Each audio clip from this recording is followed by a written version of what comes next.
Hello.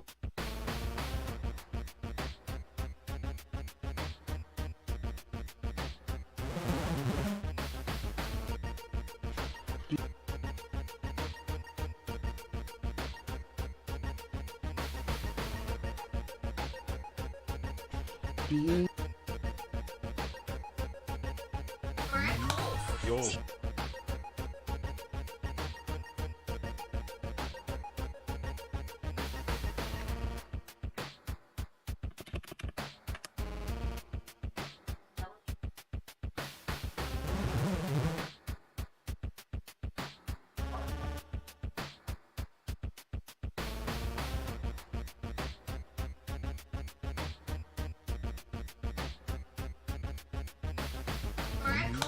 Yo, God.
I'm okay.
Create a new podcast or existing playlist as a podcast. Create a new podcast, then add existing content or promote new videos. Set an existing playlist as a podcast. Oh, that'll be useful in the future.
You are not late.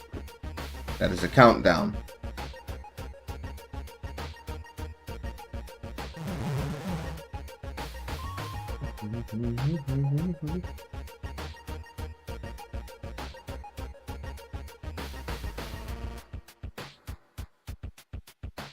Wah, wah. That is the thumbnail for the other video. I'm dumb. Yeah, Monday, I could not. Technically, I need to handle some business before I forget to have my taxes done on time, but I don't physically control when that W-2 comes to me, so I'm not really that worried about it. Carl says he does something extremely dangerous that nobody should ever do, which is opening any canned drink that has a very tall lid. Even up to here would be a risk with one hand.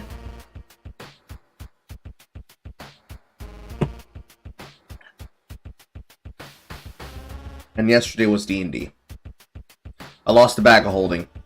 I assumed one of my party members, after they did last rites on a corpse, was going to loot the corpse. He did not loot the corpse, and the corpse had an interdimensional space in the scabbard. Now I gotta get a new bag of holding.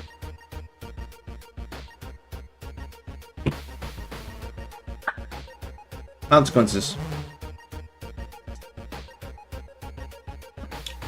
Also, remember, Crucible is 2 days away. It is on Friday. Tomorrow, because I'm going to compress the 2 streams I was going to do today tomorrow into 1 stream. Tomorrow, all day, I'm doing Path of Exile. Specifically and intentionally with the purpose of everybody who said they wanted interest. We're going to get them to install the game. And we're going to get them to understand how the game works. So they are not going into the game completely blind on Friday.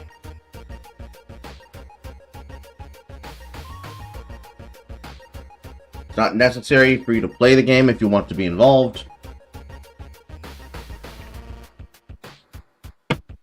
You can simply observe.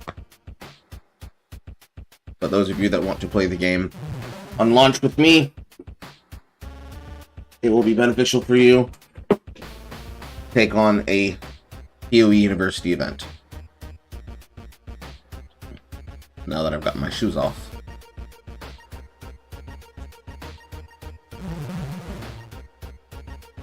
You what?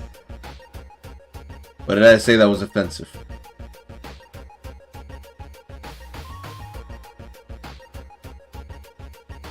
I open my can one-handed. Was that what upset you? I open things one-handed all the time. Hands, bras, pants, belt buckles, sandwiches, burritos, butt cheeks, Twitter, legs. There are lots of things I open with one hand. There are lots of things I can open with one hand. Sometimes I don't even need to use one hand, I just use this motion.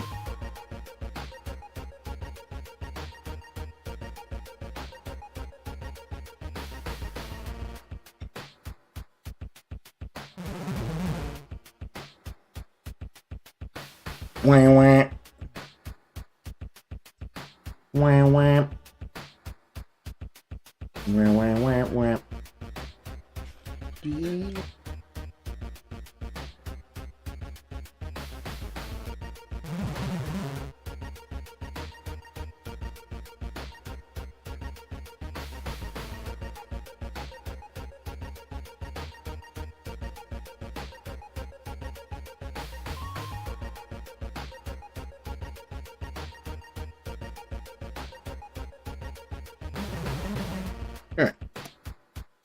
All of my videos now are, well, at least all the live streams. All of the live streams are now up to date with their chapters. You didn't say hi to me. I'm sorry, Horde. I apologize.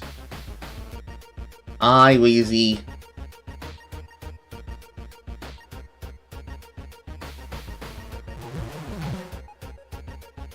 I wouldn't say it's dexterity. I would say it's niggardry. It's definitely niggardry. It's definitely niggardry. It is a superpower. I haven't even fucking enabled the side chat. Jesus Christ.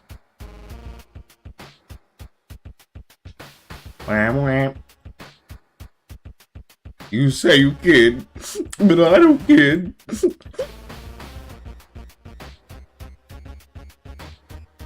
Also, who here just found out, just like I did, literally, when did I wake up? 35 minutes ago? 35 minutes ago that D&D has now gone the way of Hitler and believes that interracial relationships are extremely cringe. Don't you enjoy it too? When the game publisher of fantasy said, you know, purebloods are the only way to go. Who believed in children? What kind of fucking Nazi believes in that shit? We like our things pure BBC. We like our people pure WC. We don't believe... Yes, I had to think about it for a second. We don't believe in interracial mixing. Get that hokey ass shit out of here.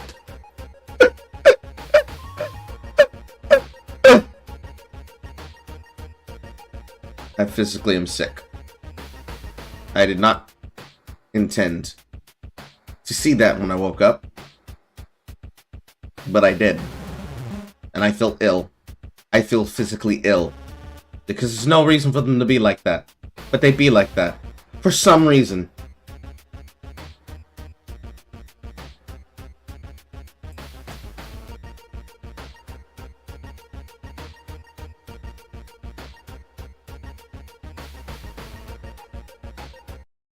Right. Anywho. We were able to finally make it through the cringe of us, my friends. That, what we saw the other day, was the last of the RedTube Red Pill videos, unfortunately for you. There were other videos posted and made.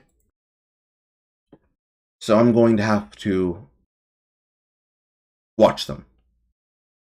We're going to have to watch them. One was dropped literally yesterday by Signifier, because of course he doesn't know when to leave well the fuck left alone. And the other was a suggestion from the comments. If I can just go to where I found it.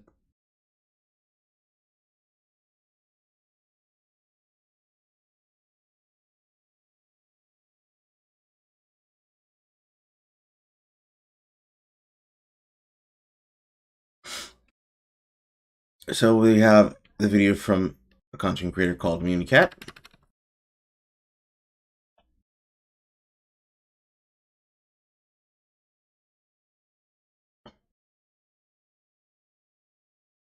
Municat Manosphere. Municat. 1 hour, 52 minutes, and 41 seconds. I debunked the entire Manosphere.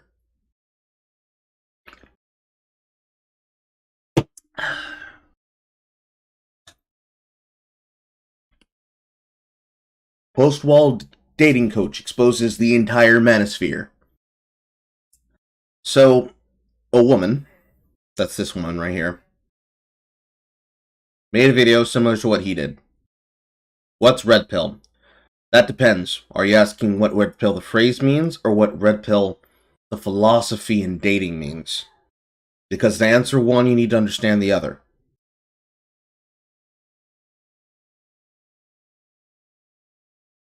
The phrase. The red pill refers to a phrase of philosophy, actually. But the most common use in pop culture of the phrase of red pill actually refers to the choice that is offered to Neo. To be technical, any situation in any kind of fable, foible, history, story, retelling, nursery rhyme, etc., that ever offers two things was always the dialectic between two options.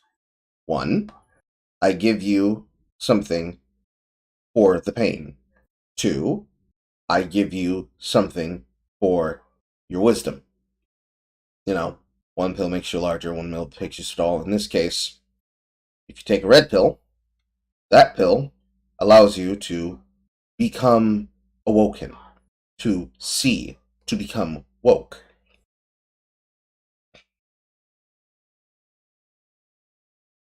I'm pretty sure it's a troll, but I'm going to answer anyways, because I like hearing myself talk. And the other one is a meaningless, placating lie meant to keep you docile and to not think, not speak, not be heard, not to concern yourself with the issues of your betters. A good example of this actually being used in media, without the analogy of the pill, is actually the use of the sunglasses in They Live. Because if giving yourself a red pill and becoming understanding of the truths of the world is to mean to cut through the bullshit and to see things as they actually are, not as you perceive them to be, not as they are wanting to be perceived, but if you to understand them as you see them. I look at an illusion, I dispel the illusion, I disbelieve it, therefore it has no power on me. The action of wearing any kind of tinted sunglasses, any kind of iconography that allows you to see tinted sunglasses, becomes a mirror, and that mirrored surface and how you see things reflects to you the truth of what you're witnessing and hearing, rather than what they want you to see. So, the way that computer screens work, you're not actually looking at a computer screen. You're looking at the reflection of a computer screen. There's a very thin layer sandwiched on an LCD screen, which I'm assuming all of you have LCD screens if you have modern technology. If you've got a fatback, a cathode ray computer, it operates technically the same capacity. The only difference is that on the soft gel fronts of these, you have what would have been for them a glass, kind of like old glass contacts before we started actually cutting them out of LASIK lens. That sandwiching has a screen filter that reflects light of a certain frequency, but the frequency itself and what it allows in and out is actually what dictates color, static, image. In the idea of the red pill, if a person is to see the truth, they are seeing the information that is normally withheld reflecting through to them, or the truth is reflecting back at them through the eye, while the falsehood remains constant. In the use that it was created for, it was the understanding of the simulacra and the simulacrum. A simulacra and a simulacrum, meaning, well, if you know anything about the fucking Matrix, you can read those books, but I'll dumb down for you. To be red pill is originally what those of the 80s, those of the 90s, would have described being socially conscious or being woke is. That's what Hoteps meant when they said they woke. They meant, I see things that you don't. I understand things that you don't. Now, applying that to the red pill movement and social culture and dating, what that meant is you took the phraseology, you took the concept and the meaning, now that you have it in your head, right? To be red-pilled means that you see and understand things other people don't. Now apply that to dating and pickup culture. It goes from, I understand and see things that you don't about the world, to I understand and see things that you don't about the sexual marketplace, about the dating pool, about women, about men, about insert group here that you want information about that I am now a gatekeeper of. Or really anybody could be a gatekeeper of. Basically, because red pill is not a monolith. It just describes a group of beliefs. It doesn't actually describe a group of people. Unlike what most people seem to assume it does, because they put people in a box and they talk shit about that box at a distance. We know that because we witnessed this literally happen with that of Signifier. The red pill communities, the red pill movements, are not actually groups of people. They are a loose fit association of content creators, of strategy guides, of manipulation courses, of self-help Ponzi schemes, like that of Hustlers University from Andrew Tate, of content creators like Sneeko, or any of the people that we saw discussed in front of us in the last 4 streams we went through, going through the inane fucking stupidity of Signifier and how he labeled them as a group. From Cynthia G, Profession Fit. The red pill community is effectively groups of people, or a loose-knit group of people, that are only aligned in what we could assume is the school of thought that they ascribe to when it comes to describing, talking about, and studying or relaying information about the particular worldview that they supply. For women, it's men ain't shit, men ain't finna be shit, and I'm gonna teach you how to get your boyfriend to lick coochie without realizing that he's doing what you want. For some men, it is women ain't shit, ain't finna be shit. I'm gonna teach your girlfriend how to give you a blowjob without realizing she's doing what you're doing.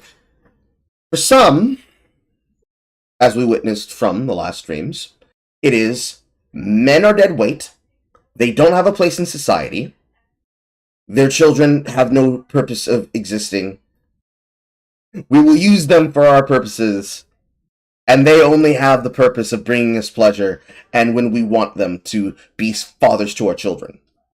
And then, of course, the male perspective of that. Take any perspective that you could that describes a particular mindset or a particular kind of lifestyle choice and place women and men at the hierarchy leading that philosophy thought, and then multiply that by as many of those pronumerals that you can find.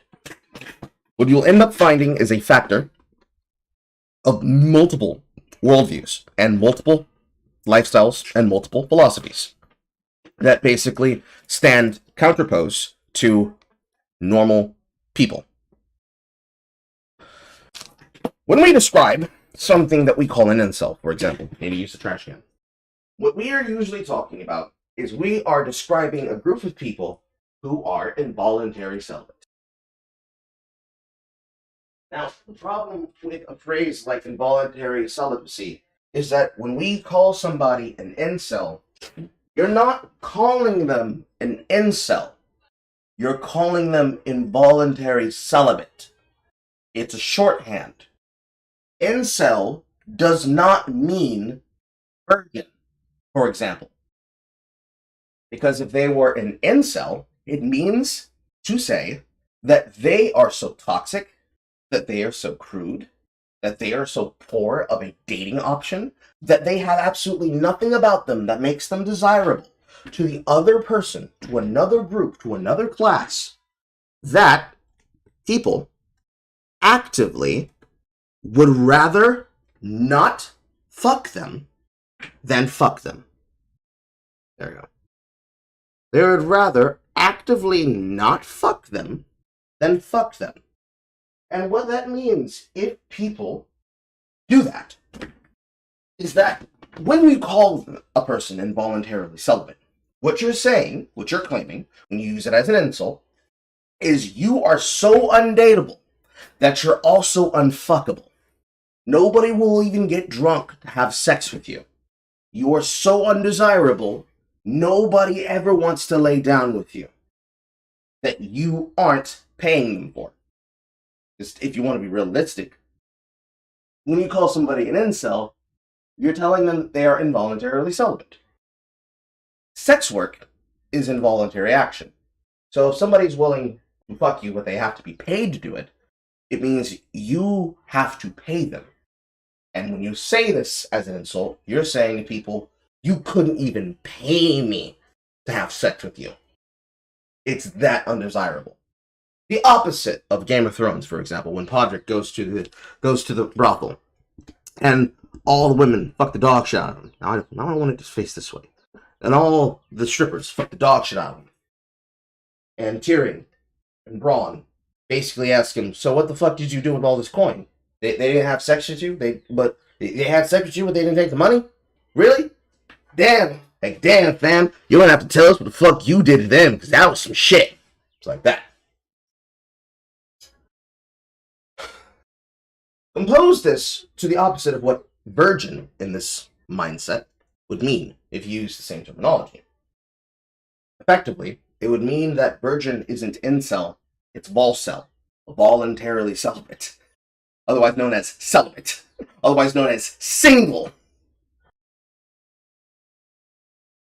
Red pill, and by its comparison, red tube, which I guess you could say is blue pill, has become so stupid in how it has been used by the internet as a shorthand for everything that they want to paint as a boogeyman, that effectively there is no understanding or explanation for the mindset that it comes with, because in order for a person to be a particular red pill individual, they can't just be somebody who disagrees with you. They need to be somebody who actually believes in a mindset, that they believe in a structure, a set of ideals that then would then proclaim them to be a part of that thing. But that is not how they view that thing.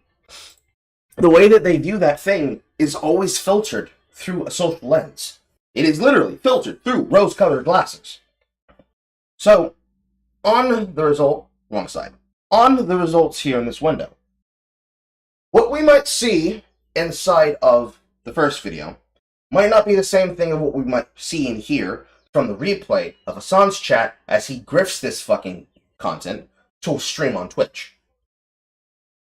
And yet, more than likely, this post-wall, that is to say, women who have hit the age of the wall, didn't find a partner, and now are trying to date past their prime, and I'm air quoting this because I don't believe in such a thing as dating past your prime. I do believe that your age can play a factor in your experience and your success when you are dating, but I don't believe in the idea of the wall, not for men and not for women. The only time the wall physically comes into question is if you allow it to. Because when we describe the wall, it's not to mean, haha, women hit the wall and they have to find a man before the biological clock ticks down because they need to concern themselves with their eggs. It's a lot more to do with this person has a mindset that's so closed off and so entrenched into what they believe other people value that they don't actually have a value structure for what's right in front of them. So they're not actually able to make good dating choices. They can't find a young guy that will date the single mom that's 35 and has literally no problem being a fucking stepdad. Because he's not a stepdad, he's the dad that stepped up and beats the fuck out the milk 75 hours a day. We can't find the young girl who, at the age of 19, is able to entrench and get with a widower that's age 41 and becomes a stay-at-home mom or becomes a career-oriented woman who, with the money of this well-established man, because Lord knows how they fucking met, doesn't fucking matter if she's an adult and they're consenting and there's literally nothing that fucking happened other than the fact he walked over one day and was like, oh my god, I want to date her. Doesn't matter, same scenario. People who are so irony poisoned and brain fried that they don't understand all the nuances that go into that usually are the people who love using that phrase because they understand the power that it came with. The social currency that they can be able to farm from pointing their finger at somebody and saying, oh, you hear how Carl's talking? Carl's an incel. He doesn't understand anything. It's like, nigga, do you need to call up the fucking Rolodex of the women that I have fucking bedded? Do you need me to get them on fucking tape and have them explain to you the things that I did to them, that they did to me, that we did to each other? Shouldn't be necessary. And yet, that is an extension of what people do. Because the conversations around dating have become so poisoned that even Signifier actually has a point when he complains about the idea of black love. Because realistically, black love, which is to say black dating strategies, and how they have changed since his generation to my generation to my nephew's generation, is exemplified in what effectively is black trauma. And that black trauma is just like every other fucking trauma you can find in the dating pool. Because hurt people hurt people. Because hurt people that have not healed and are not ready to process what they need to do for a new relationship will actively and often constantly get into new scenarios because they think, oh, I gotta think about this shit. Best way for me to get over someone is get under someone, and they will actively fuck themselves up even worse because they will either, one, be a guy who has not healed from a man or a woman or whatever you fucking dated before, physically harming you. I don't like the fact that the camera keeps focusing in and out. That a man or a woman has harmed you in the past, and you keep going looking for somebody who's not like them, so you date something that is radically different. Or if you have a particular niche that you try to date someone who is close enough to that particular type. So, like, if you like mentally ill women with big boobs, you're gonna probably go for people like fucking Moon on Twitter in life. But, like, if your particular thing is that, oh, I date Twitter mutuals, and you're somebody who has the labyrinth to go travel and date people like that, that'll probably be a thing that you do. And I know that happens because I've seen at least 10 relationships, 5 of which actually have successfully worked into coupling, happen on fucking Twitter alone. Let alone everywhere else motherfuckers are finding people. Because realistically, the thing about internet dating is that while it is scary, if a person is willing to commit to a long distance situation, and then eventually culminate that shit with a consummation of sex, they can usually end up finding anybody that they want to date. It's just a question of people having that traditionalism of, oh, you should date somebody who's nearby you, because the majority of dating is about not regionality, other word, proximity. So when men date, they usually date to not fill a void, but to have something to depend on. The discord kitten, as it were. When women date, they do it based on proximity, and they usually do it not necessarily always based on emotion, but very much based on values that they consider in value, and the potential that they have. A lot of people think that women judge men and other women based on like just primaries alone. It's much less than that. They kind of categorize men into 3 different quality standards. It's either the hot fucking bimbo, like Hassan, that if they were to see them with their friends, they'd be like, oh yeah, they're hot. Suddenly, fat bastard that they have no interest in. And it's not because of how he looks. It's because of the way that they act. And there's this like Goldilocks porridge point that I can only describe as in, oh, did you see Carl? He's so disgusting the way he talks about people. I mean, maybe you're right, but I don't know. Because that, I don't know, is the paint draws. Just loosening ever slightly.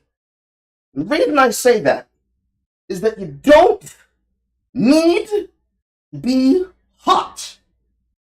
You need to be interesting enough to get past the filter. This is the women's proverbial. This is the male proverbial wall.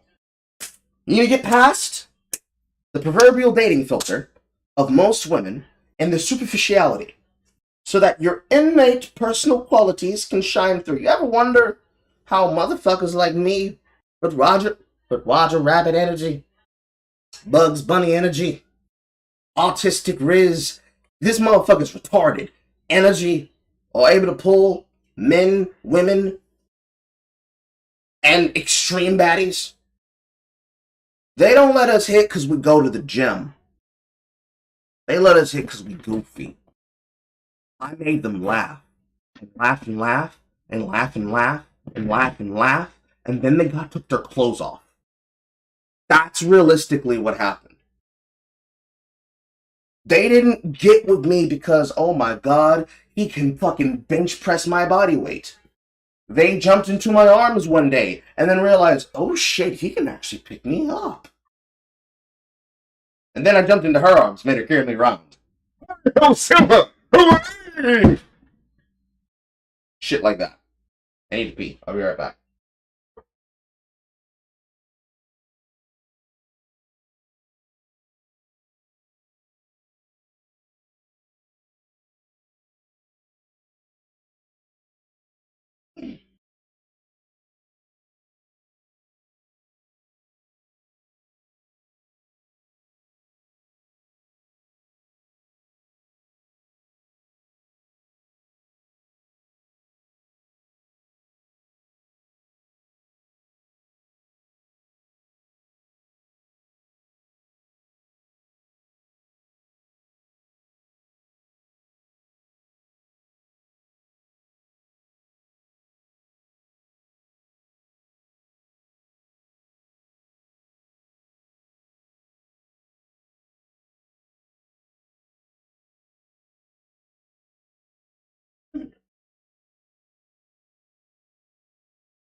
So, ultimately, the point that I'm getting across here, I'm attempting to get across here, is that if you walk away with anything from my streams, as always, what you need to walk away with is the understanding that dating is a very complex thing. Okay? If you are currently single, as in you are single and you are ready to fucking prangle like a goddamn mingle, you have to understand it's probably not you. You don't need to concern yourself with being perfect, finding a partner, and trying to be in relationships to counteract people's accusations of you being gay. What matters most is that most of the time, kind of like what is being said here by Thanks Goyevsky, if people call you incels because you broke up with them in a relationship, you need to understand, that's trauma talking, okay? That is trauma talking. That is them insulting you so that they don't have to feel bad. They shouldn't do it. It's really bad for them to do that. But you can't stop them from doing that because people who are incapable of living with it will do that. They will be verbally abusive for no other reason than because they want to be. If they want to heal, it will take them time. Unfortunately, the majority of them don't want it to take time.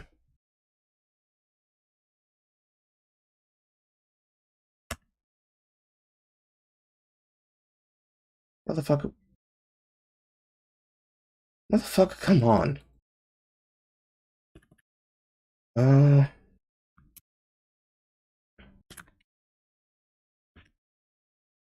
Yeah.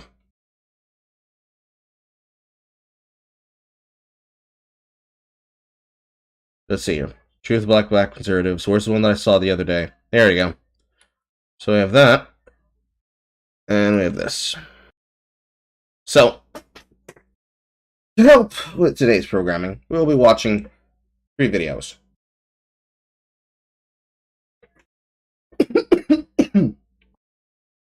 The first is Mean Cats. I debunked the entire manosphere. Because we've heard the black perspective, now I want to hear the white perspective. Then, we're going to learn what exactly, because I'm pretty sure this is the only 2 that he has on conservatives.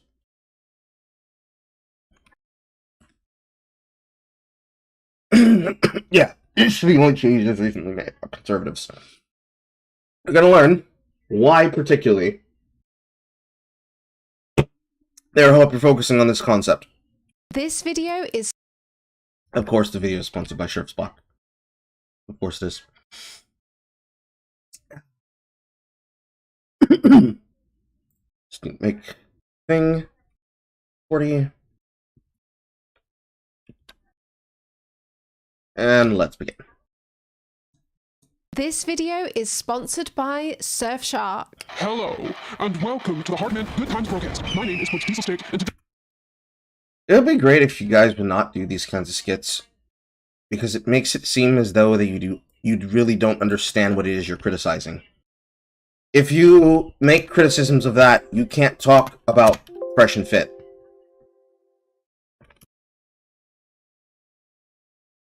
Because that's not even describing Fresh and Fit. That's describing, like, 90s hip-hop culture. You remember the guy with a really big poofy hat? The one that was on, was it MTV or VH1? That's the kind of thing you're trying to satire when you do that. And that's not what you're dealing with. I think if there was ever a thing that pisses me off, especially when people misrepresent their enemy, it's when they use this misrepresentation. The majority of the people that you're dealing with that are dating coaches that are giving bad advice are going to be the kind of people who are telling men and women that they should be just doing what women want. Which, ironically, was Andrew Tate.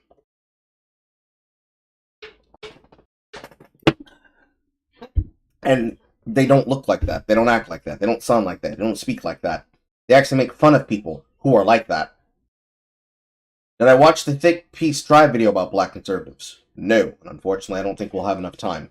I had to choose between putting in the signifier ones that I had on my playlist that were on backlog for this entire time, so that I do not need to cover him for a while so I can focus on other fucking news. And unfortunately, because Crucible's starting Friday, I didn't have enough time for everyone and everything. Today, we're going to be talking about self-improvement for young men. Have you been feeling kind of down recently? Yeah. Well, that must mean you're not a man. When's the last time you consumed 4 raw eggs? Have you ever invested in crypto? Or are you not brave enough? When's the last time you flipped a tire over? When's the last time you ate yourself into a week-long meat coma? I don't know. Well, what do you think can be done about it? From social programs to help young adults find hobbies and socialize with each other, and more support for young men suffering with mental health issues. It's the feminists. It's the cultural Marxists. Now the femoids have got their own little... They used femoid, unironically, in a satire. That's extremely poor. jobs, gluing acrylic nails to horses or something. They only want to date the wealthy Chad. There are microplastics in your sperm. You're never going to touch a woman. Your skull is the wrong shape, and your balls are not pans like Tucker Carlson's. You will forever be maidenless. Just drink the soy milk, Jeremy. Just grow your soy boobs and accept your itches. No itches. No itches. No itches. It's paradise. Strong men. Strong men. How are we going to do those men?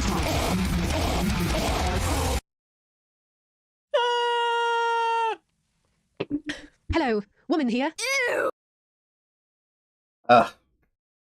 It's like seeing Sydney Watson's editing done really poorly. With old jokes like brats. Guys, gals, and NBs, I've got some news. Someone found the rotten corpse of Gamergate, ripped it out of its shallow grave, and is letting the maggots slowly crawl out of it for hours upon hours, propped up in front of a Shure SM7B mic. This just in. Everything you hate about social dating strategies specifically come from the Blooper Gay. How? How did you do it? How do you guys find a way to tie this shit to the Gooba Gay? How the fuck did you all do that? How did you do that? How did you do that? My god! How did you do that? How? Also, I just realized I'm not inside the server. Wouldn't be a versus chat stream if I wasn't doing that. But how did you do that?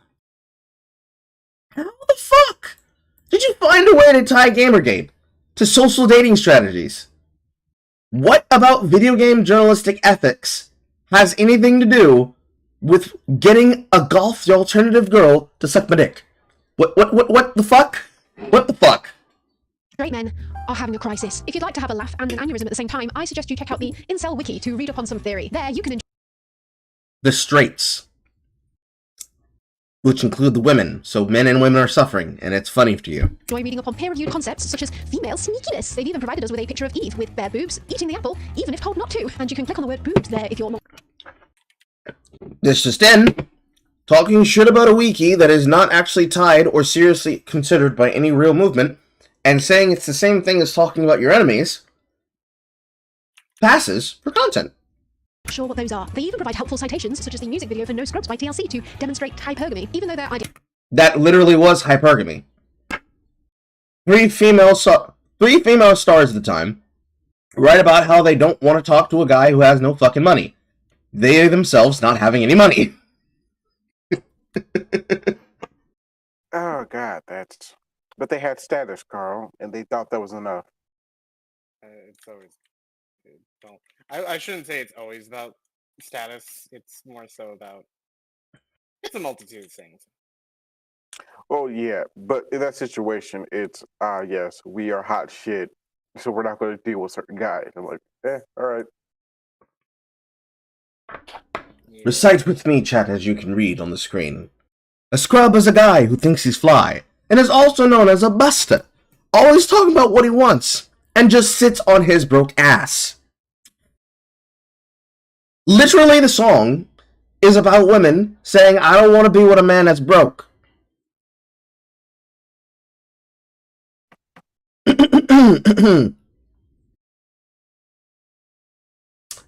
A scrub is checking me, and his game is kind of weak. And I know that he cannot approach me. Because I'm looking like class. And he's looking like trash. Can't get with a deadbeat ass. If you don't have a car and you're walking, I'm talking to you. If you live at home with your mama, I'm talking to you. If you have a shorty that you don't show love. So, men that are hollering at women that are already in relationships, also known as loverboy techniques amongst fuckboys. So women complaining about being approached by broke guys, by men that are up and coming on their way through the world, which is pretty much every young male, because remember, men's money does not become solvent until they start approaching the age of 30 and 35, because men reach their financial and social relevance and peak in their back here by yourself. mid-30s, and the wall that women are expectant to hit, because women's value in society comes from their reproductive cycle, and the beauty that they court when they are young, in their mid-20s, early 20s, late 20s, and the wall, the proverbial biological clock that says that you're going to have a harder time finding a mate, and more specifically, that you're going to have a harder time giving birth to children because you're going to have more birth defects as you go over the child-rearing ages of 18 to 26. The point where you start getting large birth defects start showing up at 27 and continue following you all the way to 40 before, I believe 40 is the general point of menopause. No, don't talk about anything of that. Listen, bro, if you hanging out the side of your best friend's tribe trying to holler at a woman, you can't talk to them. Ideology is much the same as incels. The front-facing influencers of the manosphere won't call themselves incels because the incels are their customers. But you gotta do it. There's technically a point here, but it's a half point. Their problem isn't that they can't get women. Their problem is that they can't get anything but shallow women. And this motherfucker over here pays for box. That's very important. This motherfucker right here, this black motherfucker right here, pays for box. They both pay for box, but he pays for box. So, like, Carl, yes. I just need to just point this out. Like, for anybody who isn't ideologically possessed when they go into a manosphere comment section, you don't see, these women, these men are just incels who can't get sex. You see divorcees, you see married men, you see dudes dating, you see everyone from the young, older teens to men in their 60s talking about this shit. This is not, and I mean not, a situation where it's like, completely untouchables. They are untouchables.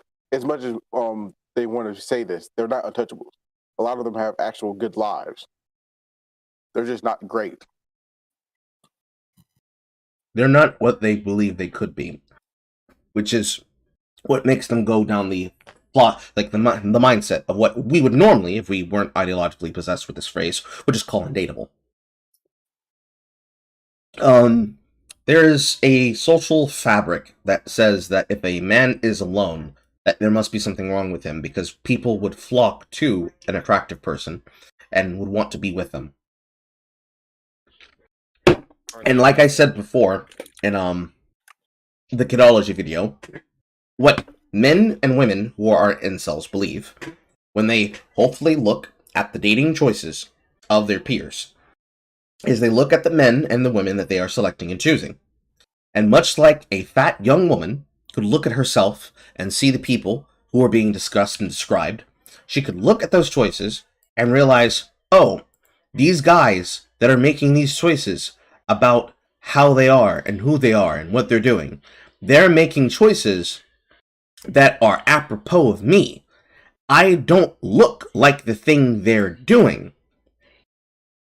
They then extrapolate from there, and then it becomes, oh, those guys aren't picking women who look like me because they don't want me. And that sucks for me. Because that sucks for me. It doesn't factor in any other way than, I could be desired, but I'm not desired. And normally, what happens when you think that is, I could be desired, but I'm not desired. But I would want to be desired. How can I get from here to there? Oh, Carl, it's Yes. changed society, don't you know? You could change society, but you shouldn't. Generally, society is not the issue. It's more the other way around. sometimes there are of course the certain cases of how there are certain things, but that is very, very, very rare. Hello? Yes, I can Oh, hear we you. hear you. Sorry, I thought I disconnected for a second. I didn't hear a singular thing. You're actually coming in a little bit robotic, but we can hear you. Oh, hold on. Wait, can you hear me now? We've been hearing you the entire time, but I can still hear static in the background. Oh, give me one moment. It might just be his mic. That's But, that. Maybe that too.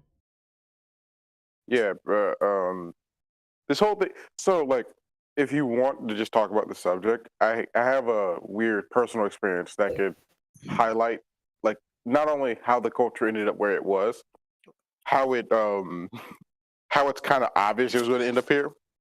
So, like, I'm 25. I'm not old at all, and I've heard. And I used to read a lot as a kid, things I really shouldn't have, like news articles and everything a lot, and certain internet things. So early teens, I easily stumbled across manosphere shit.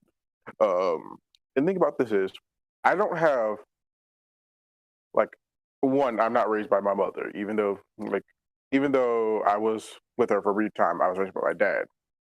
It's one of those things where that brings a whole lot of differences in your mentality of growing up, especially when you start realizing that as I was reading that and seeing my dad's lifestyle, because my dad is a fuckboy, like full and full through. And Mm-hmm. I realized that for everything I am in him, I realized for all the things I may think negative of him, I can easily get box and play. Then I started to, when I used to look at all the stuff, manosphere shit and everything, I don't have bad and optimistic in mind. I'm like, that's kind of a negative view. I don't think that's really true. Then I would go to what women said and what women would talk about. And I would look for women specifically answers. And I would weirdly never be like, man, that red pill guy who's obviously like suffering from some mental trauma isn't real wrong, because as a young man, the greatest thing to ever push me into any red pill space was rarely the men themselves, but what women said. It was weird because when you hear women say, red pill guys say this, and women say that's not true, and then say all these things, but it was never a positive to the men that they were trying to say, oh, it's okay, you don't have to be that. I'm like, it was one of those things where you realize it's like good trend, like when a lot of women say, oh, I like dating fat guys, and it's like, why? Because they're thankful. I'm like, so it's not because they're good personalities and everything. They don't get a lot of sex, so they're really appreciative when they get it. And That's puppy mentality. Yeah. And it's like, it was several things like that that didn't reinforce a positive view of the current like gender dynamics. And I would just sit there going, man, red pill guy had a point. And I would be looking to disprove him, because I always like to do that, go to both sides. And I never really got that in the gender debate. Especially when it comes to like the subject of like nice guys. Because that subject is loaded. Because like it's like the most hilarious thing about the total mentality behind it is that yeah, nice guys are technically manipulative and everything. I'm like, but plenty of assholes are manipulative. And it's just, when you really boils down to, it's not just confidence, right? It's being weak. Like the whole issue with nice guys is that they're weak.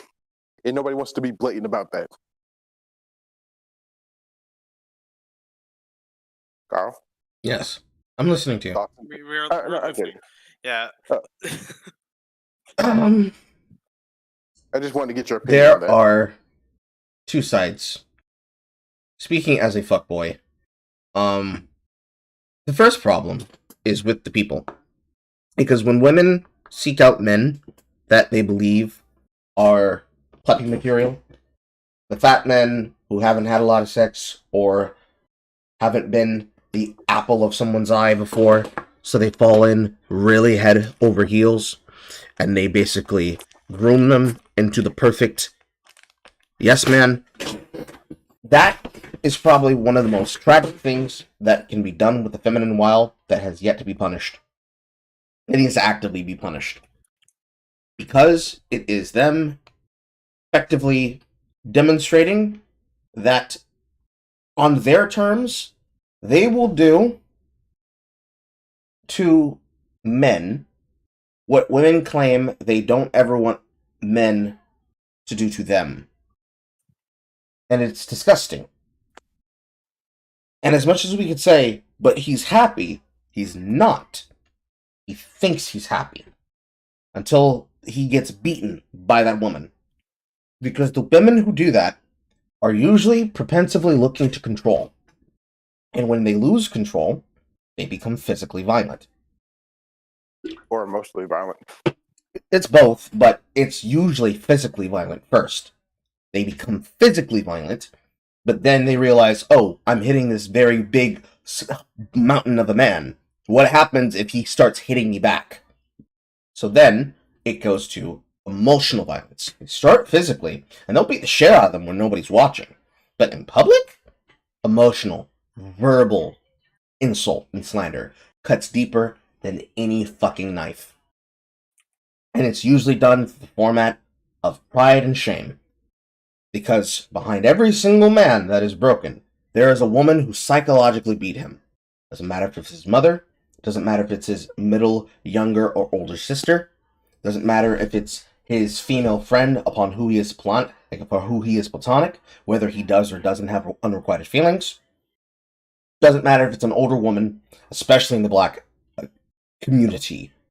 Technically, I should say amongst black individuals, but especially an older black woman that has done such things to younger black men, whether they be interested in them sexually or just be the factor of an elder talking shit about a generation underneath them and saying, y'all didn't have it the way we had it back in the old days. This factor exists everywhere. We can never get away from that factor because, unfortunately, the nature of woman is control. When, and there is always a caveat when I say statements like this, when they have been told that they can do no wrong and that men are monoliths. If you tell a child constantly, like they're telling the generation now, you need to teach men not to rape, what you have done is ingrain it into the mind of those children who are at that age, those girls. You have told them that no matter what they do, they can never abuse a man. If I put my hands on him and beat him, he can't punch me back because you're supposed to be a man. Men don't hit women. But then what do women do? They hit men. Abusively. Where it hurts. You listen to women like Shallon Lester about how to be evil, what to do during Evil Week, how to effectively tap into your dark triad, all the negative traits that turn you into a black cat in the eyes of broken emotional men that are just fucking goofy goobers, walking around like golden retrievers, trying to not be abused by the new quote-unquote owner. The kind of guys that have been told, don't hit women, but at the same time, understand that there is a breaking point. This is how you get those situations. This is how you get those scenarios of people being fucked up. And it's fucked up. Oh, I actually want to talk about something in the culture I've noticed is like, you guys remember on Twitter that lady who says, makes those comics about her, how hard her life as a mom is, and her about her husband being inconsiderate and that jerk, and how the orange, the peach or whatever. Yeah, that. So when you realize that, I've noticed a trend is that when you realize that, let's look at her husband. Literal grade A male material of what women say they want. He's like, this is one of those things where like, okay, he's a go-getter, does job, he cooks, he cleans, he does everything, but she still complains. And it's not because of him doing anything wrong, it's because of her mentality. And she just, and the thing is, I've realized, what I'm trying to say is that you realize that a lot of men out here who have, what's the word for it? Golden retriever energy. They are so like positive and go-getter and high energy that they're there, and women say they want them literally just to offset their neurosis and their self-doubt and their issues instead of working on them. So these men, And the thing is, with this lady in the comics, you realize it doesn't work because at the end of the day, what'd she do? Even when she had life on a silver platter for her, she moans, complained about being a victim, about how her husband isn't great. A lot of that has to be because of the factor that some women believe that they are owed more than they deserve. It's why the other day, when I was going through the and Preach comparison while comparing the bullshit lies and the clip shipping that was being done by Signifier, I brought up the example of the guy talking about what he wanted in an average woman. That is a general barometer of what an average man wants. They don't have a lot of asks. There might be some guys that are like, if she's not mentally ill and sick and looks like she's gonna kill me, I don't want it. But realistically, most guys just want to be fucking loved. The perception of women is probably something that could be taken from the No Jumper or the Period Whatever podcast, which is basically white people fresh and fit.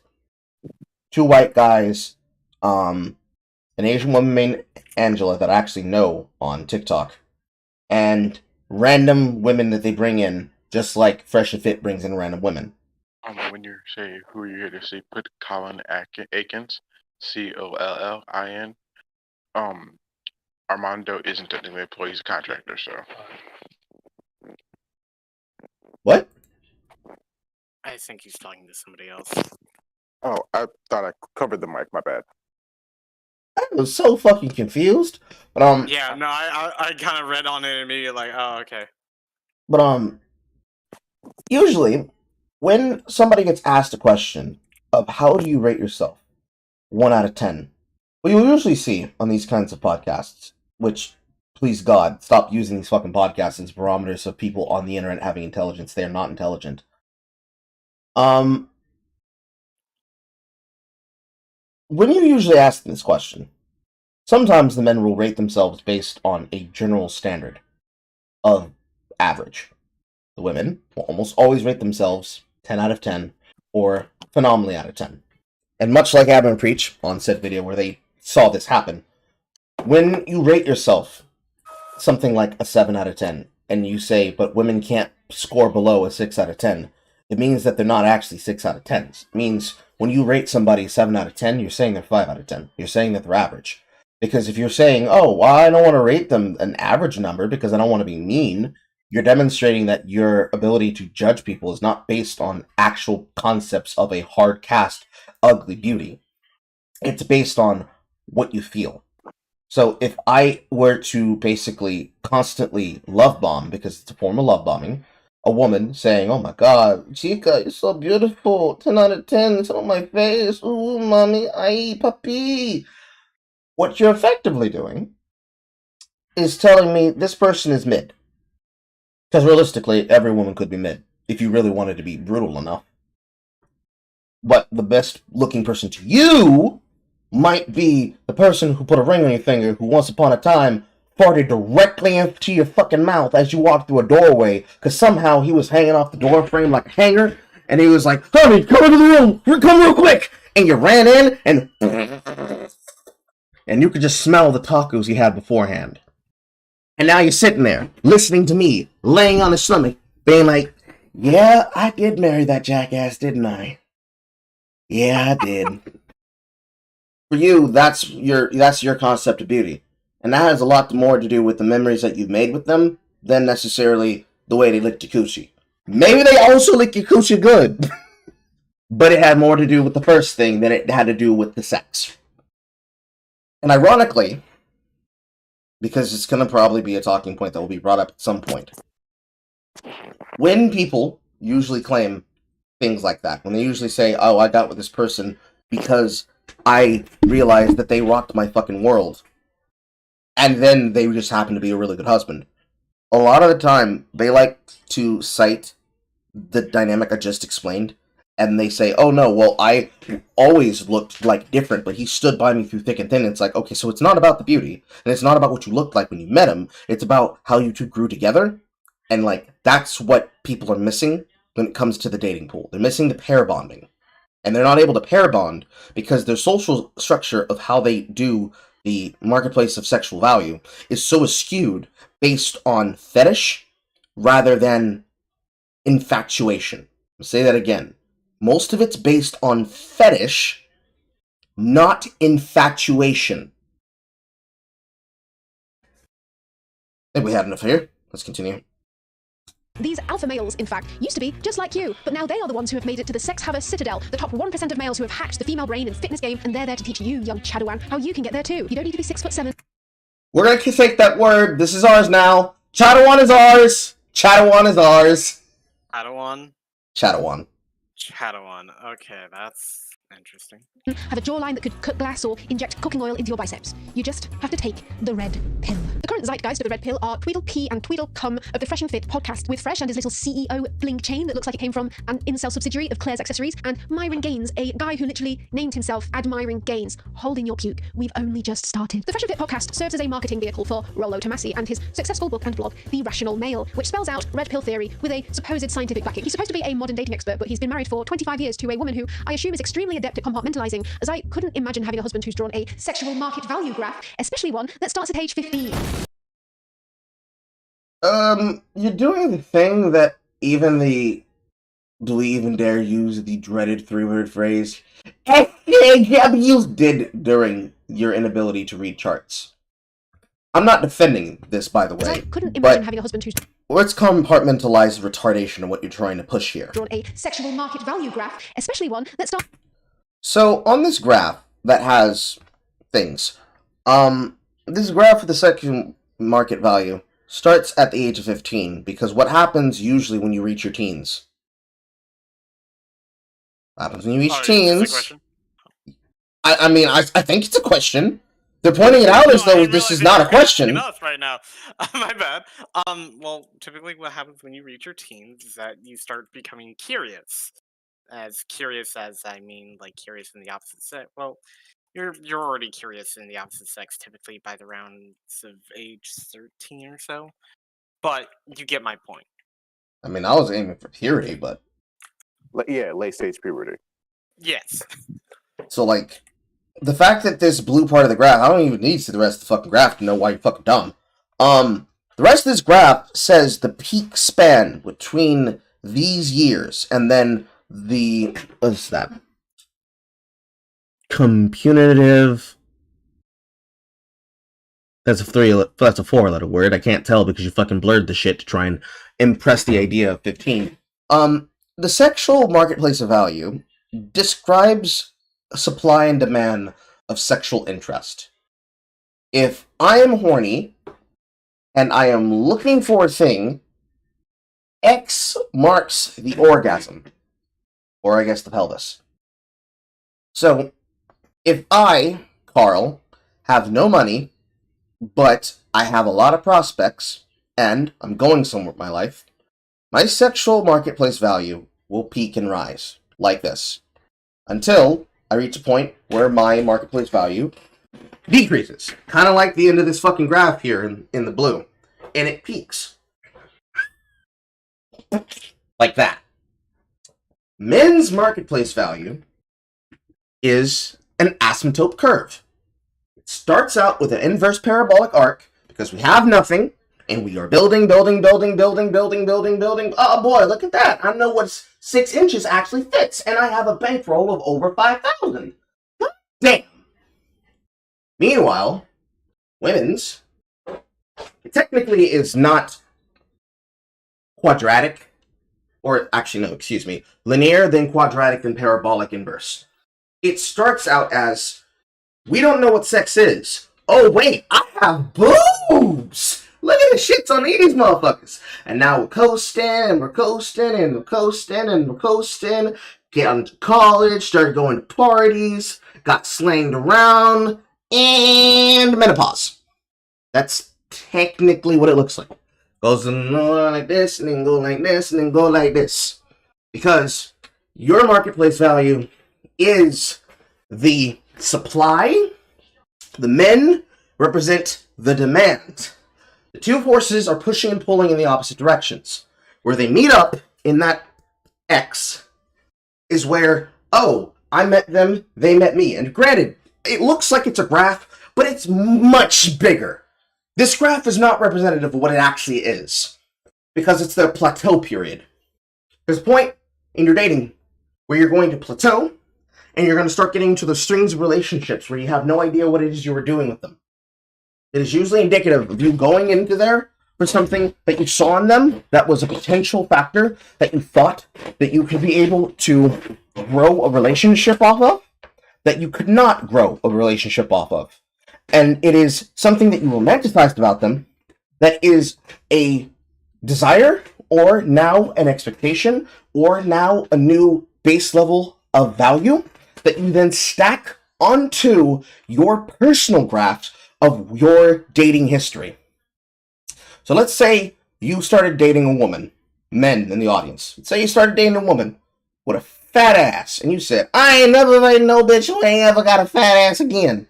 So you date a woman who's got a fat ass and big titties. You're like, I ain't never dated a bitch who ain't got a fat ass and big titties again.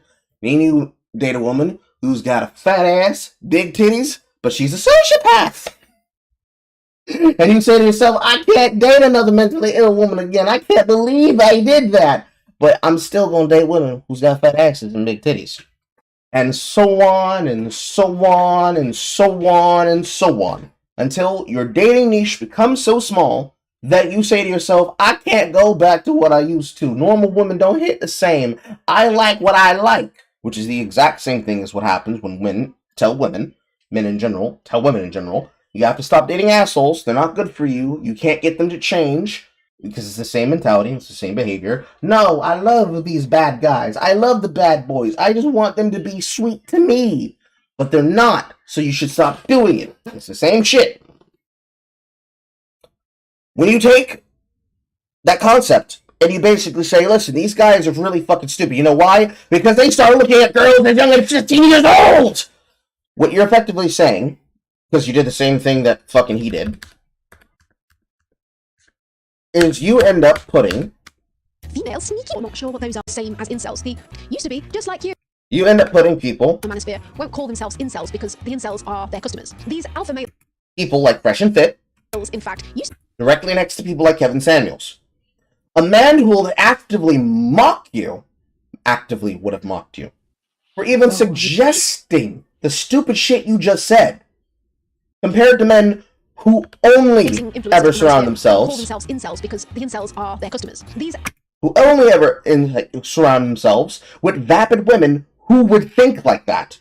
The kind of women, and sometimes it's not to say all the women they have in the program is vapid, it's the majority of the attitude of what they're trying to perceive to you is common. They look for women who are stupid, or are very vainglorious, or are very lacking in emotional maturity, and presents that to you as the average. They are actively lying to their audience with what they claim the normal woman is like. And then they are telling them, but we can teach you how to trick these women. We will teach you how to use these women. We will teach you how to train these women. We will teach you how to game these women. That's what's happening there. You're looking at them, and you're saying, how can I best compare them to the worst case example of what I can give? I know, I'll say that they're grifters, and they're tricking you. And, dun dun dun, these motherfuckers... calls himself the godfather. I think he looks more like the incel crit one that starts... These motherfuckers are interested in kids! Look at them! Look at them, they're interested in kids! They fuck kids! Don't listen to them! Even they could look at this, and could, if they were to follow my fucking structure of how to listen to a fucking argument, could look at you and say, what the fuck is wrong with you? Are you dumb? Are you stupid? And they would be right. But unfortunately, that's not what you did. You didn't do it the way that you could be able to debunk them. You instead said the same thing that everybody else does. You're speaking to the choir. You're saying what the choir wants to hear, and they're going, absolutely right, sister girl, as they fan themselves. Starts at age 15. Lolo calls himself the godfather of the red pill, but I think he looks more like the incel crypt keeper, the one who's middle stream of gas to enter the sweaty basement of the manosphere. Unfortunately, there's not enough BuzzFeed videos going around these days of extremely cringe rad femmes for angry feminists to rack up millions of views by providing their extremely insightful commentary on them. Why are women perceived as the weaker sex? Probably because statistically speaking, see, if you understand what physically is, So, like, everybody's seen the Jubilee videos talking about that. Everyone's experienced it. Everyone's seen it. That's probably the reason why she made the take against Gamergate. She's not criticizing Gamergate. She's criticizing the people who have gone on to do things bigger and better than the Gooba Gay. You know, like Sargon. She's yelling at people because of the compilations of SJW-owned comps. And that's not helpful, because that's not mentally realistic. Even in those compilations, those situations were extrapolated from individuals who do not represent the whole, effectively demonstrating how dumb they are in general. That's not a slander against women, that's a slander against extremely vocal minority activists. So you're upset that the activists make you look bad, and then everybody uses the example of activists being stupid against you? I don't know, are you an activist? Why would you be upset about that? Shouldn't you be able to look at those situations and be like, yeah, these people are not people who speak for me. I don't want them to speak for me. Please don't assume they speak for me. I hate these niggas just as much as you hate these niggas. That's the thing I would do. If somebody said, Carl, you're a Nazi, I'd be like, motherfucker, do you not realize that my family had a deep living history, both between the slaves and the slave owners, to beat the shit out of a Nazi? We don't like Nazis here. It's like going to Poland and saying, how dare you have a Haken Cruz? I didn't know you guys liked them! And everybody starts laughing at you.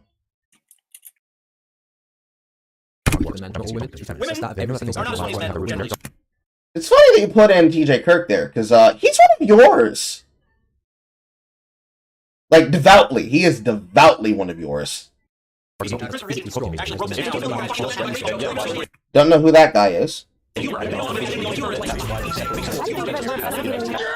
BuzzFeed, you owe feminism reparations. But now certain YouTube channels... I mean, BuzzFeed was written by dumbass bloggers and articlists that didn't understand that listicles does not make you right. So, like, I guess, but that's not our fault. We didn't do that to you. Nobody made them do that. They did that of their own volition to try and get in on the algorithm, and it did not pay back dividends. So, like, what are you coming to me for?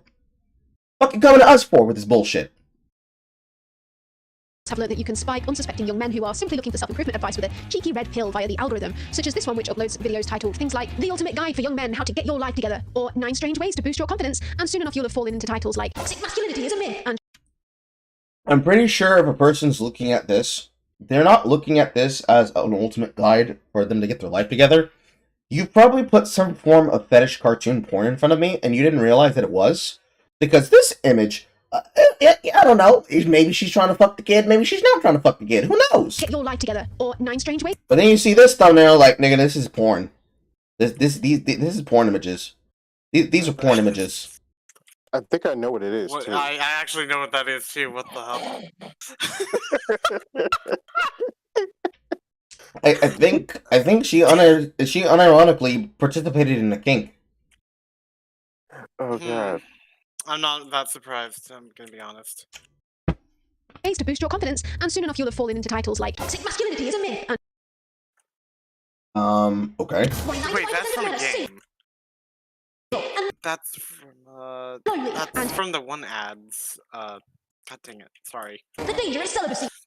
I'm trying to figure out what their point is, since this is one channel. So you're blaming a channel that's scheming on the algorithm just like BuzzFeed did, for making sensationalist videos to give content to the audience that they have cultivated. So in other words, you're blaming people inside an echo chamber for continuing to service the people in their echo chamber. How dare you, Mr. Butcher, continue butchering more things to provide meat for your audience? Don't you understand that there are vegans? Dude, I literally went and looked at the channel. It has like no views on one, 5 views on another one, and 87 on the other. She literally scraped the bottom of the barrel.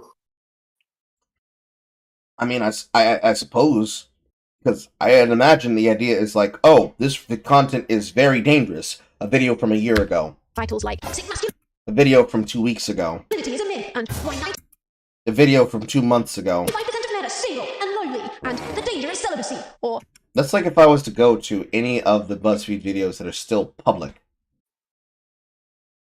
Even if I was to go back as far as Ice Cream Junk, actually, to Bill Nye versus the World, remember that dog shit?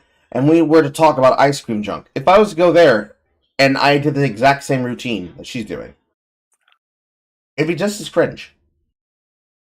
How women manipulate you! This channel in particular has become extremely popular, even though it's just stock footage.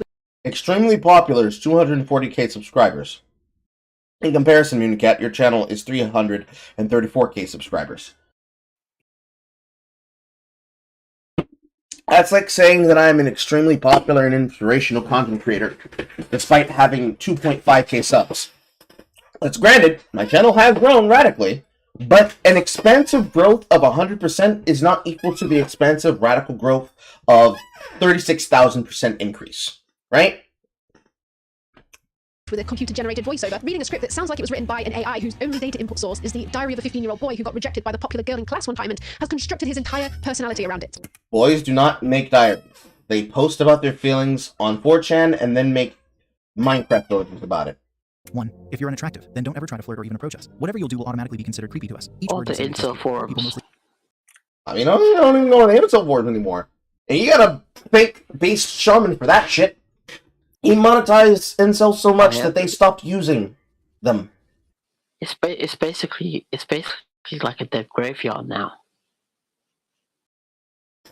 It's dead and gone. The only places where you could probably find them is maybe Twitter and Discord. Occasionally. Because I don't think... I'm in a couple of incel discords and the Twitter groups, but that's about it really. Mm-hmm. Most of the subreddits are gone, and if we set up another forum, it'd be doxed and DDoS attacked again. So do they get closed or do they get harassed? We get harassed mostly. So I got all my information's out there anyway, because I was in a documentary a couple of years back. But most of my friends got doxed as well, so they got doxed a lot, and they get harassed by like normally people like this YouTuber, and they get harassed by Hassan as well, or his fans mostly. Now, when you say harassed, and I have to ask this for clarification purposes, is it because somebody said something and then it caused backlash, or is it that you were existing and then people noticed that you were there and then started coming to you? 2 and 3. Okay. We got no. So every time a new documentary comes out on mainstream TV, we get doxed and harassed. So a BBC documentary came out a few years ago, and the Incel website got DDoS attacked. And a Canadian documentary dropped a couple of years ago, and we got DDoS attacked again. So if something happens in the name of Incel, we get doxed and harassed.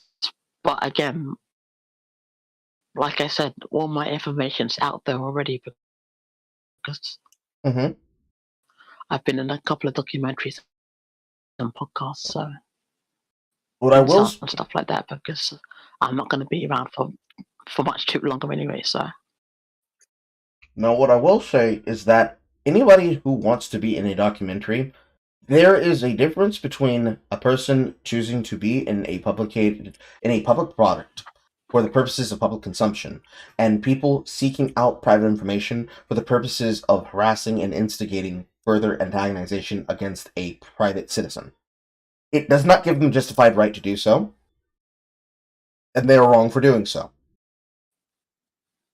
Because this is usually the opposite of usually what happens when people claim that somebody is being doxxed and harassed, which is really they did something stupid on the internet and then they went private on their Twitter because they couldn't handle the internet making a mockery of them. This usually happens in this order. This happens a lot to people who cultivate themselves in these audiences, and it's bullshit. Yeah, I've been harassed by like couple of YouTubers fan bases, so I'm used to it. So you shouldn't have to be used to it. You shouldn't have to be used to it. So the Red Pill community doesn't really like me that much, and like the manosphere don't really like me that much. So it's because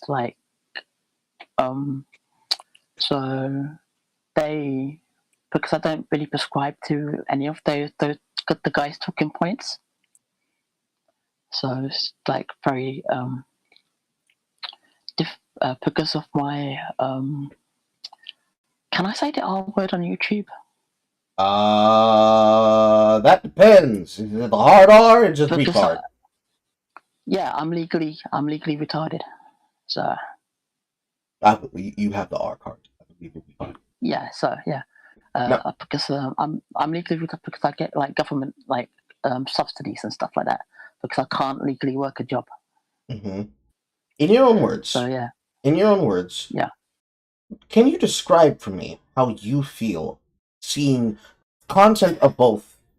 I wouldn't even say they're far right and far left, but the kind of content that comes from anti-red pill, I guess we call it blue pill, and from red pill. What is your perspective of both of these sides when they talk about issues involving your philosophy or people like yourself? I feel it's a disgrace to incels, and they come from it from a boomer perspective. So, like, pull your bootstraps and stuff like that, and they don't realize that the dating market has changed. Would you say? Oh, and I almost red pilled a nurse a couple of weeks ago about being an incel, so that was nice. Would you say that when you see both of these sides talk about you, that it feels that they're not talking to you, that they're talking past you and using you as an example? They're talking past me and at me, and they talk with disdain and disgust. Mm-hmm. So yeah. This is not planned. I did not call this person to just come here to the broadcast to say this. They are saying this of their own volition, and they are welcome to do so. Beauty versus chat, ladies and gentlemen. You build it, and they will come. And then they will arrive. Hey, yo. Field of dreams. Hey, yo. They lack self-confidence, and also, many poor guys are desperate to get girls. Being rich makes you valuable. Women love it when they get attention from someone who is valuable in society. It's every girl's fantasy. Remember 50 Shades of Grey. Yes, their favourite to me. Okay.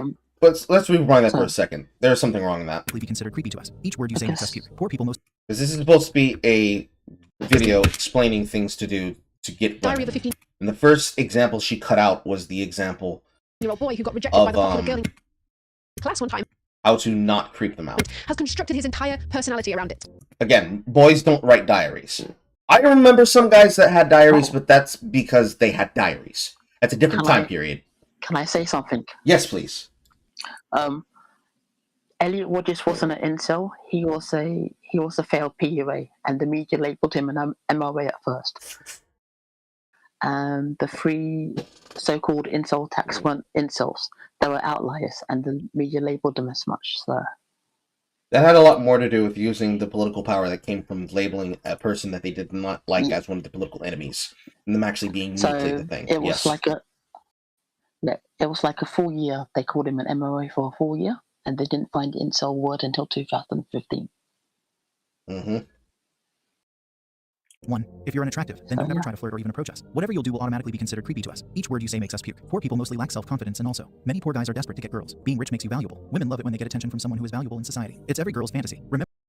Okay, so don't approach women if you are ugly and unattractive. This is probably the worst advice that you could ever give to a person who's trying to court the opposite sex or the same sex. That's the law in the UK. No, I'm being serious. I know. I was laughing because I realized that. Those of you who live in the United States in places that are not dealing with draconian laws of the Brit-Bong Isles, you have my condolences. The best thing you should do if you're going to approach a person and you're unsure whether or not you consider yourself to be attractive enough is throw that fucking notion out of your goddamn head. It doesn't matter if you're attractive enough. It matters if you're memorable enough. Most situations of what we call meet cutes happen because of a memorable thing that the two audience people inside of it do that attracts them to the other person. This is what happens when we say you need to get over her meh factor. In order for you to slide in there and have a chance, you need to get past that initial boundary. Most of the time, when we hear people give advice saying, don't talk to women when we're at work, we're not trying to date when we're there. More of the time, that kind of shit is based on proximity. You're not likely to bang down your fucking coworker unless they're already interested in you and have considered this concept in their own head. What's more likely to happen is that you meet somebody while you're on your way to get your order at the fucking coffee shop. If you see somebody you want to approach and you want to talk to, thing you have to understand is that it is a number of averages. you're going to be rejected a lot more than you're going to get people who will accept your Riz. Even in the concept of calling it Riz, it's not even necessarily Riz. It's just your charisma. We like calling things new things because it's interesting, it's fun.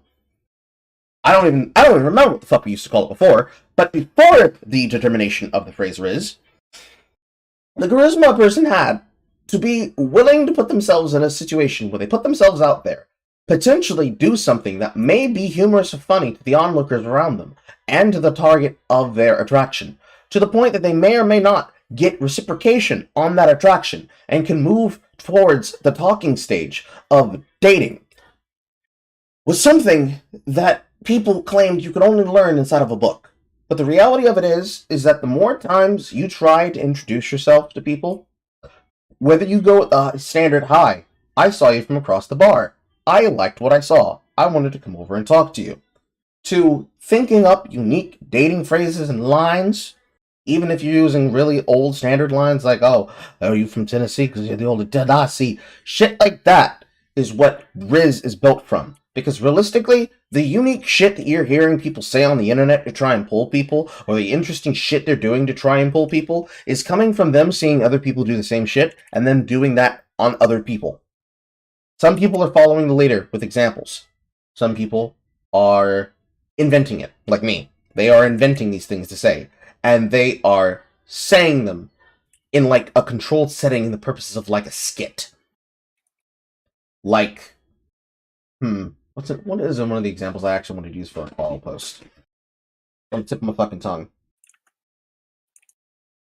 Oh, I remember. Oh my god, girl, your mouth got so much character. Let me add some NPC. Shit like that is more than likely going to get me kicked in the nuts. But the thing is, you remembered that shit. Sounded good. Sounded real fucking laughable when I said it, huh? The way the syntax of the words came out my mouth. The excitement of how I chose to present it. This is what that charisma, that chutzpah, that moxie is built from. It's built from saying lines like that and the trauma of being kicked in the balls immediately after.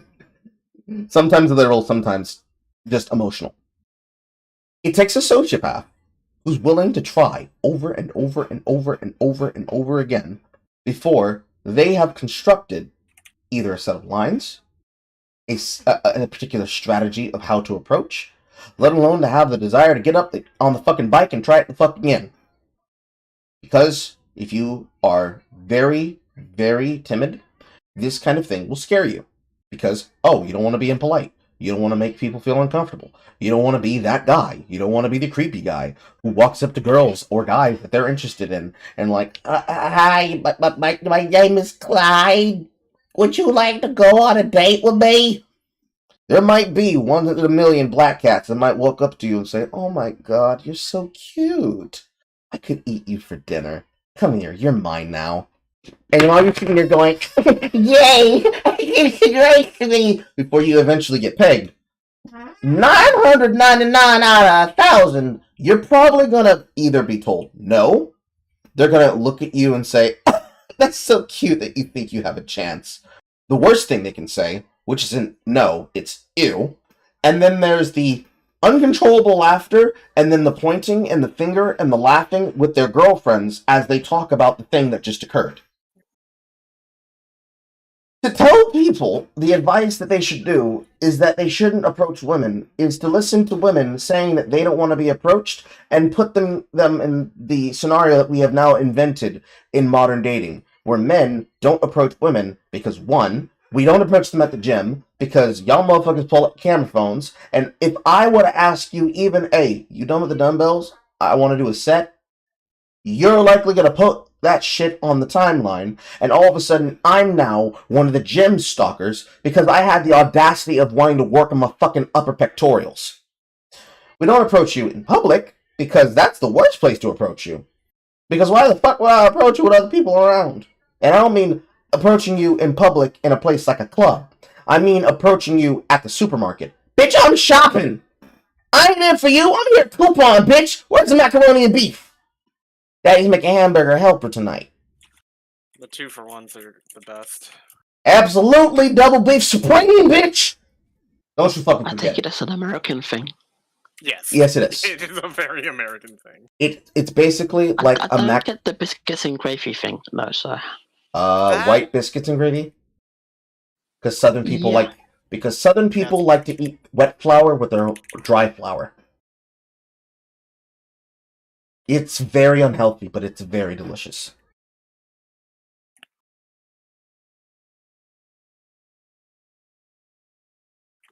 Although I can't explain Hamburger Helper. I don't think any American can really explain Hamburger Helper other than we really like beef. So we decided to stick fucking macaroni and rigatoni, and I forgot what the ribbon are called. You're a bad Italian, Carl. The ribbon pasta into a fucking sauce pan with tomato sauce and a pre-mixture package along with whatever the spices they need to season the beef that they're putting in the pan, and then put cheese powder over it, and then stir it around and let it simmer for 5 minutes, and then you eat that. Out this fucking skillet. Like a goddamn Neanderthal. This greasy, disgusting mess that tastes like fucking heaven.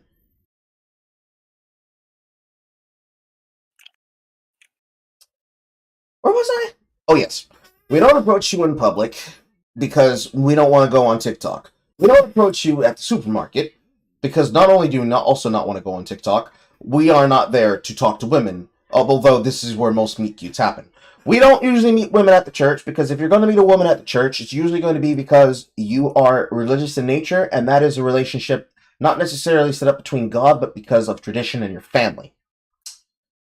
Shout out to my MapleStory players who remember the difference between the Las Vegas wedding and the Cathedral Wedding Quest.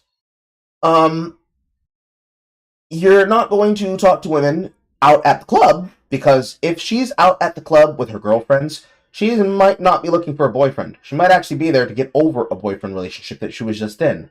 And then comes in the problem of how do you get around her friends that are running defense for her so that she can go home at night without no dick. Because some of those friends might be the bitter single person who's upset that they're not seeing anybody. And from past Carl posts, people know I don't go after the pretty one. I go after the friend that's blocking them. Fuck you mean? She like pizza. Bring your fat ass over here, Miranda. I got something I want to show you.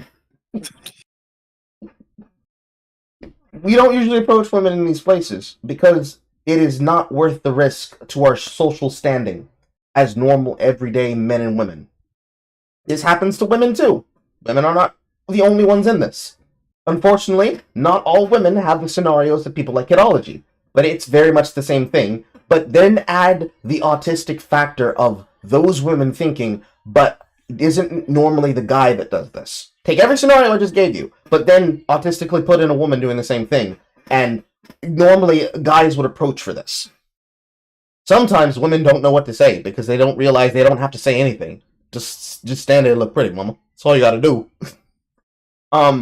But to take those scenarios and all the complexities that I just explained in them, and to compare that against Unicap talking shit about a AI program, probably reading out through text-to-speech advice that is not only mockably dumb, but has been proven to not work in the fucking wild. Whether it be a normal guy that uses it, or a man-on-the-street interviewer, or any other kind of fucking shit.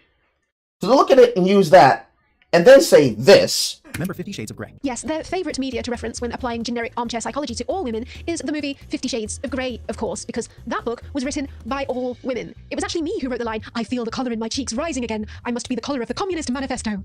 Nothing turns me on more than Marx. I'll take the knee. I'm gonna be honest here, though. Like, are we acting like that shit wasn't super popular? She's trying to play down the fact that Harlequin romance novels are usually written by women. The dirtiest of smuts, usually written by women. The dirtiest of porns, usually directed by women. Usually the hottest of the lesbian scenes, directed by women. A lot of this basically. Go ahead. It's basically their version of the Hub, but in book form. Yes. To say something like that, after giving a pretext to prime an audience against what he said, when that is literally the result of another piece of YA smut for young adults, although a much safer version of YA smut, in Twilight being inspired from that, which then inspired plenty of other fucking scenarios, such as this, to say that a woman, because I'm not sure if many people actually know what E.L. James looks like. She's like a housewife, isn't she? Yes, a heavyset housewife. And yes, I would. Definitely would. No, you would. Instantly, I would. That's the question. This is apparent. This is known. Well, this is known to people who pay attention. She looks like a tranny. The thing that she actually looks like to me is she looks like Mayim Bialik when she hits 40. She looks like that Danish comedian Sophie Hagen. What?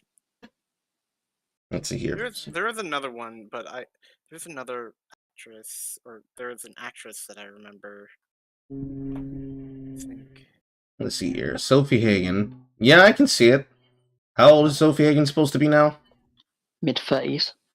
Okay, so we have Sophie Hagen, we have E.L. James, and let's bring up Mayim Bialik. I can even spell her Jewish goddamn name. I cannot. Oh, she used to be Blossom. Mm-hmm. I'm trying to find one of the non-produced pictures. Where's the cat piss picture? Anybody got the cat piss picture? There was a Bond. That's been erased from the internet. Okay, hold on. There was a Bond actor that had a wife that everybody was wondering, like, why is he with her? Yep, here we go. Oh. The cat piss picture. So. Oh, it's still on the internet. Okay. So, Mayim Bialik, E.L. James, Sophie Hagen. It's like, well, actually, no. This is probably the right way around. Best, then. It's like, here's the female archetype of these three women. Here's they are when they are young. Here's what they look like when they get to, like, their mid-30s or so. And this is what they then age into. I'm not saying that they can't be attractive. What I am saying is that this becomes this. There's two factors tying these three kinds of women together. Activism and business. And I'm holding myself to that. I do believe that Mayim Bialik will eventually look like E.L. James. Or turn into Sophie Hagen. Or turn into Sophie Hagen? Oh, Sophie Hagen has her OnlyFans as well. I'm not shocked. I'm not shocked. So does the member of Pussy Riot for some reason. Yes! Swagger! Thank you, Albert. That was the word I was looking for. For you, Carl. We also all wrote B-movie. Did you know that all women want is a man with a furry little butt? She wants a little tiny furry man with wings. I think you got shitposted trolled, woman. I don't think they actually said that. I swear to be serious. I think this might be her just making shit up. This has to be bait. This was like an old shitpost meme. Yeah. That she can trap under a glass whenever she wants. And also, you're never going to fulfill those unattainable body standards because you're a big loser non-be human without a bee sting, and each word you say makes her puke. And also, this is every girl's fantasy. Okay. Remember B-movie. But hang on 1 minute. No, How she do you made learn? this. That has to be a meme. She's either been trolled or she's trying to shitpost meme. I don't know. It's a meme. So I assume she's shitposting. What a woman really wants by watching can women B-movie. shitpost? They can. They can. They're Are they very good at it? specific. No. Yeah, no. That's what I was trying to get at. So Yeah. If it's not available on US Netflix, well, my friends, do I have something that could help you with that? That's right, this video is sponsored by Surfshark. We shilling your this ads. early in the morning? Fuck your ads, bitch! If a little invasive, such as how to pick up women at the gym, life tip, if you do so much as even try to get me to take out one AirPod while I'm in the middle of a workout, you're getting a kettlebell right up in the scrot. So, physical assault, that's wonderful. You want to talk to she women won't get arrested in the UK, so she'd be fine. social consequence. You're It fucking sucks, man. gonna say something along the lines of, "Hey, I'm new to this gym. I don't come often. I just want to meet you real quick." If a guy shows no interest, and I've seen him work out, like, you know, you kind of know regulars, but you don't know him, like, but you see him work out, like, oh yeah, I know this guy because he shows up at the same time I show up. And then he finally makes conversation. There's nothing behind Myron's eyes. It's like dead. Yes. You kind of know regulars, but you don't know him, like, but you see He's not listening. He's just waiting for his turn to talk. Mm-hmm. It's like, hello darkness, my old friend. him work out, like, oh yeah, I know this guy because he shows up at the same time I show up. And then he finally makes conversation. I'm more It's a side effect of being a person who's on content. You don't want to look disinterested from what the person that you're presenting something with is doing, but at the same time, people will notice where your eyes are wandering. It's very obvious if a person's paying attention. That's why a lot of the times when you all see me speak for long periods of time, you see me with my eyes closed. Remember that I'm dyslexic, okay? So the way that I think and the way that I speak is specific based on how I choose to make myself focus on what I'm doing. Because I am aware that I'm streaming and that there's an audience and there are people listening. But often what I will end up doing is that I'm visualizing the paragraph, like physically, if you can. Imagine there is a hologram screen in front of my face. I am visually imagining the paragraphs of what I'm saying and what I'm speaking. Because the way that my slurs and its speech syntax fuck up when I am physically looking around is because I'm noticing things and I am physically ingraining that shit into my memory banks and pulling it up on the side of my face like a heads-up display. So imagine the chat room's over here, because it physically is on my OBS, on the right side of the screen. Chat is over here. I got the video straight in front of me. I got the fucking things I want to say in my head, and the things that come up that I want to describe in front of me here, and possibly also a notepad program that I use or don't use if I'm reacting live, or if I'm writing shit down live while doing other shit, like playing video games. I chose to close the video game because I was starting to get annoyed. That game's kind of hard.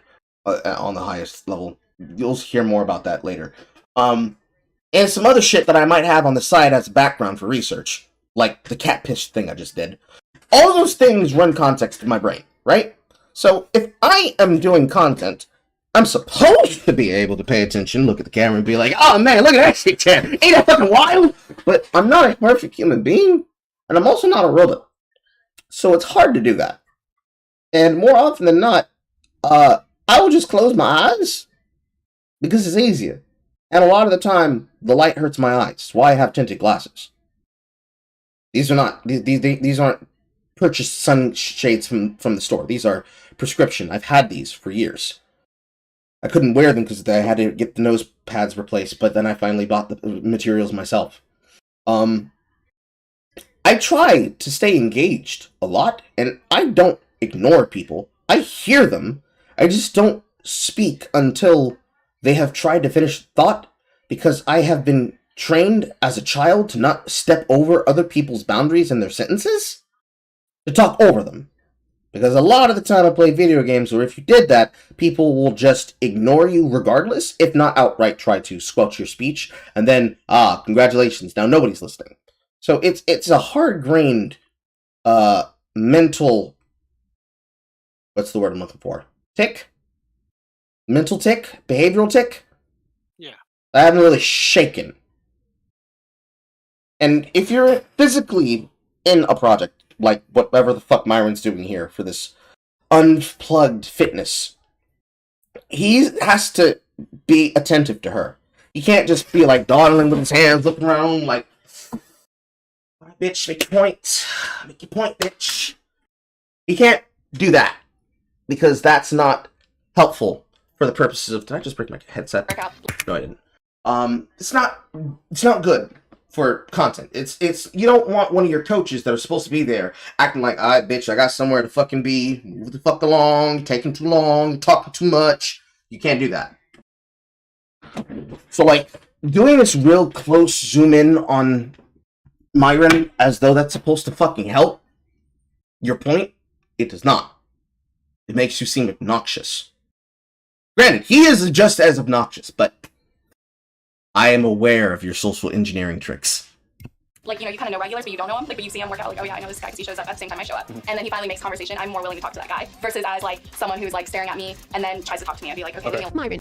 See? Like how he did there? The stare off into the side, and he's, like, listening, considering, but he's not doing that because he's ignoring what she's saying. She's literally moving in the camera as he's thinking about it and considering what she's saying. And what she said was, if a guy approaches you at the gym, and you've seen the guy at the gym before, he's not a new regular person. He's not somebody who's just started coming after you've been there. They were there for a while, even when you signed up to the gym. And they've been to the gym. They might have done sidewards glances at you before on the machine. Maybe they interacted with you in like a very small communal. Excuse me. As they move from set to set on the equipment, and they eventually then start up a unique, genuine conversation to introduce themselves to you formally, you're more likely to talk to that person than if they were to come and be like, "Excuse me, beautiful, what you doing, girl? Are you working on legs? Let me get your legs. I'll lift with you. 1, 2, 3, 4, or something on the pull-down bar. Like, motherfuckers have been starting to do this, and I've noticed it. Motherfuckers going to the gym, doing rehearsal for exercises like they fucking. Then seeing motherfuckers picking up the spare dumbbells, being like, trying to do curls with their fingers. Seeing motherfuckers doing pull-ups on the bars, like hitting the stretch, like specifically this position, hitting the stretch like. I've been seeing all of it. Women do it too. Women do it too. Carl, I cannot have you shaming these hentai protagonists and their training arcs.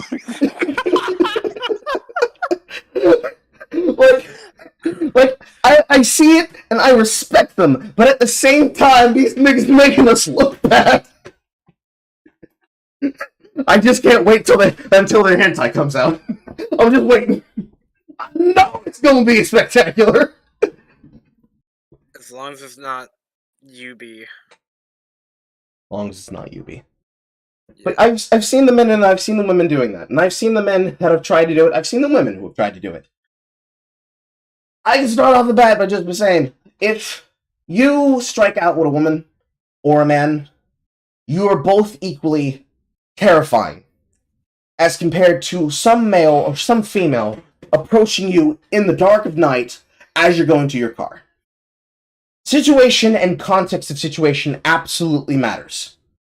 And a lot of the times when people say no, when you approach them, it might just be a circumstance of bad timing. They might be going somewhere, they might have something that they immediately have to do, etc., etc.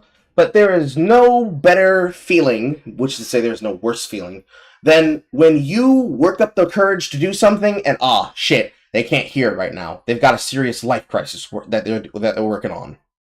Shit happens. And I don't understand why she's trying to compare that to this here. Because physically, that's how things happen.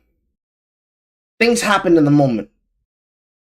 And you have to, make shit happen sometimes. Don't go so far as a hentai protagonist and try to physically construct a meet cute by trying to manipulate circumstance. That's a bit extreme, even though women do that all the fucking time.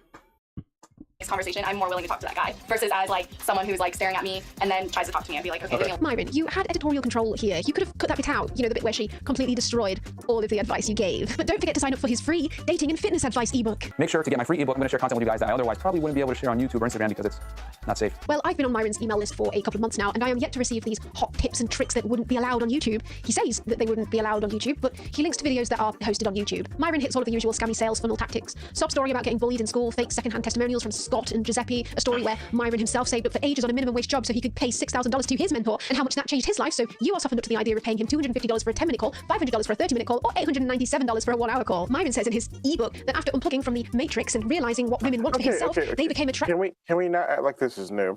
So if anybody has ever what have you any young man who's ever watched porn has watched has seen the ads, the random non-believable ads of, oh yeah, there are hot bills in your area. Plenty of those ads lead to pickup courses and everything that are literally all, hey, your problem is you're undesirable. We'll make you desirable, but hey, we gotta vet you first. These are like superpowers. We can't have you with those superpowers and then treating women work dirty. Because the thing is, they never try to go yes, you're laying poo-tang. It's rarely that. Trying to get you a relationship, trying to sustain or save a relationship, giving you skill sets to literally just help you in this stuff. And it's not that, Myron, what these guys are doing is great. No, it's literally selling stability and desirability to these guys. It's funny that you mention that. I actually have one of those kind of ebooks from 2012. Right here in PDF format. Because Carl, you know what I'm talking about. Because they literally rarely ever say, "Let's go get some bitches" type stuff. It's literally just selling stability. Mm-hmm. I present to you for your consideration, chat room, the following. Behold! One of these supposed ebooks. No, I did not pay for it. Daniel Rose's Sex God Method. 2nd edition. Yes, he wrote more than one of these. The contents. A preface, introduction, his personal story, his formulation of what he calls the devious, Devi, Sex God Method model of sexuality, based on dominance, emotion, variety, and immersion. Some of this is actually true, but the majority of this is very much the flow that she's describing here. However, here is one of the things that she is comparing Myron to. Welcome to the Sex God Method. By purchasing this book, you've taken a huge step towards improving your sex life and relationships. The SGM is a complete comprehensive guide to sexual mastery. But before reading it, there are a few things you should know. First, you're taking a risk of pregnancy STDs. You minimize by safe sexual practices. It's always present. You should always practice safe, protected sex until you're sure you can trust your partner. This book describes controversial sexual practices, describing and including forced sex and RAP fantasies. They're advocated only in the context of being fantasies. The real shit is a very bad idea. This is the kind of thing that you're comparing Myron to. You already are all the way off the fucking margin, girl. Here's another thing. Here's another thing that they do. Here's another thing. Keep an open mind while reading the book. It is called the SGM for a reason. The ideas in the book are not a collection of nifty tricks and techniques, but a system intended to change you from a sexual dud to a sexual god of mastery. If you're not prepared to have your beliefs challenged, stop right here. What's that? I might not get everything I want from this book, and I might not be mentally prepared to do so. Fuck. Here's another thing that they do. You must be over the age of 18 to read this. As a competent adult, you must take full responsibility for consequences of your sexual actions. What? You won't give me immediately self-help? Is that a way of saying no refunds? It is a way of saying no refunds. Good eye. If you wish to obtain the maximum benefit from this book, you must make a real commitment to learning its principles. This takes time. Sexual habits are deep set, and they are not changed overnight. Before you even begin reading this book, make a promise to yourself that you will apply the information in this book for improvement in the long term. What's that? No immediate self-help and fixing fantasy? What the fuck, bro? Just get a passport. True. That is something that I've had for a very long time. And the reason why I've held on to it for a very long time is because there are additional multiple assistant videos inside of this, as well as PDFs that go alongside of it. Such as... You gotta go over the videos though, so... I can't. They are not safe. They are not safe for stream. That is something that we will do somewhere else. That is something definitely for broadcasting to the Discord. Yeah, I kind of want to see this now. However, there are other things in here, such as his declassified advice. Vinny DiCarlo's Declassified. How to have sex with a woman within 2 to 4 hours of meeting her. Every time this is much closer to what he's complaining about. Or, excuse me, what she's complaining about. There's also the other one that is included in here. The Seduce Her. Secrets of Kissing. What every man should know about women, kissing, and seduction by Michael Ferris. And these were included as bonus PDFs to go along with the Sex God Method. This is that mid-2000s, early 2008 style course designed for this. And of course, they actually paid tribute in their special section to this. Fabiola, do you remember? Raymond, ABC's Attraction. Do you remember Yes? that VH1?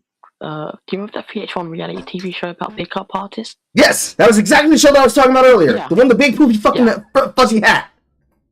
Yeah, that's the one. Yeah. All of this comes from that era of that advice column. But these men... It's like 2006 till 2013 era. The book that is... The pickup then they rebranded as the red pill back in 2017-18. Yes. All of those people that are describing that she's comparing Fresh and Fit to, even in 2008 to 2012, within the 4 years of my high school experience, they were smart enough to understand what their target audience actually wanted. They did not want immediate, I want to get laid quick. They wanted something that they would build a lifestyle brand off of. It's weird how you compare them and say they totally believe the same thing when they actively do not.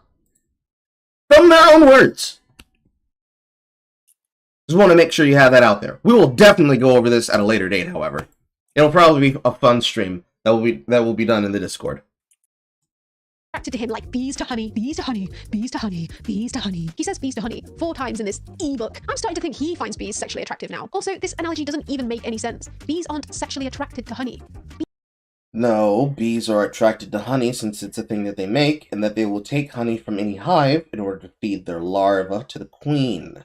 And honey is distinct to a hive, especially based on what flowers they're gaining the pollen from, that they can actually use it as a marker to help them find themselves back to the hive, and to even know if a queen is actually fit for purpose. And if they're not, they will make the hive queen right, so that she can make use of the honey, and use of the nectar, and use of the birthing quarters inside of the chambers to assist them. It's probably one of the most voracious things that bees do. They are instinctually able to know whether or not a queen can be able to give birth to young. And if she cannot, they kill her, and they make a new female queen right.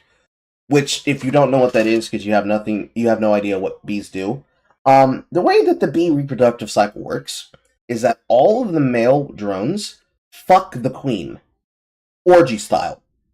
And the queen stores all of their semen inside of a receptacle. Inside of herself. Not an ovipositor, but a receptacle. Although, I guess it's kind of like the ovum factor of an egg. Those of you who know how chickens lay eggs, the egg is actually crafted. The sperm from the male actually mixes with the egg as it comes down the ovum, and then is shot out with a full hardened shell, fertilized or unfertilized. Bees do technically the same thing. All of those male drones will have sex with the bee in flight, which makes her queen right.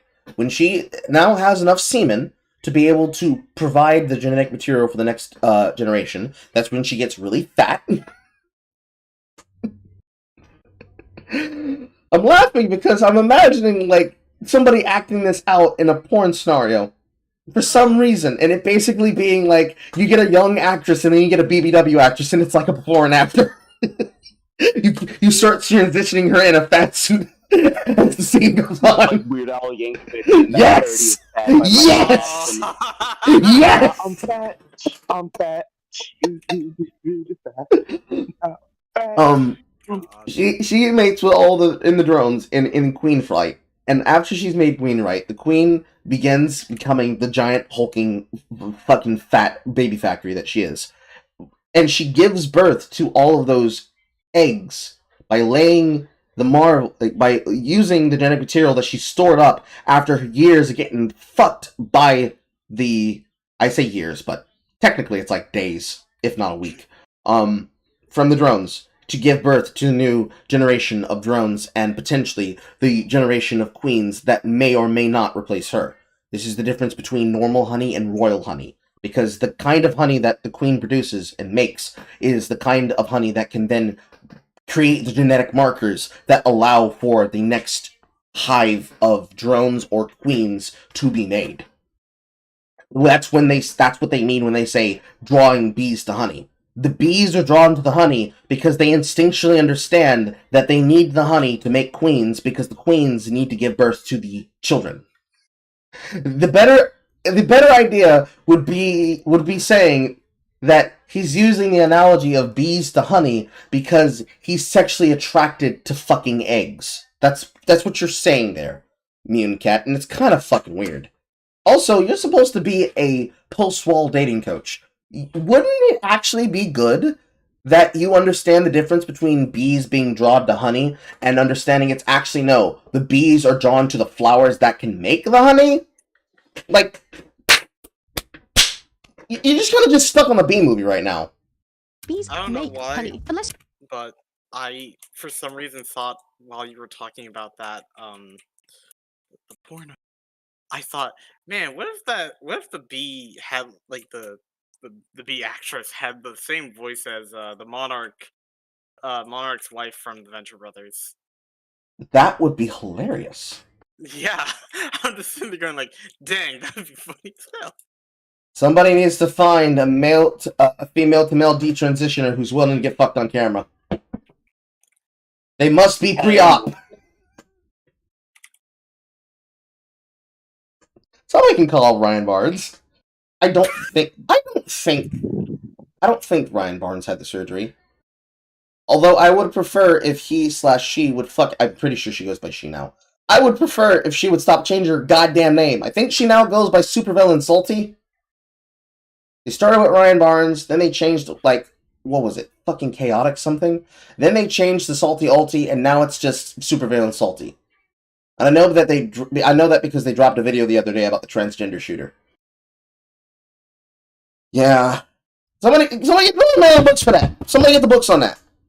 Alternatively, we can just find somebody who has really good smoker voice, and somebody who's willing to get pegged on camera. We can work with that too. assuming that your workout I'm making ideas for you, Axel Braun. Come get them. regimen caused a swarm of women to consume various plant secretions, which they then regurgitated, and using the resulting viscous substance, sculpted you into existence and stored you to consume over the next several years as a non-perishable food source. Because if so, that's pretty impressive. So what's this information then that Myron's been hiding from us that's too I'm telling you, it's just like Sydney Watson's editing, but worse.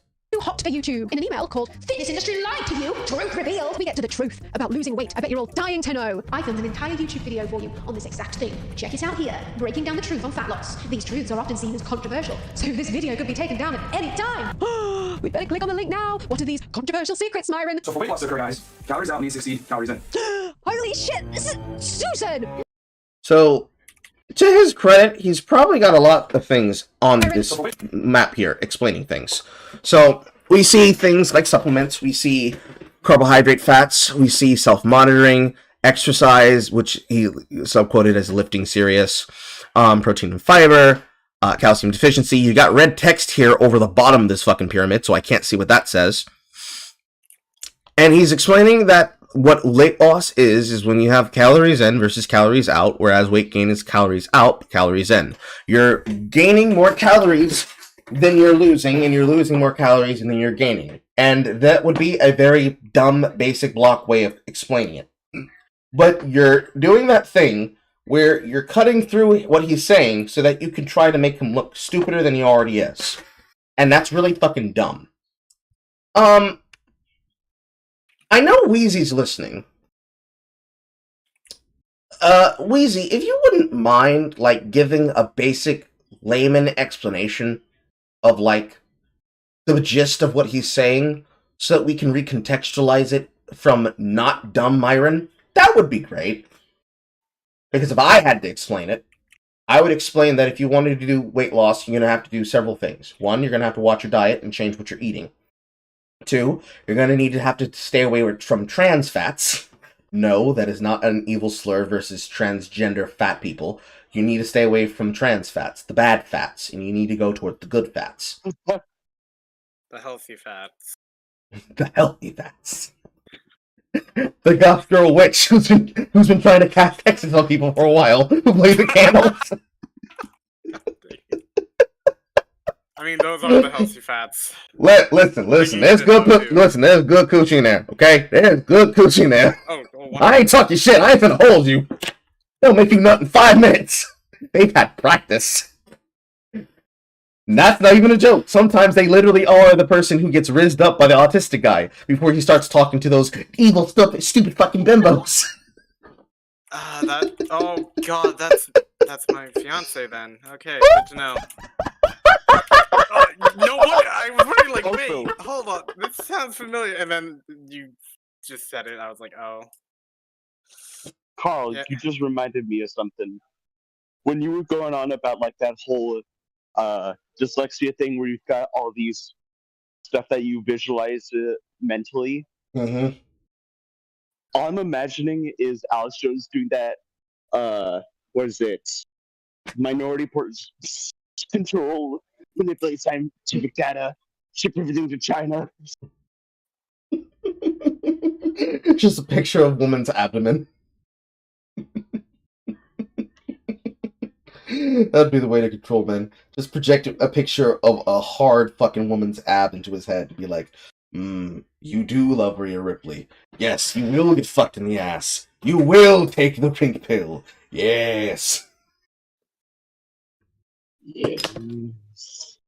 Are you ready? Anywho, to sum up the dumb shit I just said. She's being stupid about weight loss. Goth girls got good coochie. Don't talk shit about them just because they happen to have a homely body. They'll make you nut in 5 minutes. Weight loss sucker, guys. Calories out means 60 calories in. Holy shit! This is Susan! What are you doing leaving this off? We can't have this on YouTube. So what about Fresh? Well, he's an expert alpha, banging 9s and 10s all the time too, don't you know? Sometimes 3 in a day. But today we're going to talk about my W in terms of having 3 women in one day. Now, it sounds crazy, right? I met this guy at a pool party. He's an NBA player. I won't say his name for some reasons, but, you know, so we talk to a guy, head guy, right? So he's like, yo, dude, you know what? I'm having a mansion party, like, the next day. Come through. I got you. Legit, guys. I could have 3 with them. Did my thing with one of them. Came back outside. Hopped in the shower real quick. Talked to the other one. Went back in the room later on. Basically, I had 3 girls in one night. First rule of Caravan Club is that everyone gets some. He then uses this 100% very true story to sell his DMs on demand course for Instagram dating. Plus, it's only $1,000 for a 1-hour Instagram dating consultation call, after which you could have women react like this to your Instagram too. Okay. What? I think I'm almost like, I feel bigger than you. No, it's like you do fraud in a way. I'm a Nigerian scammer. No, but everything that was what I was saying. Yeah, Nigerian. Yeah, I would think you scam. I'm gonna pass because you look like the off-brand Kevin Hart. Okay, no, put on my rings. No, hell no. Yes, no. True alpha males. I have no I mean, again, vapid women who are all about Instagram and shit will speak and talk like that. That's just how they are. That's not a gotcha. It's more a L on them for bringing them on for the reasons I explained earlier than you trying to use that to say, listen, guys, this is what you can get if you pay the money. Just don't use Instagram. Just don't use Instagram. Well, so she's just going to say women are a monolith. I mean, she's saying women are a monolith while at the same time saying women aren't a monolith. She's basically being signifier right now. That's why people keep brought it up to me for me to watch it. No idea why you'd go to Twitter for dating advice, but there's even Twitter accounts that offer seduction tips. And just so it sounds like they know what they're talking about, like it has a basis in actual female psychology or something, they sprinkle the red pill bullshit in there to make it sound as if it's scientific, like these are guaranteed seduction techniques based on peer-reviewed research that will work on any woman.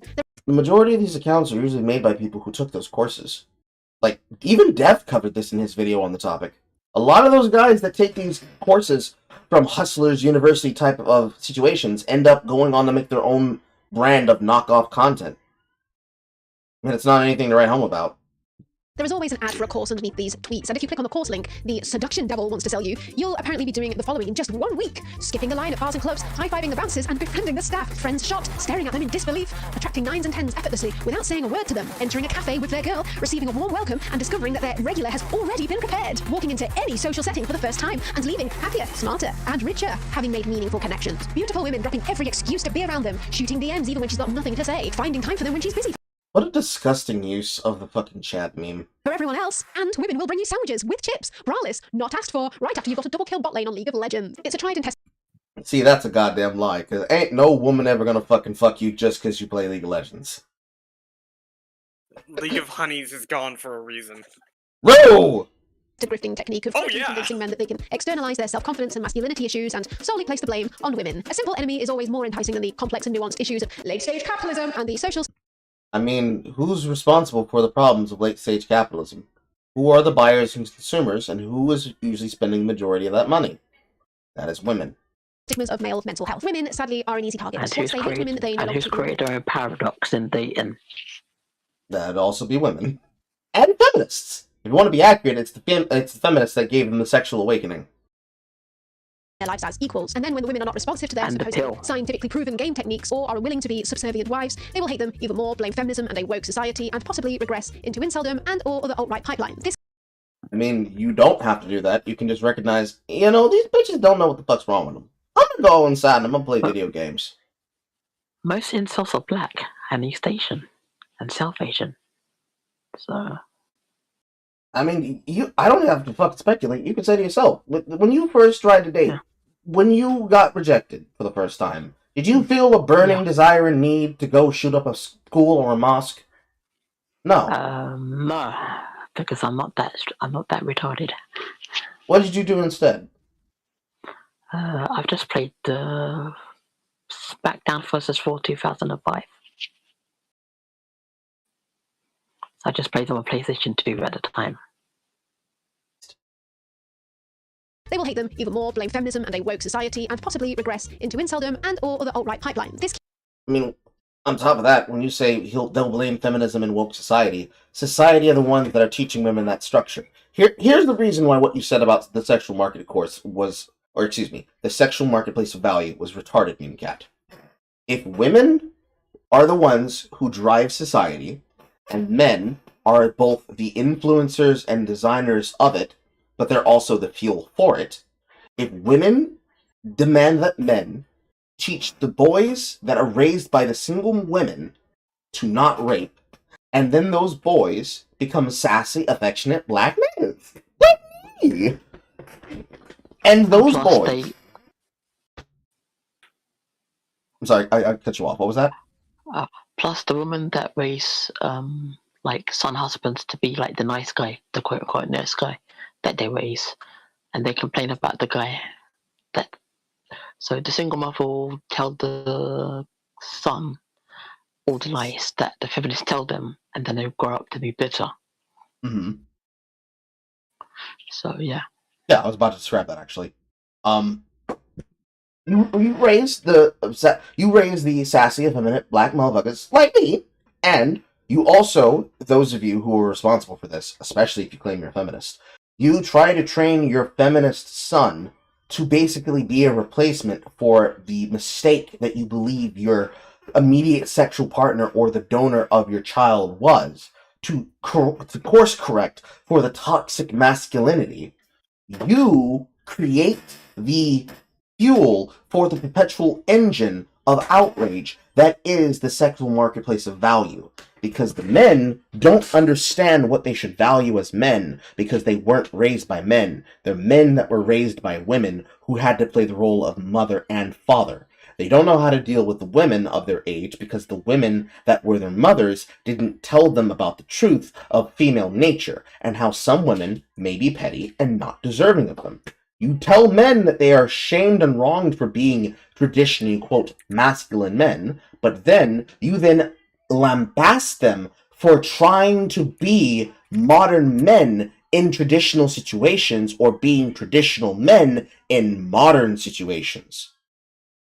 I think I've had maybe like 5 TikToks at this point where I've described the weirdness of this. It is weird to me that traditional values are being sought by modern dating strategy women who dictate that they want a traditional man but are not willing to behave like a traditional woman. It very much is the kind of grooming of somebody who wants to prepare effectively a brutish bodyguard. You want an evil monster of a man to be your husband, but you want him to be a trained puppy for you, but a killer attack dog to everyone else around you. So it's like the Beauty and the Beast situation. Yes. Well, that's to say what they're asking for is they want a traditional man. You want a gentleman who's nice to you, but is hostile to everybody who means you harm, which is a man. You want a man. So, like, Yeah. can we also just point out how, like, the whole traditional men thing isn't some thing that excludes her? Like, so many, like, not only just churches in the South, but I've heard this from European, other places. So many churches are open to single mothers, whores, everything, if you're willing to say, I want to change. And then they will allow you to repent, and allow you and even encourage you to demand everything from young men. Because so many men, if you ever been to this church, like not just like limited to America, will go, okay, so young men, what you need is to be all this and this and all these things and never take advantage of a woman or all this other stuff, or never be appreciative of women or all this type of stuff. And like the female advice would be, well, like, don't date a guy with tattoos. It basically boils down to that. There are, like, even in traditional settings, there aren't as many like limits on women as they like to like portray, especially in modern settings. Mm-hmm. It's a bit weird. I've seen those churches. I've been to those churches. That's why the church numbers are down at the moment. I feel a lot of that is also just people being disillusioned. They don't believe in a form of religion. No, not even necessarily because they're atheists.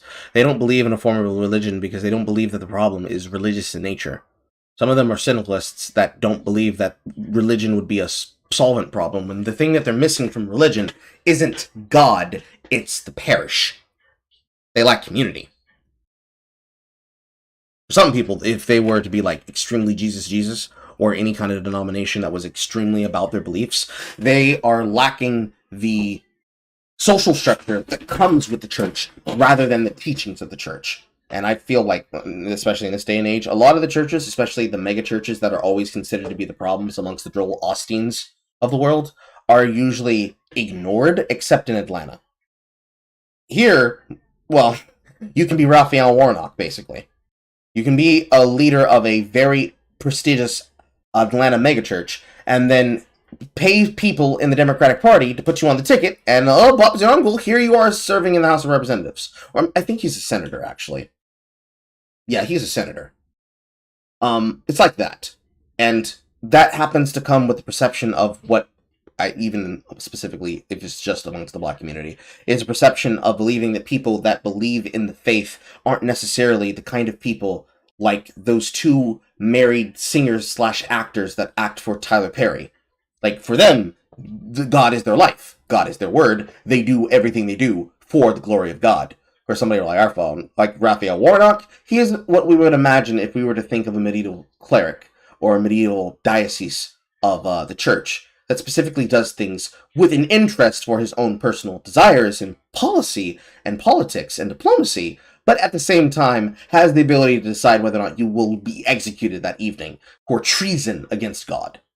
It's that kind of a thing. I don't think I'm the only person who thinks that. There's a lot of so in the UK at the moment, there's a lot of people that are born again recently. So like there's been an uptake of people that are born again. I think Aiden accounts for that. She became Christian. Yeah, because she lives in Ireland, so. Matter of fact, let me see if she's available. Awesome. Because she converted like a year ago or 2 years ago. Stream. We are already live on the topic of religious. Let's spell. Religious conversion came up on watching the new red pill video. We'll see if she responds to that. Watch the section so I can remember what I was going to say. Equals. And then when the women are not responsive to their supposedly scientifically proven game techniques or are willing to be subservient wives, they will hate them even more, blame feminism and a woke society, and possibly regress into inceldom and or other alt-right pipeline. This. So, by framing the negativity of, oh, if they don't fall for these 100% guaranteed to work strategies, they'll blame society and blame feminism. They should blame feminism. But they shouldn't blame feminism that specifically looked to get parity in society. They should blame the radical feminism that said women have the worst always, but they can never do anything wrong, that then allows them to act shitty to men. Go ahead. It's one and the same. So it got turned into radical and normal feminism. It got turned into one and the same now. So. Yes, the one of the past, yes, but I'm talking about the difference between the first and the second wave feminism. The difference between, accounting for the ones that weren't terrorists like Jane's Revenge. If you account for the first wave and the second wave of feminism that wanted to seek the vote and then wanted to seek equal rights, specifically and explicitly around things like society and pay, that has been achieved. It has been achieved since 1963, 1965, Civil Rights Act of 1963, 65? Yeah, 63, yeah. That has been solved since then. Everything since then was not about equality, it was about supremacy. Explicit supremacy and privileges under the law granted to women that are not granted to men. And then the consistency of claiming it's not good enough, you haven't given us the ability to literally kill a man with the press of a button. Like, can we just not point out that a lot of laws have been put on the books that were based off lies and open lies that we know about? I mean, there was the 94 crime bill that Bill Clinton and Joe Biden did. Yes, of course. But it's a lot worse than that. It also includes VAWA, unless that is literally the bill. Because I'm pretty sure the Super Predator bill wasn't VAWA, or maybe it was? No, it was the 94 crime bill. Yes. Because the Gendered Violence Act wasn't gendered. Yes, it was specifically just violence against women. That's why inside of many of the bylaws of the Duluth model, it is possible for men to go to prison for crimes that women can commit, that they will either get reduced sentences, if not be granted bail and parole for. So, the laws in the UK suggest that a man can't be raped, and if the man's below the age of 13 and he gets the women, like, so with the teachers, female teachers sexually assaulting the under 13s and they get pregnant, the kid has to pay child support. Mm-hmm. In the UK, at least, anyways. So. We have just had a situation where a child was grown by a teacher, and she was impregnated with that child, and the teacher will not only not be dealing and facing jail time, but that the mother of the child is seeking to have custody of the unborn child once it is born, and it not be released into the custody of the mother because of that scenario. And I believe on the UK books, it's listed down as the difference between forced envelopment and forced penetration, the same as it is here in the US. Yeah. So in the UK law, a man can't be sexually assaulted by a woman under the law. Mm-hmm. Keeps them in the Good tidbit, but getting back to the thing, because I keep distracting myself while I'm waiting for Aiden to call back. Blaming those things, blaming society, blaming the feminists in society that are loud-mouthed and have told people that this is how it should be, getting angry at the backlash that comes from that, and instead of taking accountability upon those who have made it like this, with the free love, with the sexual marketplace of value being pushed towards women, with the constant need for seeking supremacy and all social factors, not holding them accountable when they go too far, and then saying, oh no, they're just going to blame everyone, they're going to blame all of us, and then they're going to be going down alt-right pipelines, it's much more likely that that's the result of you telling them, yeah, we don't want you neither, don't come around here no more, and them going where the love is. And the love, quote-unquote, that they got was from places that weren't you. And so you're labeling everything that wasn't yourself as alt-right. Because alt-right pipelines are when they don't listen to us. Well, for me, it was the movie reviewer channels that got me by. It was like Critical Drinker and Jay Long, what's her name? Jay Long. Yeah, that's the one. And Mauler helped me get through stuff. So it wasn't like an alt-right pipeline. It was just like the movie review channels that got me through. Mm-hmm. I would say it is a weird thing to blame channels in general, or pipelines, quote unquote,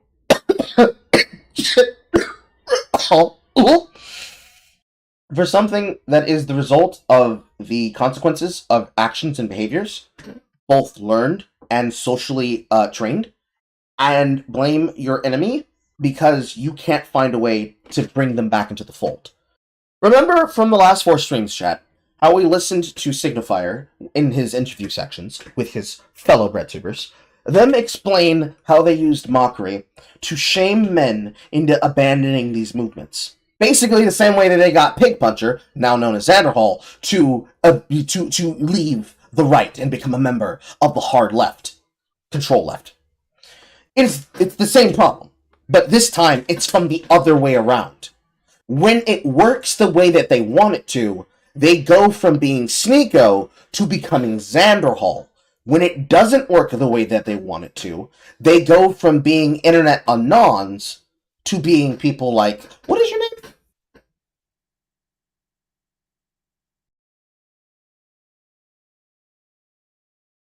I don't know what your name is. What is your name? What do you want it to be called?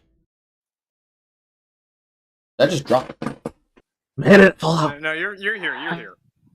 He's not talking to us. He's talking about the specific incel forum guy. Yes, Richard No, yeah, 277. Richard. Oh, Yes. My name's Richard. Yes. So yeah. when it happens the way that they want it to, and they are able to harass you and get you into switching sides, you go from being like Xanderhall, originally going under the name Pig Puncher, and being a person who basically bounced between, quote, right-wing and alternative content creators like Lauren Southern and Dr. Ramarican and the Honey Batters, and I guess also Randy Gorski. I've met the Honey Badgers. They're alright. It's like going from them and becoming Xanderhall. And when it doesn't work the way that they want to, they're like Richard, where they might not have even been on the side one way or the other, but they basically go their own fucking way, and then they describe men going their own way as being red pill. Well, I think the perfect opportunity to bring up is that a lot of them brought up what they were worried about was the men going their own way thing. It was the apathy of it all, and just no investment in the system as a whole. And that bugged a couple of bread tubers and YouTubers a lot more than it did those guys being on the right. Because what that means is it's like they pulled away from the system altogether. No resources, no involvement. It's not even because they're dangerous, because like society decays at that point. Yes. And that's more scary to them than the well-being of those men. Yes. Because that's why they're mad at the passport bros as well. Yes. That's why I explained it the way that I did. Society is an engine, and men are the fuel for the engine. If men are not participating in society, it means the women now must take up the traditionally male positions that those men would have provided. So the resource gathering, the resource shipping, the resource marketing and moving, and then the resource burning. Whether it be literally burning men in a war machine by throwing them into a wood chipper, or the burning as in burning the midnight oil and proverbially working your life to the bone to provide services for people who don't even think of you. Everything from agriculture to animal husbandry, which is just farming, ranching, cattle ranching. Automation is coming in 5 years anyway, so it'd be mute. It's fucked up if you're one of these kinds of people who do this.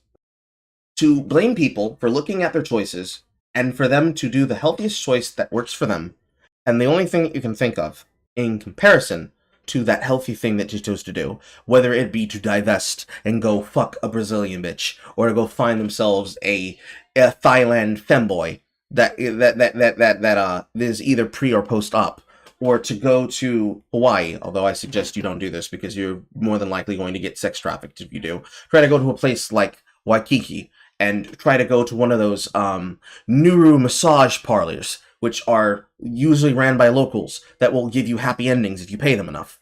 It is probably not a good idea to blame all of that on men going their own way because they don't want to be involved in society until they decide or they grow healthy or become stable enough or decide to re-enter society again to then find a partner the way that Dr. Ramerka did and then say, you're the reason why everything's breaking down. It's probably not a good idea to point your finger at them and say, if you don't do what we want. Yes, he has found himself a partner. I know, I met them both a couple of years ago. He got lucky. And how long was he single for? I swear he was single for like 6 years. He was single for 7. 7? So, yeah. And that's a good story. Because he'd been MGTOW out for the longest time. But like that's an example of a success story. Yeah. Take the example of just the guys who are still in transition between their success story and where they are right now. I cannot mentally imagine trying to blame those men for looking at the factors that they have in front of them, saying, I don't want to be involved in these factors, none of these things are positive for me, them doing whatever the fuck they want, and you coming along and saying, listen, if you don't do what I want, you're going to become Sneeko. And you don't want to become Sneeko, do you? I'm pretty sure they'd look at you and be like, no, I don't want to be Sneeko, but I also don't want to be near you. Fuck you. The worst thing about Sneeko is... That guy just kept popping up in my algorithm. No, the worst thing about Sneeko is he is a culmination of a lot of factors that people don't want to actually talk about because they like to go, my red pill. But no, Sneeko is obviously a young man who is largely successful in a good, I would say generally good home. But what happened? he didn't get strong masculine discipline or even mental health, because you can obviously tell he has some type of attention disorder. If you've ever seen him talk, you can kind of tell if you meet any of those kids like him. And it's obvious. It's one of those things where he's hyper emotional. He has attention disorder, so he's always talking about how he feels. And then there's always this other stuff. And I'm like, he never got a proper outlet. And then back when you add on, he was raised by the internet. Like they don't want to bring up all those factors that is more than the red pill. Because the thing about this is, plenty of guys are like Chico, but they're dealing with real life and less privilege. So they end up being a whole different beast than him. And they're probably not as nearly as annoying or desperate for attention as he is. Most men suffer in desperate. What's the quote? In desperate. Most men suffer in desperate silence. So yeah. So most men don't have a platform to express themselves like this guy has. If they did, I don't think they would even listen if they tried to, because they just don't listen. A lot of the times they don't listen. They say they listen, but Signifiers Part 4 demonstrates what they mean when they say we are listening. It's more like they're looking. I think it said the same thing at the end of my review of She-Hulk, from the example that the guy was giving about them saying, "Oh, we were listening to these criticisms about Marvel content." And it's like, no, you weren't listening. You were looking, and you were seeing, and you were hearing, but you weren't really listening. No, because the thing about this is, for all of these social engineering ideas and more ideological driven philosophies of collectivism, you have to understand that for all of it, what is this guy's name? Carl, is Bass something? Bass FGZ. Yeah. Bass video, yeah. He pointed, I think we're looking at a lot of this stuff. I realized that Excuse me, fellas. it's from a lot of guys who are even slightly left leaning. You realize that these institutions aren't really for anybody. These ideologies aren't for anybody, because even communism, first all the people go no true communism. Oh, that communism was right wing truly. The ideas that most of these modern feminist socialists pop out aren't for anybody. And communism, because it needs to maintain itself, will eventually always become racial, traditional, no more whores, pro its nation, because it needs to maintain and be profitable and keep the system going. So these social ideologies are completely opposite of that, because they proceed to back end.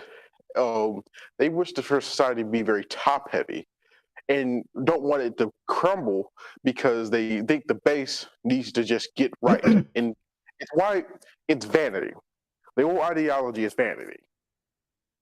It's less programmed to be functional. It's all vanity. It is a system that is designed to extract wealth from the people who are as equally wealthy as the person on top, and ensure everybody else is poor on the bottom. That's why I make mention of Chapter 6 of the Communist Manifesto. It is literally the 10-point plan. You take everybody's shit, you throw them into the fucking slave mines, you throw them into the industry, you make them provide service and labor, you take the capital that they produce for themselves, for their business, and you add it to the state, or you claim it for yourself. And after that military coup that you use to get into power, you strip everybody else of their power to fight back, and you continue marching forward. And basically become a command economy with people who are too poor to be able to fight back against you.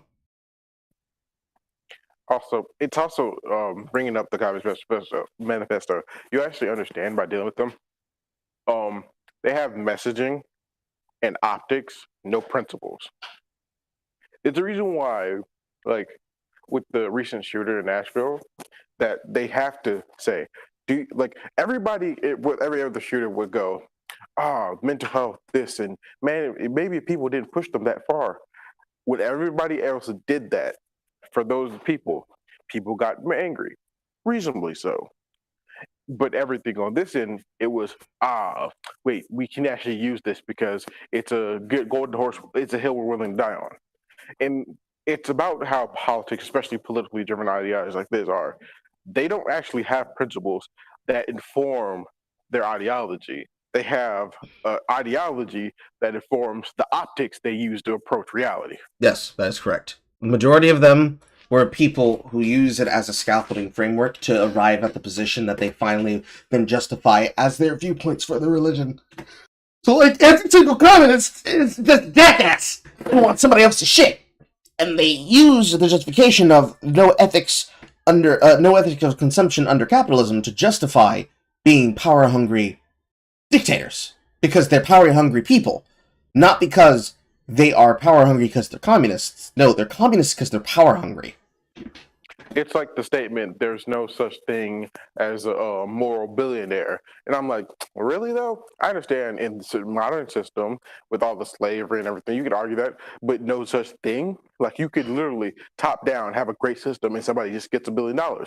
But then when you realize, even Jordan Peterson pointed this out, when you realize, give more money, but less money is taken from the rich to give, so less money is taken from the rich, but more of it's given to the poor, or just give much less money to the poor and take more money from the rich. And then you realize, more people, especially on the left, pick the top one, take more money from the rich. And I'm like, really? Like, even if you don't like the rich, really? It's based on punishing. Give more to the poor? It's based on punishing them for having more, which is the basis of what communism is. We need to move on. Grips of the manosphere for as long as possible, paying for courses and watching the content in a paradoxical mental state of both hating women and being obsessed with them, wanting to talk about them for hours on end, day after day. And this is what made it so... They're not obsessed with women and they don't hate women. They are explaining what they believe is their philosophy for women. And women do that all the time in their groups as well. They talk about men all the time. Mm-hmm. That's like saying that women hate men. Yeah, it's like saying that women hate men, yet they want to be with men. So it's difficult for me to try and curate all of the main talking points of the manosphere into a simple set of teachings. The space is... You can't, because they're too abrasive and they're too monolithic and they're also too aspiracious. There's too many of them, and there are too many sects of what effectively would be denominations of church to define them. And trying to do so underneath an easy-to-reference guide is why you guys end up falling into the trap of not understanding the people you're talking about. Because you refuse to actually see them as people. You see them as monoliths that represent a type of enemy, like it's a mob type. When you see SinglePlayerCarl, you don't see SinglePlayerCarl, you see an upgraded offshoot hybrid of a former anti-SJW. Just a newer generation, a newer model. I'm actually playing a game that has this exact feature.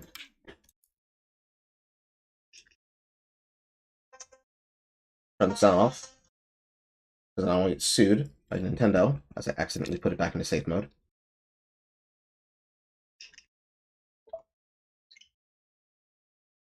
When you see people, you don't see people, you see a bestiary. That's how you guys describe people. When you think of people, I'm going to have to hold this up to the camera because it's going to be hard for you to see. When you think of people, you don't think of people, you think of a bestiary. Like, oh, look, there's Carl, and there's his chat room, and there's the person he learned it from. And then later down the list, you start describing man figures, because this is the middle of the fucking playthrough for the remix. You're like, see, there's their ideology, there's the person who taught it to them, and there's their real form. There's them powered up. That's how they think. That's how they're describing. That's what they view it as. Instead of actually understanding that there are different types, different forms, and different behaviors, they're instead saying, no, let me find a way to define them as all this one thing. Because we can't let them be human. They're not human. How could you describe them as such? They're a goblin. They're a type of goblin. They're a type of orc. They're a type of kobold. It's extremely cringe. Because people are more nuanced than that.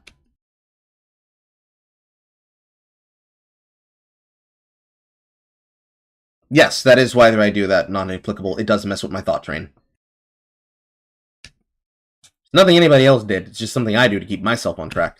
Especially since we've been making sure that Carl doesn't take 12 hours to explain a 2-hour video. It's full of like 90-minute podcasts during which they just gargle each other's Kool-Aid, regurgitating the same ideas over and over again. That's what you do in a hug box. You gargle ideas and you don't challenge the status quo. Because if they wanted to challenge the status quo, they'd be going to speaking events and they'd be inviting you on stage to debate your ideas. They don't do change my mind events like Destin does. Here I am, worried about the runtime of this video like a beta little cuck. Ooh! It is not beta or cruck to care about wanting to have a well-structured, thought-out argument. It is also not beta or cuck to have a long video. It's not beta or cuck or SJW to have a short video. It is beta and cuck to try and meander around a point. Will anyone watch my video if it's 90 minutes long? It took me 3 months to make, but I don't know if anyone will be interested. Meanwhile, in the manosphere... What's up? Welcome to the 9,725th episode of Roids Before Foids. And It is cucked to try and compare a long video to a series of multiple long or short podcasts with numbers, so that if a person wants to go back through the RSS feed and watch them, the same way that I was looking earlier at the podcast feed system, so that I could have these collated in a form that people could watch and listen to them in, to use that as a comparison to say that they are cringe, or they are based, or that they are gay, or that they are cis. That is definitely a way to be lame as fuck, if you wanted to be an asshole about words. And today, we're going to be spending the next 3 hours talking about whether it's gay to talk to women. But I've investigated enough scams at this point to know that if you need to convince people of an idea that initially sounds absurd, your best bet is to lock them in a room for as long as possible and to repeat the same ideas to them over and over again until they start to sound plausible. And this will happen until these men are so black-pilled that they've fallen down the rabbit hole onto the Wheat Waffles face rating charts and are desperately trying to work out how ugly women find them with needle-point precision. So the skull can be divided into 2 parts, the splantocranium, which... I mean, it's pretty fucking dumb. Most of those things aren't really done to be like, here's the way that I can tell by the golden ratio that I'm truthfully attracted to a woman. My face is the perfect size that she can crush my face with her thighs. Based, however, it is much more prescient that when you say, Mooncat, that these guys are blackpilling themselves, the black pill wasn't given by the coaches. The black pill was given by nature. And I'm not even going to say women's nature. It was given by society. Society told them, deal with your shit, but we don't like when you complain about it. That's where the black pill came from. They were told, people care about what you have to say, and then people told them, shut the fuck up, nobody wants to hear that shit. And everything since then has just been a spiraling down the drain. Because they want to be heard, no one's listening, nobody wants to listen, they're talking over them. Which comprises all of the facial features and the neurocranium. But a few years ago... What was that? No one really cares either, so... This Kermit-sounding-ass PhD hammer crawled onto the scene and started regurgitating these ideas, but with bigger words, embodying This just in, Jordan Peterson is, what was that? A scam artist? the movement even beyond the damp basements of inceldom and into popular right-wing rhetoric. This man is Cthulhu, inserting his slimy tentacles into every video I make now, and each time he does, I realize... You mean you are inserting Cthulhu into your videos, like a ritual to summon him, and So, the like- algorithm for clout. Like, we even brought this up in the whole FZ signifier thing. Like you understood where he started. Be honest about it. But you can't be honest with why he moved away from very liberal-minded thought. He's like Cthulhu. No, because he signifies everything that's wrong with her. They can't be honest. Like, at all. That would require them to explain that they are pushing the people that they want to convert away, and making them become audience captured because they're going where the love is. Which is to say, they're going where they're receiving debate, response, interaction. Sometimes people literally will go to love. What are you more likely to do? Are you going to go into the arms of the parent that's not beating the shit out of you, or the parent that's beating the shit out of you? You'll go where the love is. Who are you more than likely going to listen to? You're going to listen to the people who say everything that is wrong with you is because you're made wrong, you've learned wrong, and you've been taught wrong and educated wrong, and we will not invest ourselves into trying to teach it? Or are you going to go to, hey, yo, bro, you can come over here. Yeah, we believe that Jews should be exterminated, but, we'll give you a fucking hug when you're sad, bro. Also, I'm saying this as an example. I do not believe in a genocide. More and more how dangerous he is. Fresh and Fit came along and took the podcast format, but instead of shouting the talking points in other men's faces, Took the podcast format. No, used the podcast format. Anybody can make a podcast, baby. Even you. You will probably be shit at it, just like everybody else is sometimes shit at it. they will invite It's truly the anime taste of audio format. unprepared women on as guests under the guise of discussing sex and relationships, and then when they get there, they take their phones off them, not the male guests, make them sign a waiver, and then feed them shots until they can no longer form a coherent sentence. Bro, they live in Miami. What? They don't serially drug the women. They live in Miami. They go and pick up people that they think are dumb. Maybe they have them sign some fucking NDAs, which realistically we know that for a fact that they do not, because we've seen what the fuck happens when it gets popping inside of Fresh and Fit and there's possibly violence. They live there, and that's also their studio. They bring in random fucking men and women, or internet figures on the internet, to their Miami place, and they try to film full episodes inside of this place. And if something gets popping, like somebody starts popping with a gun, everybody scatters like cockroaches. I, on the other hand, need to drink to perform a coherent sentence. When you come home, I'm gonna be in lingerie. I'm gonna keep it nice and fresh and waxed for you. I'm gonna cook your food. Oh, You just gotta bring home the bacon. That's it. But as soon as a woman disagrees with Myron, he will kick her off for interrupting him. She's big and beautiful, except for how she is. Yes, you understand what their grift is. Thank you. However, that does not constitute what you're claiming. Essentially, can you please stop interjecting? Do not ever fucking snap your fingers at me again. You're gonna respect me on my platform. And you're Period. gonna respect me backwards. No. You gotta keep it respectful. It is. All right, get the fuck out. No problem. Real talk, get out. All right, take your headphones, get out. Let's take several seats, guys. It's okay. I'm dead ass. Like, get the fuck out of here, bro. Like, I'm not gonna tolerate no chick coming on here thinking like, oh, I'm special, blah. It's like, you can walk out now. He's not in his feelings, though, like a woman. No, it's not an emotional No, he is in his feelings. He's definitely being a woman in that situation. Much like how Signifier said it in the last 4 broadcasts, it is very weird when men like Myron and men like his cohort. Why can't I remember the fucking African's name? Why can't I do it? It's Fresh CEO. It's Fresh CEO. Is his name actually Fresh? Yeah. His first name is Fresh. No, that's just his nickname. Yes, that's what I'm trying to say. I can't remember his name. I can remember Myron's name, but I can't remember his name. Because he's forgettable. Why am I laughing? That's not funny. He's literally Myron's simp shadow. Can we just move True! on? But, yes, they are being emotional when they do that, Mooncat. And yes, it is pathetic when they do that. It is pathetic if a person has to send somebody off to programming because they cannot be able to control themselves. But there is a context to this. So let's compare this to the Whisper event, shall we? Let's compare this to when Whisper was being argumentative and disruptive in my chats. I had a full conversation with this person after the 3rd interruption of this style happening, when I was being a lot more timid with being responsible for guiding my content. There was an entire presentation about it. Everybody remembers. Anybody who doesn't remember, go back to the Just Cudgels versus chat. Entire section dedicated to it. That wasn't just, oh, I sent somebody off my stream and I banned them from my audience and my community because I didn't like them talking over me.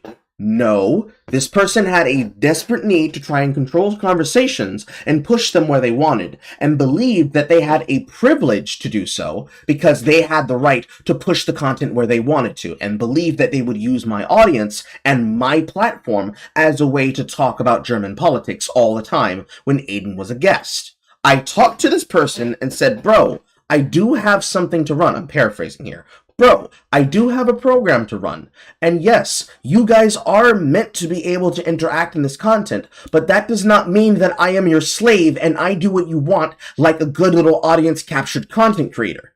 This person then went to my podcast co-host, of which there is now 2, total of 3 hosts, including myself, and demanded to have the right to control my content to Ben.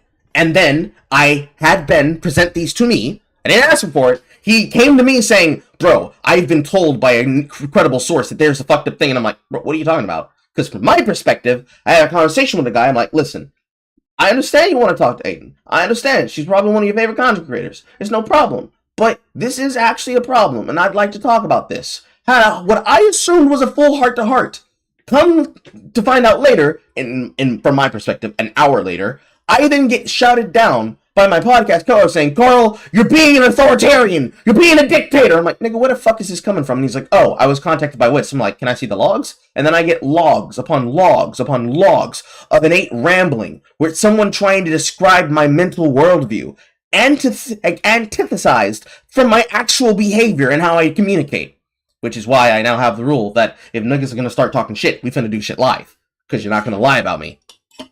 That's what led to me using TikTok more to describe these viewpoints that I'm seeing and to push back against this rhetoric I had, which then led to the creation of TikTok hysteria videos, where basically I take the clips, I take the examples, I take the argument, and I start embarrassing them, and then I re-upload it for a YouTube audience.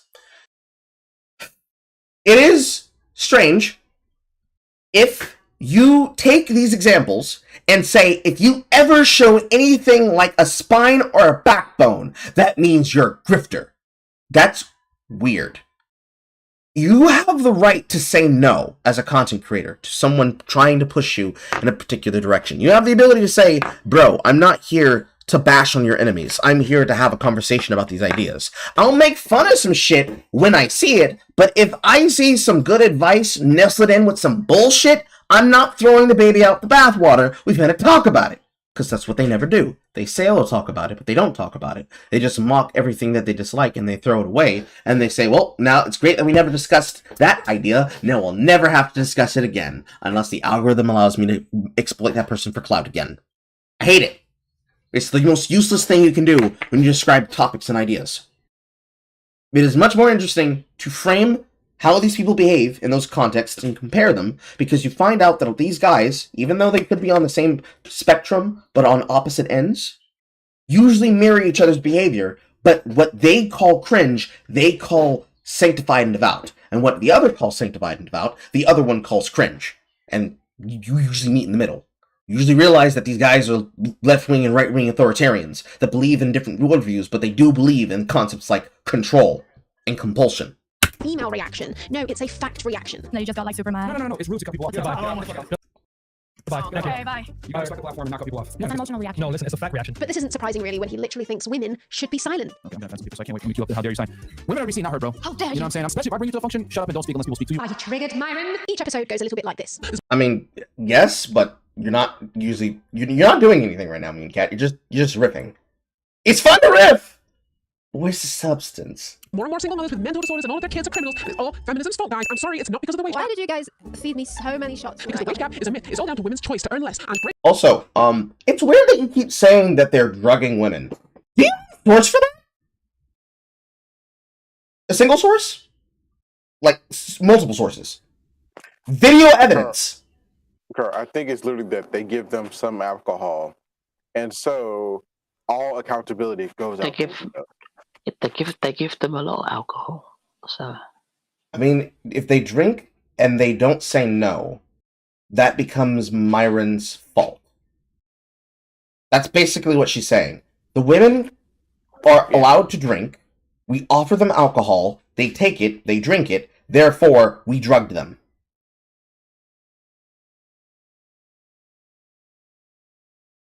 It's like you said, it's Myron's fault for giving them alcohol. So. It's like the difference between I lured him into the back of my van, I promised them food and candy, I gave them candy that was laced with epinephrine, then I fucked him in the butt.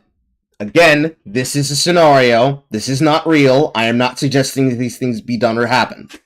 And, bro, we brought her back to the party. We said, do you need a ride home? She said, I'm good. I'm riding with John. John said, you look like you had too much to drink. Are you sure you just don't want me to take you home to your sorority sister? She said, no, I'm not a pussy. I'm one of the good big girls. She said, all right. We brought her into the room. We said, listen, the guys in this room are going to want to run a train on you. If you don't want to have a train ran on you, you don't need to walk in this room. You can go home. We will drive you home. We will make sure that we get you a fucking drunk pill so that you can sober up later. We will actively buy you Waffle House, bitch. If you want us to take you home, just say no. And they say, no, I want to go in the room. And then they go in the room. And then they get a train around them. And then they walk out and they start crying.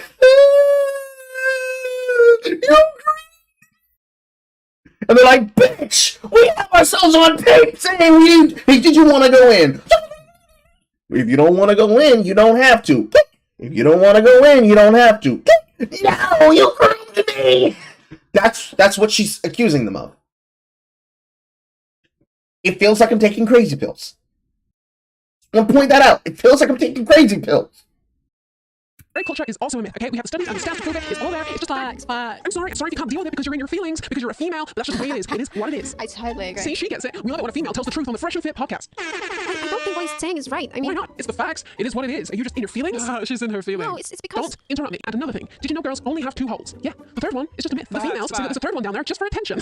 We have the studies to back it up, linked in the description, all right? And I am definitely not relying on the fact that none of you are actually going to look at those studies and read them from start to finish and question the validity of the sources. I'll give you another chance. Continue. No, I think the wage gap actually exists because... The facts are that females can actually eat all of their period blood out at once, okay? But they don't. They're all in their feelings like... I just feel like screaming. I just feel like screaming based. The more we go through this video, the more I don't like women again. True. She's responsible for making us misogynists. Are you gonna hold yourself accountable for your part in that, mean cat? Like, oh, this hurts. If you just sat down on the toilet and squeezed your womb for a second, I know that it's all over and done with in a minute. I think he has a point. This girl can come back. She's the only one here telling the truth. Well, I was going to say, I think the wage gap exists. This gets going on too long. Zero qualifications in... Women believe that the point so many times. Who, as far as I can tell, is a failed musician with 0 qualifications in anything, never mind the field of evolutionary psychology, which he seems to extensively use to back up his theories in the rational male. I said this in book 4. You can remove the human from the tribe, but you can't remove the tribe from the human. You can remove the That is a true piece of information. People are tribal by nature because it is hardwired into our coding. We are animals. He was on Dr. Phil a few months ago. what is it? You can still. It didn't go too well. It was can women not be solipsistic? Can we train them to teach them to temper that? And yeah, we can, but you can't remove that. It's still there. It's still an influence. Much of the red pill is based on pop evolution. You can still the incoherency fucking editing is annoying. I said this in book 4. You can remove remove the human from the tribe, but you can't remove the tribe from the human. You can remove what is it? You can try to teach people to not be tribal, but people will tend towards tribal behavior because they like to have in-group status. The people who are a part of the in-group can try to teach people to not debase themselves to lower cognitive thought like they are an animal, but they are still going to tend towards the tribal behavior because of that pre-based desire. That's like saying you can take the girl out the country, but you can't take the country out the girl. Which is really less to do with, oh, you can try to take her out of bumfuck Georgia, but that don't mean she's going to start acting like a New Yorker. And more to do like, you can try to teach a person new concepts, but they are always going to hold on to their original traditions. So, like, he's not wrong. You're just claiming that he's wrong and then editing him to look dumb. That's not very mature. You can still, what was the other question I just got? It was, can women not be solipsistic? And blaming people for not being arduous orators so that they don't stumble on their words. Motherfucker, if I get tongue-tied and I try to refer things back to something that people can relate to, that does not mean that I'm stupid or dumb. They're quite intelligent. They're speaking at a layman's level. That guy, I don't think he's speaking at a layman's level. But individuals like myself, individuals like our followers, individuals like Richard, they are speaking and are intelligent on a layman's level. They are street smart. Motherfuckers who are street and book smart have to code switch. And y'all motherfuckers don't like when they code switch because that is actively the methodology that is used to demonstrate how dumb the members of the aristocrat, which you would be a part of, Mean Cat, are. Because you use all of these fancy terms from books and from studies that you don't use, whether they be peer-reviewed or not. You take an example from a peer-reviewed study that's maybe spread from 4 years separate to another one that was made 6 years separate from the original source material that had extrapolating factors that are not being compared. Then you use the extrapolation of that data to then say that somebody is right or wrong. And then you hyperbolize on that data without actually studying new recent findings from newer data that might find you wrong. That's why we don't like fucking statistics a lot when people reference them, especially in debates. Because anybody can use any statistic to justify a position. What's more likely, and what is much better to do when you're in a situation like this, is to criticize the strategy, the idea, the technique. In this case, the concept. You criticize the concept, not the man, because if the concept doesn't work inside the framework of a situation, Like, if I tell somebody, you should always listen to women, even when they might be emotional, because it's better than arguing with them, that doesn't really work if we're arguing over what's a safe way to exit out of a burning building. I'm not going to go off of, I'm going to listen to the woman because mama said that I should never disobey a woman. I'm going to go with, yeah, did I just walk through an open exit with no fire? Yeah, mother, we're leading the way. You know the way out. I'm going to follow the person who has the best advice that works in the situation, not the person that I have decided is the leader at all times. The best leaders are people who were once followers, not because they were acolytes, but because in order to learn how to lead, you need to learn how to follow. Which is to say, in order to learn how to give good advice, you need to learn how to receive good advice. Can we train them to teach them to temper that? Yeah, we can. But you can't remove that. It's still there. It's still an influence. Much of the red pill is based on pop evolutionary psychology, which is a widely criticized field Much like how a lot of feminism is based on pop feminism psychology? of psychology in general. It is impossible to conduct studies on evopsych without forcing a set of humans to grow up in a life devoid of any societal stimuli, although you could probably argue that incels are the closest we've ever got to that. But They actually can be. And a lot of them have given us great insights about why they have particular dating styles and why they have particular viewpoints. Because if you're going to ask somebody what they think, who are you going to ask? Somebody who talks shit about them on the internet or the people themselves? If you cultivate this place where you can have the conversation without them being judged every 5 seconds, they will actively come to you. If you build it, they will come. And then they will arrive. they will base their theories on experiments from day on people who have Or follow. You don't even have to be antagonistic, honestly. If you just allow them to be able to speak their mind, then they will feel that they can go back again. And where once they would have been listening, they might interact and join. Then, if they're not constantly being harassed because of that interaction, they might become a regular. That's how you get people to join a community. The more a person invests themselves in a place, the more centralized they become to it. And the more that you try to build and you try to ingrain yourself to a place, the more connected you become to it. The more you put in, the more you get out. The less you put out, the more that you're willing to give in. If I involve myself in a cult and I join a cult's ideology, I can't say I'm disconnected from the cult when they start drinking the fucking Kool-Aid. Because I drank the Kool-Aid at one point. But if I'm not tied to a group of people, and you say that they are because, look, you drink water, and he drinks water, and this man that drinks water is a multi-killing spree murderer. No, bitch, we just drink water. already been shaped by modern societal stimuli. So all the manosphere can do to back up its claims is use its shaky All of the manosphere. pop evopsych and statistics and survey data from the modern world. And they have attempted to do this with flaws, many flaws. No, I don't want no scrub. A scrub is a guy with no 1-to-1 ratio on his ventral cranium. Oh, she's one of those girls. She's one of those girls. Your hair is yellow! She's the douche at the party with a guitar. Now play Wonderwall! I want to chat to breathe for the alpha seed, not the beta needs. Don't holler at me or I'll puke.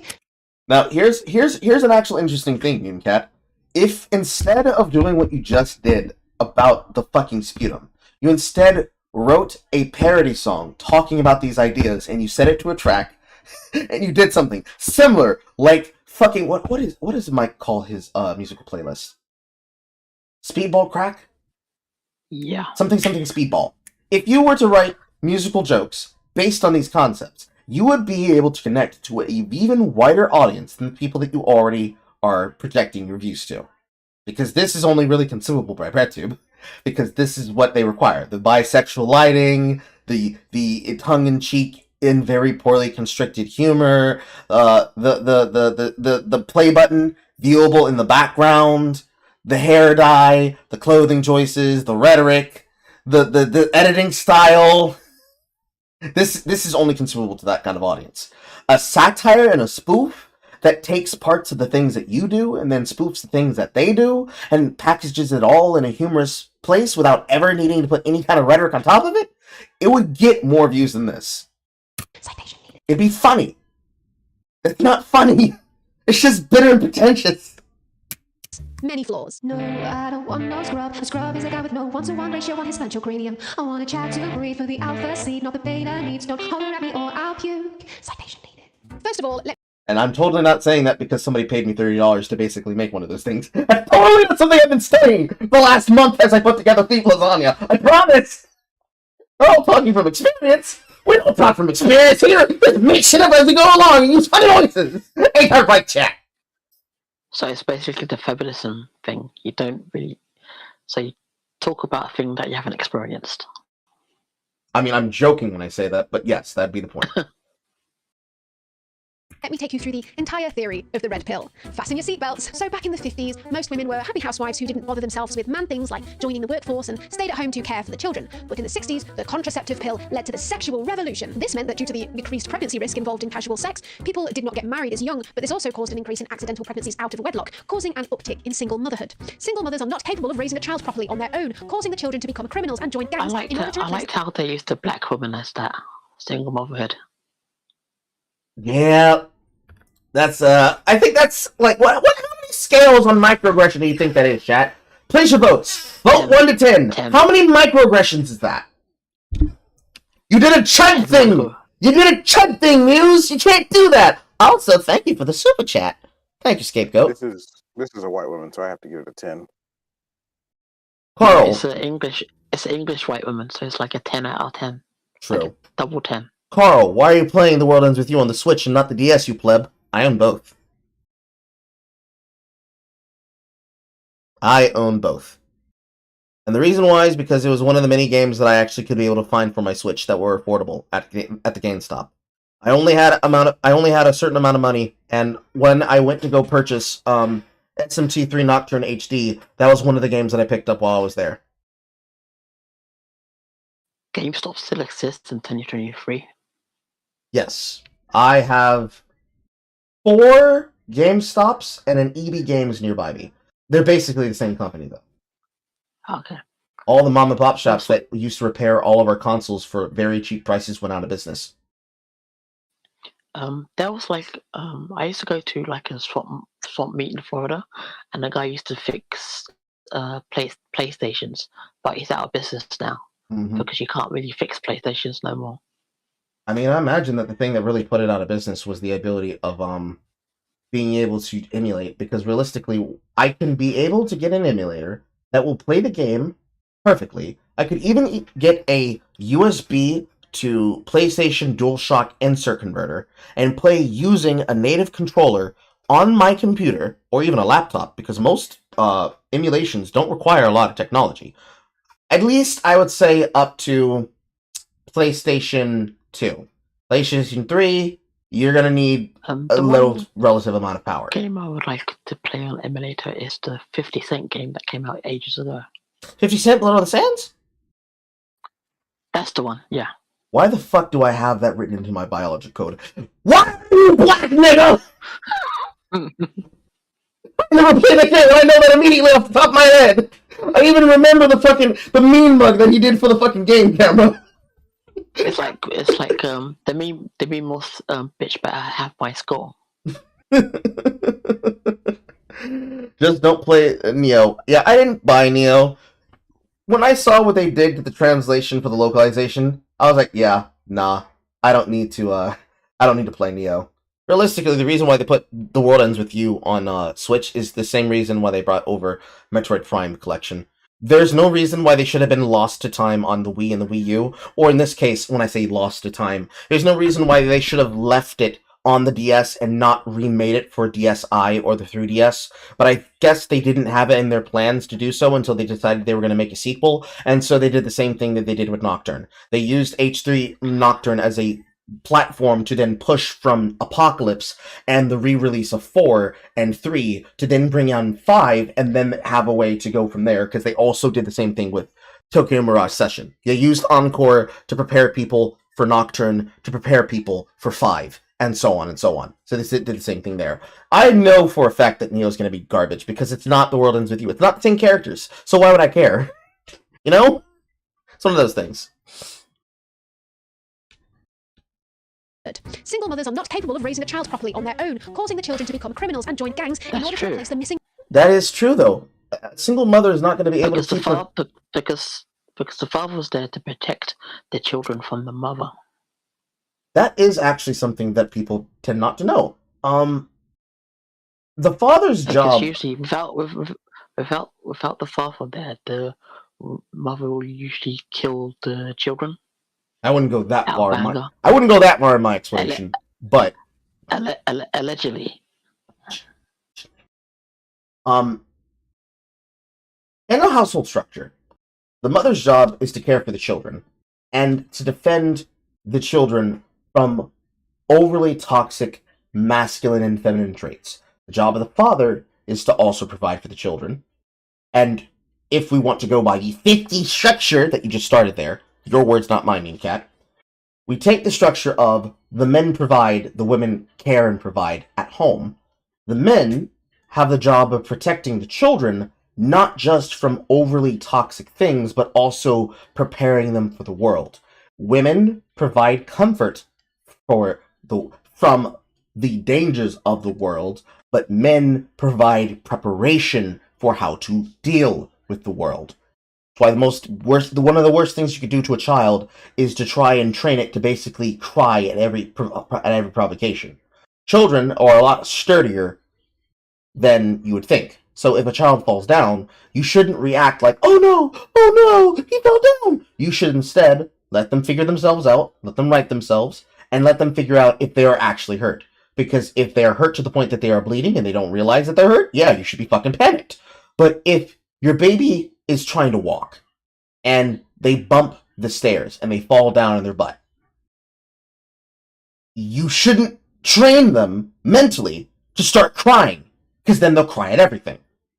But you should not teach them to be overly unhealthy with their emotions, but you should also not prime them to be emotionally unresponsive.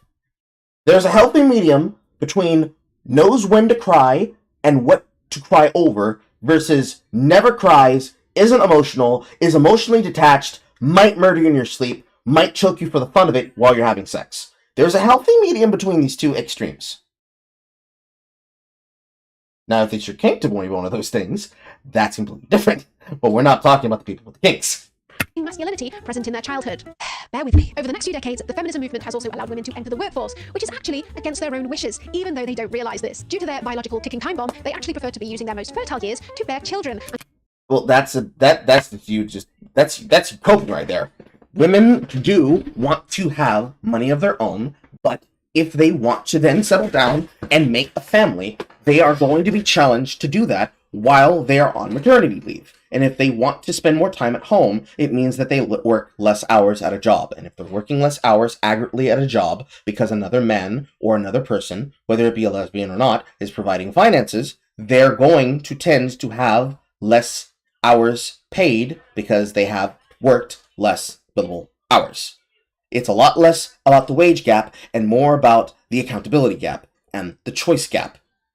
There's an entire matrices of decisions that go into that decision that you just passed over, like the talking point was going to distract from the reality. And it doesn't. It's capping right now. And when their careers force them to miss out on this, they become depressed. Inseminate me now! Hypergamy is the ingrained female nature to date up in terms of status in order to ensure stability for our offspring. You're not saying that that's wrong, and we know that this is true because of the 80-20 rule.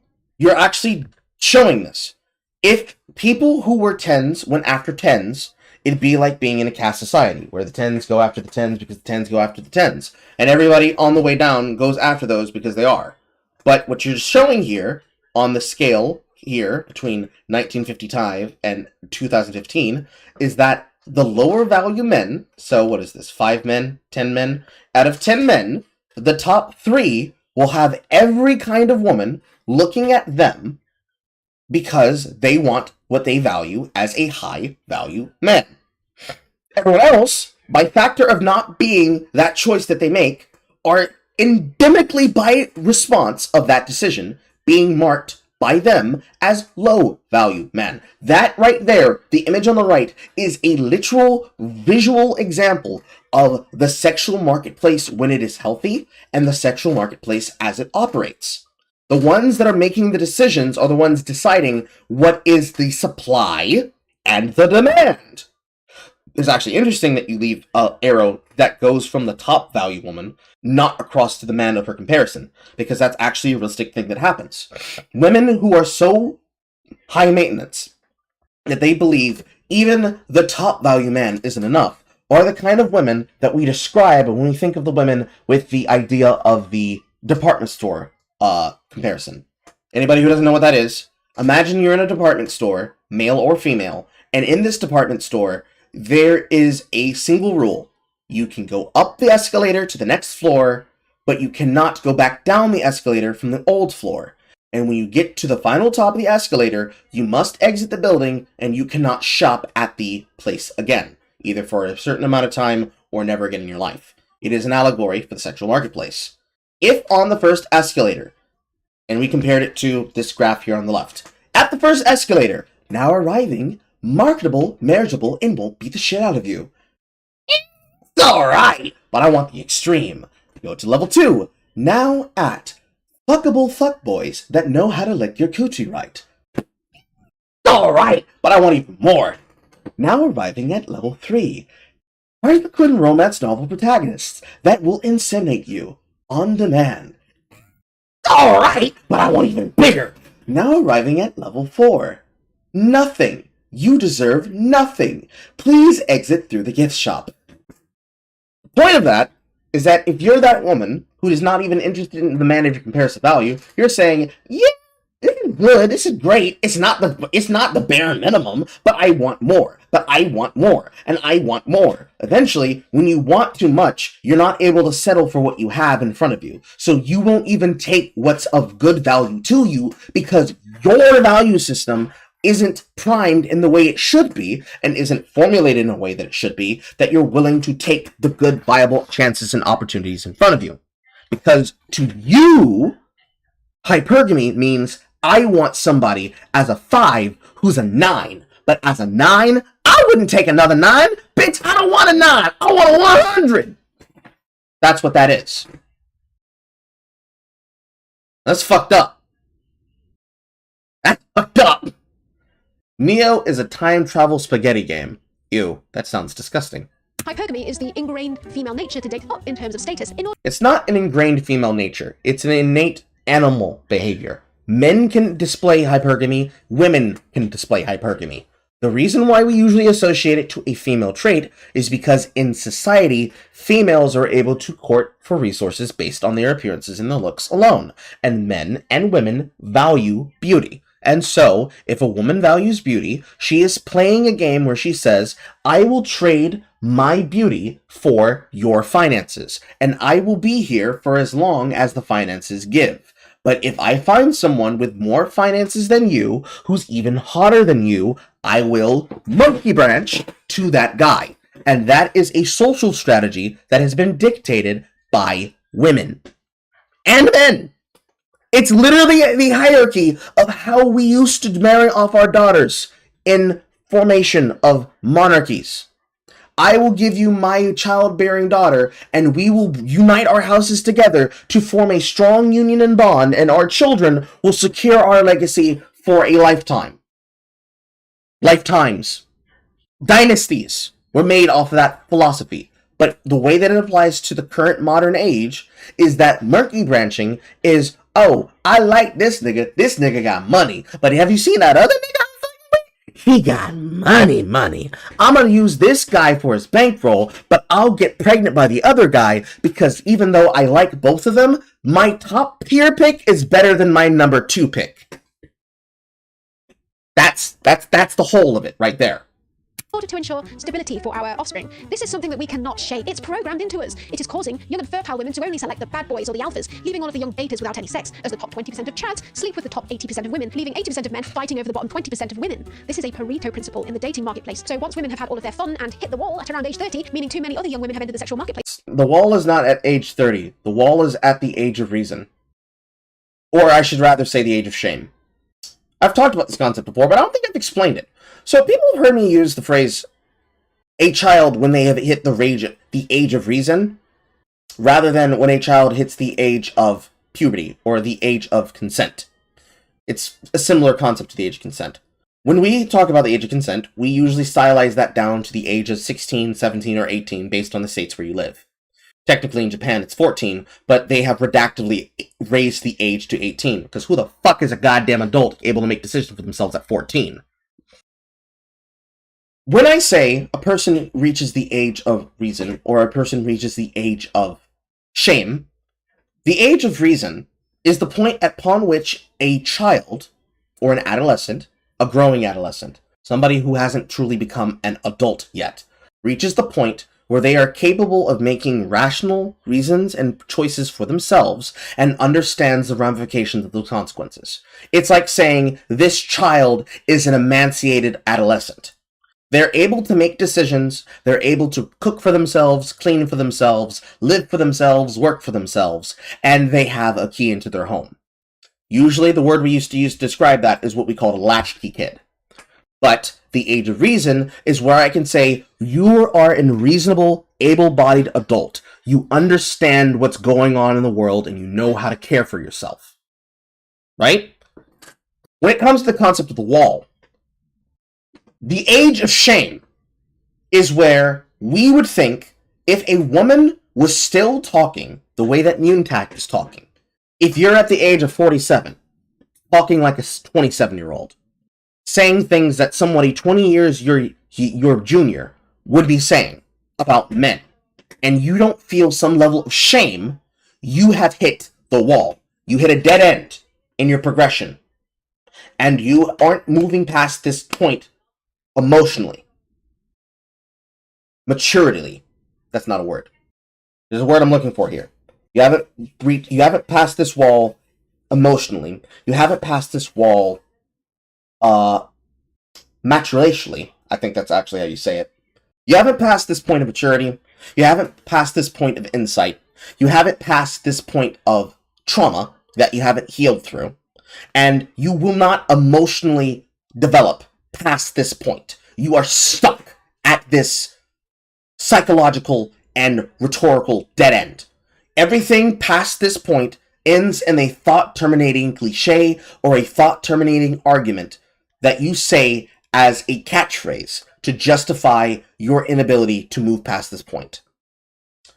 This is reasonable and good to use as a barometer because, as a litmus test, if somebody speaks like that, it's usually what we mean when we say the wall, because that's born from emotions. That's something that is internalized. People can become bitter because of that. And if that clouds their judgment because they are not judging it based on the scenario, they're judging it based on where they were emotionally when that scenario happened to them, that is a great way to gauge maturity in other people.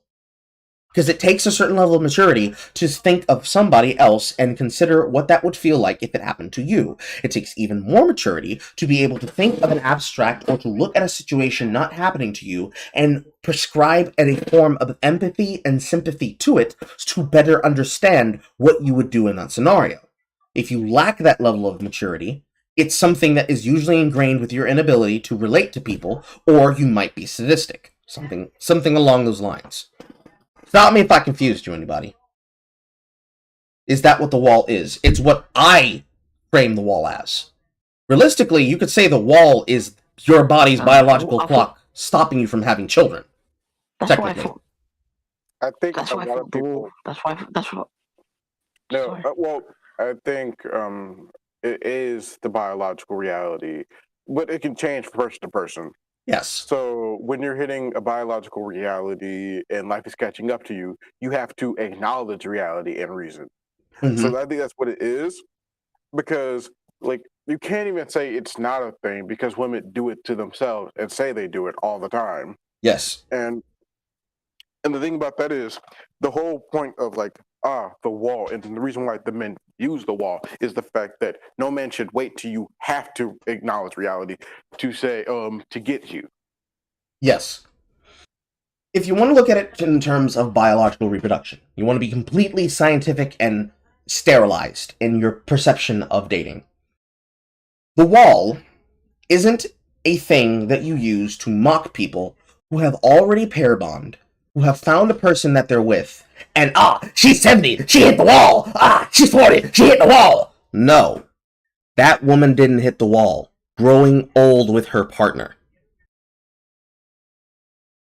If you use the wall to say, oh, you're getting older, men won't find you attractive, even though you already have a man, you are one of those bullies that likes to antagonize people with a perpetual fear.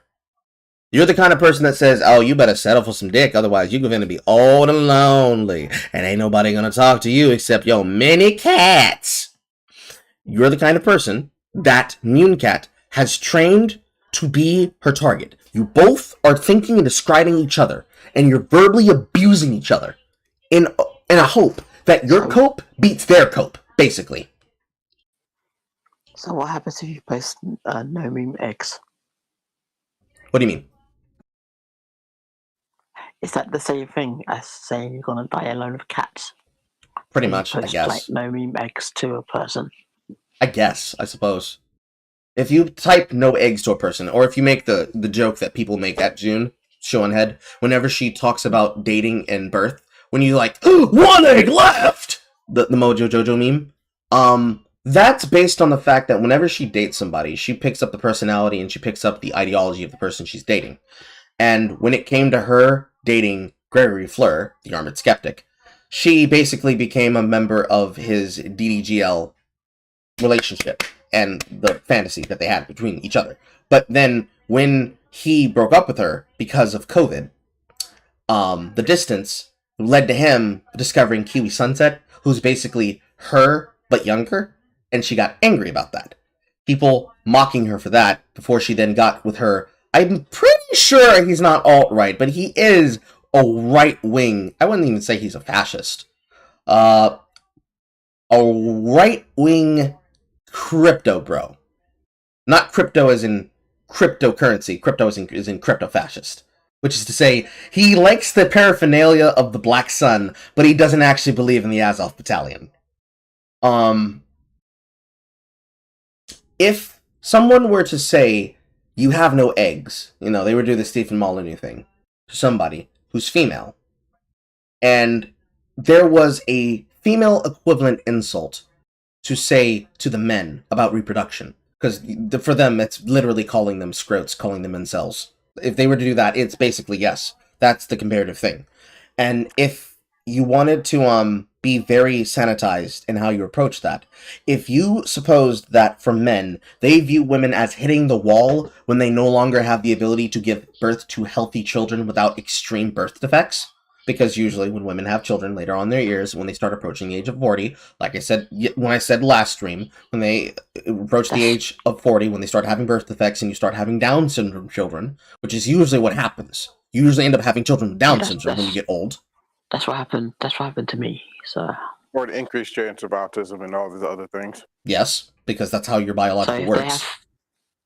So if they have like kids in like by the time they're 29 or 30, it's more likely to happen. It's not that it's guaranteed to happen. It's an increasing rate. It's like a nerf, if you want to think about it in a video game term. It's one of those things where like you go, this population has regularly has kids at like 35, 40. And I'm like, you can tell, can't you? Yes, it's the diminishing return of biological reproduction. So with my thing, so the umbilical cord got strangled around me.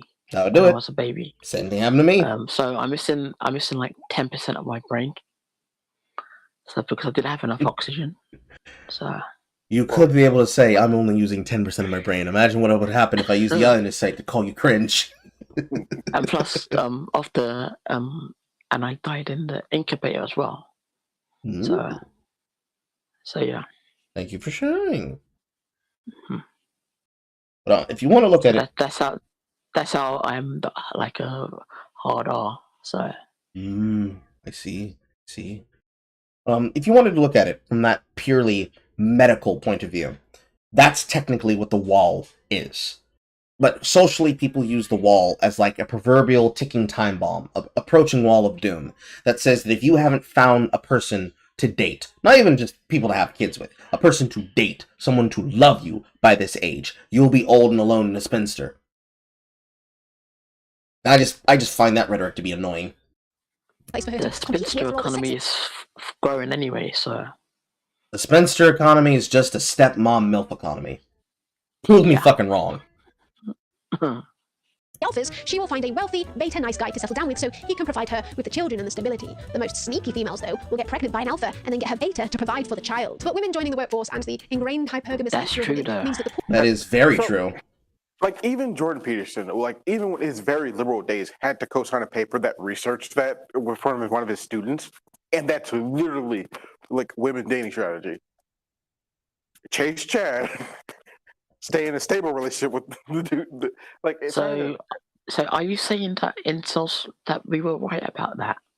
Yes, you were indeed right. You were 100% correct. There are women that are pergamous in a way where they will have a baby by Melvin because Melvin is safe and Melvin has fed money.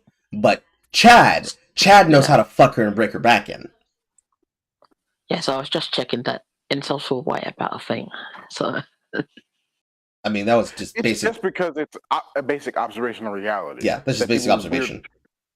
If you could be, it's like saying, if I could have chocolate and vanilla, and I could have infinite chocolate, but I could have only a finite amount of vanilla, I would take the infinite chocolate, and I would try to meter it with my finite vanilla, so I could make the vanilla last. Because the vanilla is the chaff that they're cheating.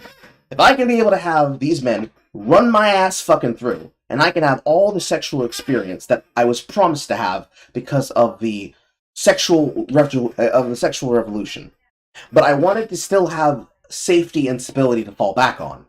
I can have both if I just even if it's still his child, even if Melvin is the one that knocked her up because he did some Chad shit to her, she could get bored and say, this is safe. I want excitement. I want to do something different. Then you still have the same scenario. And now you have to explain in this framework why that does not equal up to what you're saying here, Mean Cat. Because that is not only very real, that is where cuckoldry came from. She stays with the husband that she's married to, but for fetish purposes, she becomes a hot wife and fucks other guys. Whether he's into it, or he allows it, because it gives her the ability to basically act like the hot whore that she wants to be. And I'm paraphrasing, I'm air quoting that statement. She gets to act like the hot tamale she was before she got locked down, so she can remember what it felt like to have that level of freedom and independence from other people's actions and choices, but still gets to come home to the family that she built and have that desire while fulfilling the other's desire. That is something that they were 100% right about. That doesn't mean all women do it. It doesn't even mean that all men do it. But there are people who do it. Well, which also points a light at, like, a lot of manosphere people who openly shame men who provide homes for women. Mm-hmm. Like, okay, she's gone through this and everything. You have, like, the people don't get why humans are very tribal and why they so desperately want tribal things. Because a society that lets, well, I would say whorish behavior, or even women who've made mistakes in the past try to bounce back. A lot of men, no matter even if it's reasonable to, oh yeah, this is a good relationship, it's healthy and everything, are so angry at the idea of you giving any resources or emotional time to her. It's because they want to destroy that entire economy. They don't want her to, they want her to pick a lane and then have society socially keep her in that lane. If you want to go as far back as, like, the sexual revolution to begin with, the reason why the entire concept of people getting upset about paternity is because if all the women are having sex with all the men in the society, and thus women don't have the ability to dictate who is the father of whom, it means the village raises the children. And thus the children, regardless of whether or not it's a normal society, it's a Mormon society, it's an Amish society, they live by the traditions and the structures of the group until they reach the primacy age of their sexual reproduction, and they follow the same behavior. We, as individuals, are in a individualistic society. We dictate that if a man is not able to keep his own, that there is something wrong with him. So the idea of ownership becomes my resources, my efforts, my home, my partner, my children, not the village's resources, the village's profits, the village's, like, ambivalence.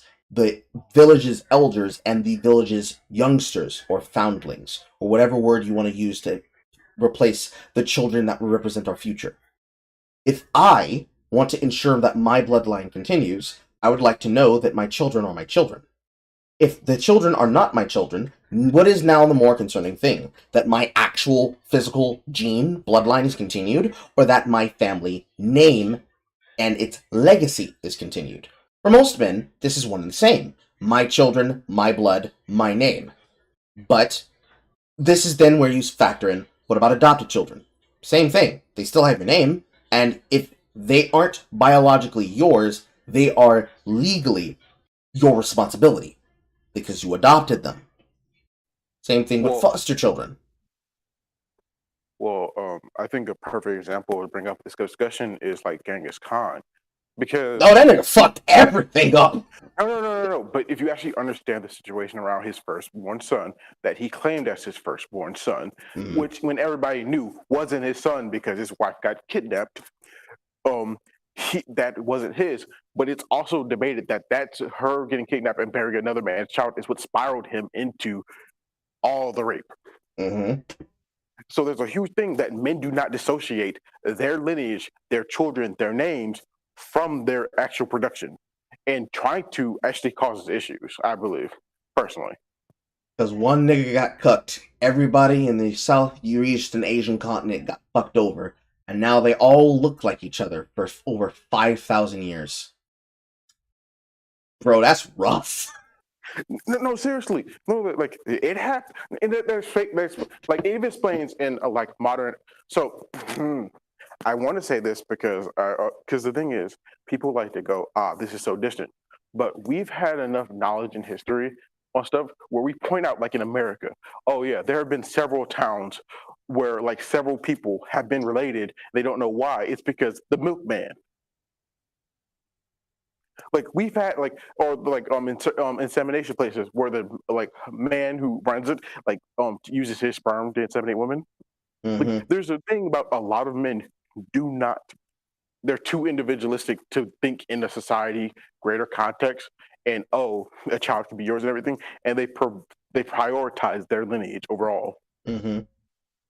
Especially when again the milkman thing is when I've seen men use this talking point because the milkman exists. Like to the point where we have Disney shows where the joke is, oh yeah, Goofy opened the door and he got kissed by the milkman because the milkman thought it was his wife. Like to the point where genetic markers are that genetics have been so unified because of that behavior. And that a lot of men, even though they may have been raised under other men or everything, may act like those men. They don't, because I think a lot of society issues is the fact that there's society is built off of a lot of sentimentality, and we've had too many men who are born out of a very distinct instinct to prolong themselves and their lineage, and not enough men who are sentimental. It's just a personal thing. I suppose a lot of it is something taught, and some of it is just mentally for themselves what they think.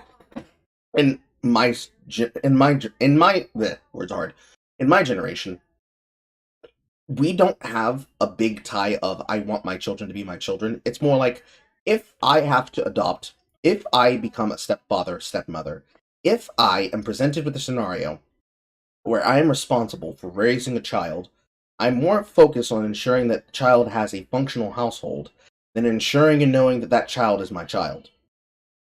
Because if you get so stuck up on, well, you see, I want to have a child so badly that it's my own, that I will stop at no job, I will spare no expense to ensure that my biological data. This is where you get women cheating on you with your brother and then presenting themselves with a pregnancy pill and never telling you the truth. This has happened plenty of times in the fucking 60s, 70s, 80s, and 90s. It is where we are finding out from these reports when they do their calculation numbers at paternity clinics. They find out 40% of these children are not by the men that are sending in the tests. If we were to start publishing that information, and we started listing who's the father of whom, society upheaval would go down the ship. Because it Oh. would erode the trust that men have in women. And it's already fragile to begin with. Men don't really have any. No. The thing is, that's why so many manosphere guys want like biological testing to be mandatory, because they don't want those dudes to have trust in women. I mean, they should be mandatory based on relationships. Especially the men's. It's meant that. But it's not going to be mandatory because like that'd be holding women to account. Mm-hmm. That's one reason. The other reason would be destruction of social fabric. It should be mandatory for legal purposes only. The fabric of society has already been destroyed.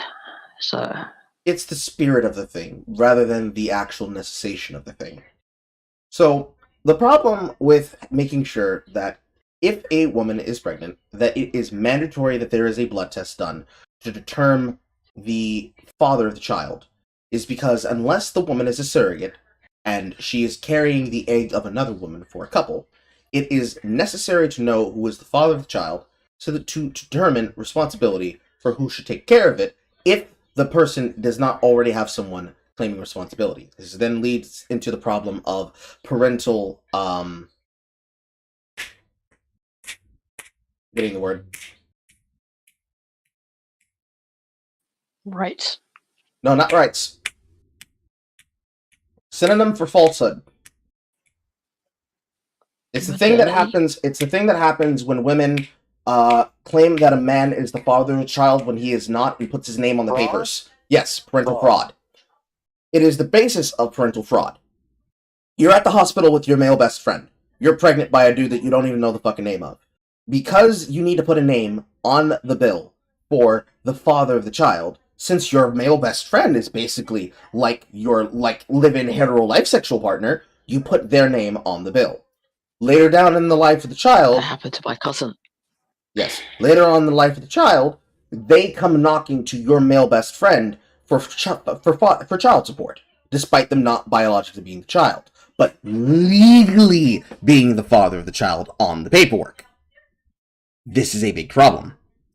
If you're going to charge somebody, you would have to garnish the wage of the man, but it's very hard to hold them accountable, which is why many times, and this comes from my experience as Fed, when we dealt with Debunks, what we'd end up finding is that they would put anyone's name down on the goddamn paper.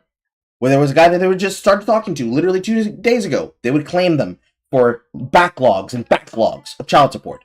It is a giant problem, especially amongst the black community. Mainly because the black community does not know how to stop having children out of wedlock. It is an abundant issue that requires accountability to be held to it. At least in my particular town, in my municipality, in Georgia, we actually started making it fundamental. We started making it a fundamental thing that when you go in for a pregnancy test, you also get a blood test drawn. Not just to check against whether or not you have the diseases, but to also to be able to establish if the biological material that is on the data bank is also published with the sperm bank, and if that claim came from a bank donation. So they can be able to figure out, oh, this woman decided to use donor sperm. Do you want us to contact them? Because what the donors will do is that the donors are disconnected from the children. They are sent a little letter that says that their sperm was chosen for selection. So if you're somebody who's worried about something like that, if you want to have children but you don't want to be the rearing of it, you want to make sure that your biological data continues in the future, that is an option that you can use. Same thing with women choosing to be surrogates for people who want to have kids, if they're healthy enough to give birth to someone else's kid. These are things that are to be considered, and are very serious discussions around something else that she's using for a point that needs to be discussed, but this right now is not the time for that. We are trying to get to the bottom of what she believes. Pool of men that they will willingly date is becoming smaller and smaller. As the woman earns more herself, the man must still earn more than her. So due to this, an increasing number of men are not seen as husband material and are left single and alone. Therefore, we must revert back to the societal norms of the nuclear family, where both men and women are happiest. Getting married at a young age to someone of similar status will ensure that there's always a woman available for a young little beta cup to marry. But the men who want to thrive in the current dating market must become an alpha and make a lot of money due to this hypergamy thing. And you must join my course to learn how. Only $9.97 down to $9.9. Today we're going to be talking about hypergamy. 5 forms of female hypergamy. You know the word hypergamy or hypergamy. On this podcast, we don't cry about hypergamy. This is a huge subject. She's better as a clip. Wait, the fucked up thing is Myron, and I know that clip. Myron isn't even like shitting on women for hypergamy. He's shitting on men in that one. Same thing with Jordan Peterson in this clip. A small percentage of men hogging a large percentage of women can't get rid of their hypergamous nature and then just leave the men at the bottom to be cast away. That's fucking terrifying. It's widely accepted that women are hypergamous. That's it. First of all, let's look at the supposed evidence that they have for hypergamy. This is a study which revealed that 5,000 years ago, after the rise of agriculture, a huge uptick in wealth disparity. I could care less about your goddamn quote, because it's not even the problem. The problem is that you don't need to base what you're seeing and experiencing in the modern day on what you saw in the past. It's important to use so you can understand where we came from. But to understand where we're going, you need to figure out what is the healthiest thing to form relationships. And hypergamy is not healthy for relationships. It's healthy for sexual experience. And the problem is that we've gotten to a point where we're vanilla shaming people. Whereas kink shaming is we shame people for the interesting things they're into. We shame people for the normal things that they're into. And say, you just do normal shit with your guy? Girl, why don't you have to pull your hair? Why don't you try anal? You're so boring. That's what we've started to fetishize in our culture. We think a lot less on being a person who's just one of the wallflowers, and we have become people who need to be people of attention seeking, to the point where people know you for a thing. And that is probably the worst thing to have if what you are looking for is value in a partner. Because not only is value in the eye of the beholder, value is expressed on what they are to you and what they do for you in your life. Because finding a partner isn't just, I found somebody who I can be with. It's someone that you grow with. You both serve a function to the other that is indistinguishable and is unreplaceable. But emotionally, it's a lot deeper than that. If you look at it from just dating, that's the function of what dating is. You are selecting people to marry or to pair bond with, so that you can then live a communed life. Whether you have kids or not, child-free or not, doesn't matter. What matters is you find someone that you can be with for the rest of your life. Meant that there were a small group of very rich alpha males that reproduced with, on average, 17 women, hooking the rest of men into sexless oblivion. To deal with this, we developed the monogamous system, which ensured no man was left out of the reproductive sexual marketplace. This was an example of women's ingrained hypergamous nature at its peak, and if we allow the current sexual marketplace to expand to its natural conclusion, it will all happen once again. You know, they were the incels of thousands of years ago. Yeah. They were the original, right? So they might group up to rebel against the Chad, and they will take the women and separate them among themselves. The Marxists, for example, they came to America and they destroyed thousands of years of cultural evolution. We live in a primitive sexual market, just like it existed thousands of years ago. For a start, there is no consideration that this may have not been the women's choice. Many of these powerful alphas were probably R-wording women in all reality and not allowing her any choice in her mating preference whatsoever. One of the things you read. Okay. If they were beautiful, but that not the common woman. No, because that's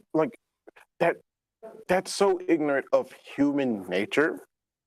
Because okay, so monkeys and chimps, a lot of them.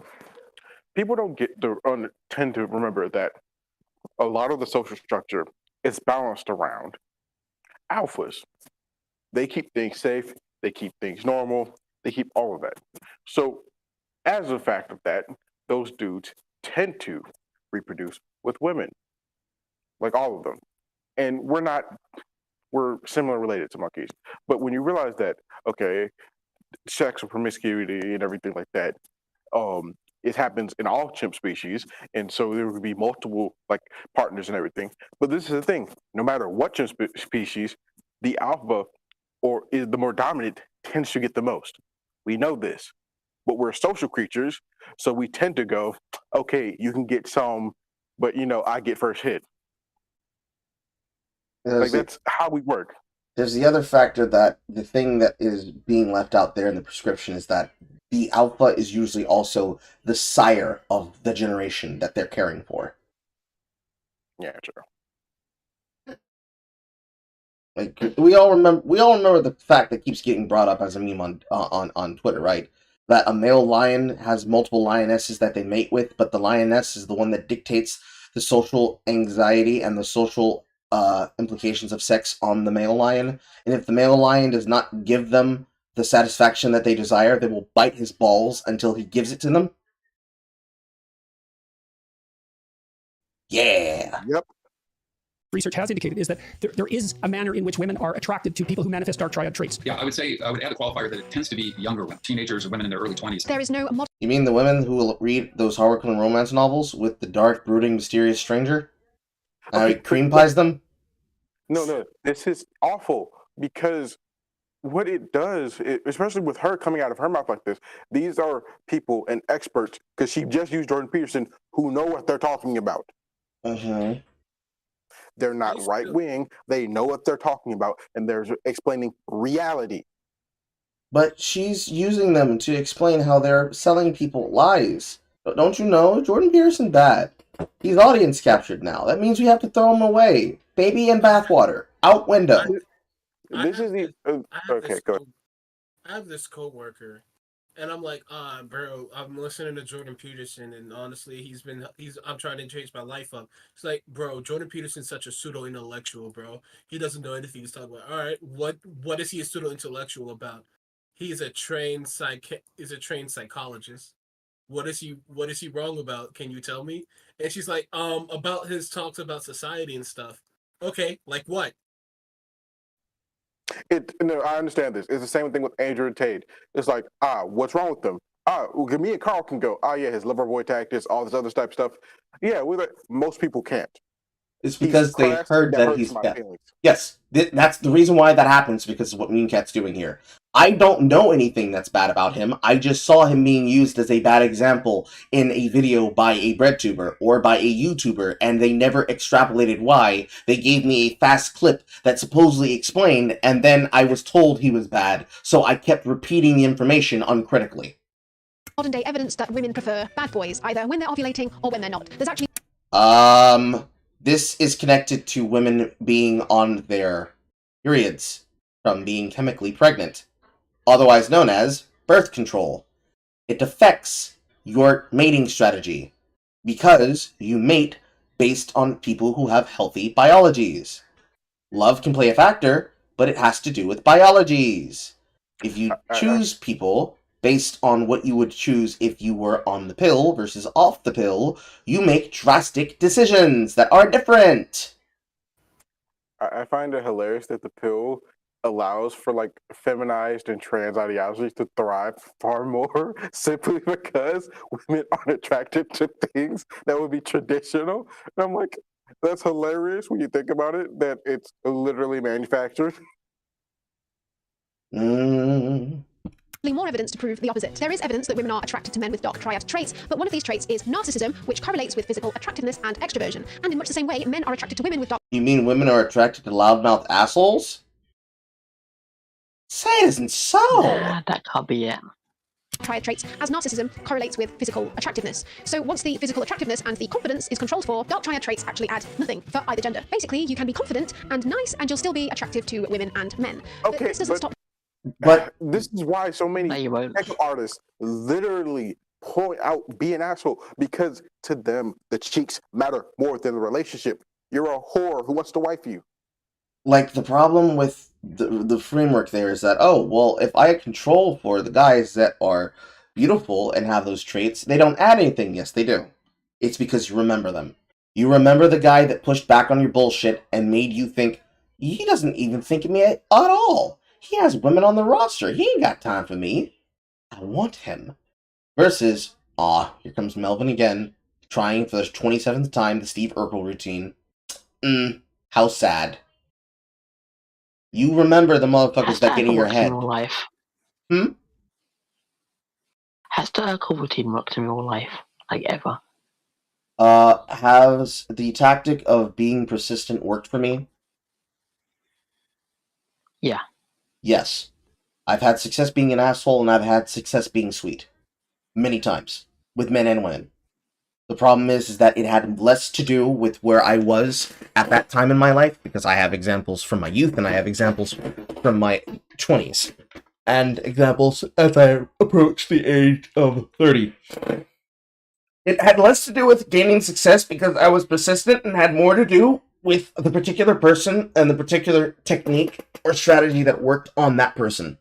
And they were not unique to each other. I had older women who came to me because they saw me as cute and sweet and exploitable, but then realized that I had dark triad traits and that I was a bit of an asshole. And it had less to do with, oh, now that he's getting pussy, he's confident, and more to do with like, this nigga broke my back, and I did not know he had that dog in him. I'm gonna make him breakfast. I want him to do that to me again. And this man is talking so sweetly, but if I were to insult him, he would make me feel bad about myself for a week with a single look and maybe a sentence and paragraph he could say later. It comes and goes. Not like it's set in fucking stone, but like different kinds of fish need different kinds of bait. It brings me back to the comparison. Yes. It brings me back to the comparison on the bestiary. Go ahead. So basically, I'm going to be stuck in insulting forever. No, I would not say as such. I would say broaden your horizons. If Christian has women who want to fuck him, her. Okay, that's just That's unfair. That's unfair. If Christian is a special case. If Christian has people who are madly in love with him, Christian is literal God. What do you mean? Like, you can't compare this mortal of a man to Christian. if neo-Nazis can find love, if schizophrenics can find love, I'm 110% sure you can. Mm-hmm.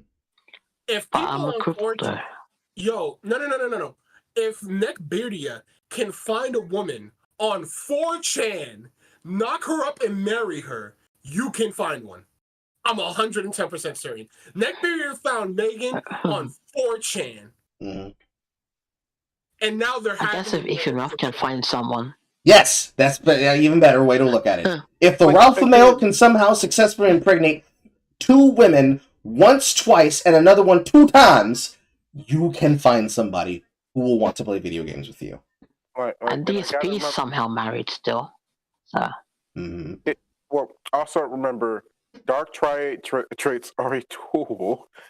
They're not a personality. True. DSP got married twice. He got married twice? Yeah. Yes. He was dating this girl named Leanne the first time, right? And then afterwards, she left him, and then he found a new and younger girl who he is deathly afraid of. Well, they're over now, if I'm not mistaken. Oh, it's that type of relationship. Yeah. If DSP can find someone, if Asmongold can have a hot streamer e-girl girlfriend for like a year, I'm like 90% sure. I'm 110% sure you can find a girl. That one was more because he enabled her behavior, and even his chat room called him out when he was starting to talk that hot shit. Remember that one time?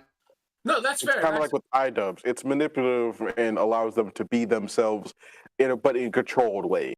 It's probably not good for us to use examples of internet personalities. Okay.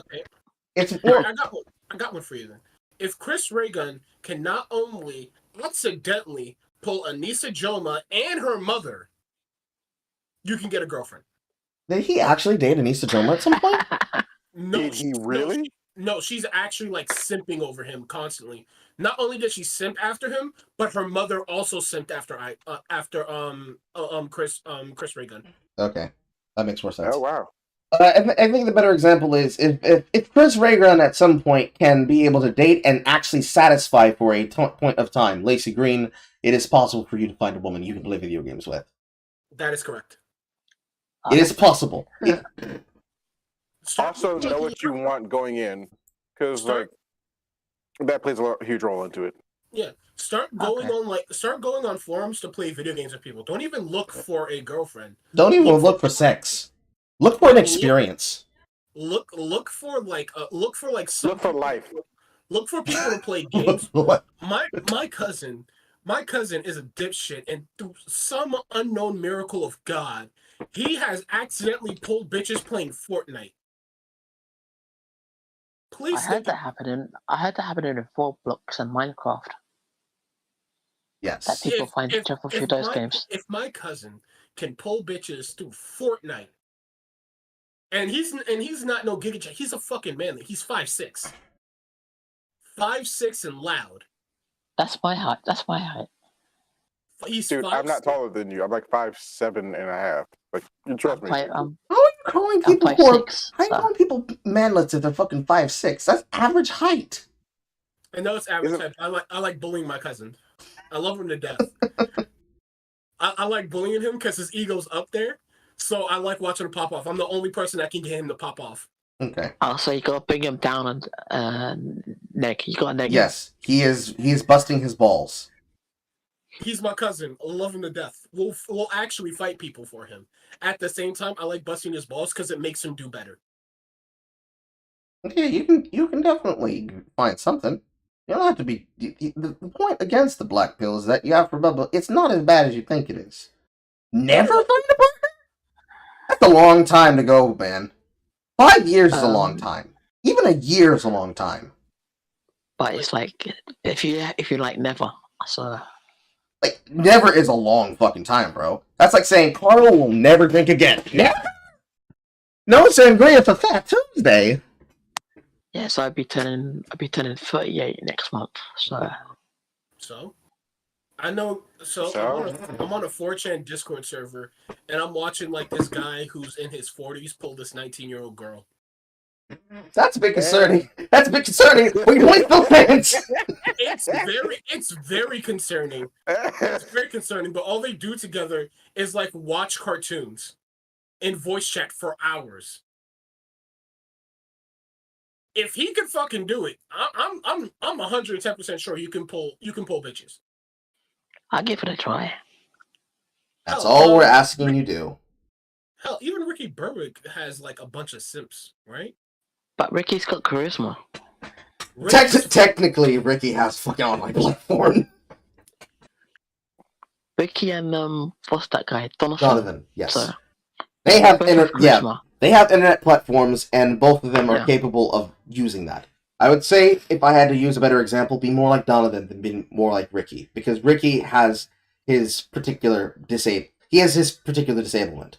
He has become a media figure not necessarily because of his charisma, but he's probably found the charisma because people accept him because of his public figure status. If he did not have that, I don't think it would be the same. It's not to say that they wouldn't, but one of these things is very much a responsibility for the other factor. I could always do the cheat code and do pay for play.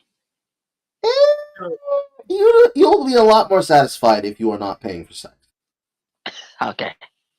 If you want to pay for sex, and you have like a connection to your particular stripper in question, let me not be one to say to you. But at the very least, that doesn't make you an incel anymore.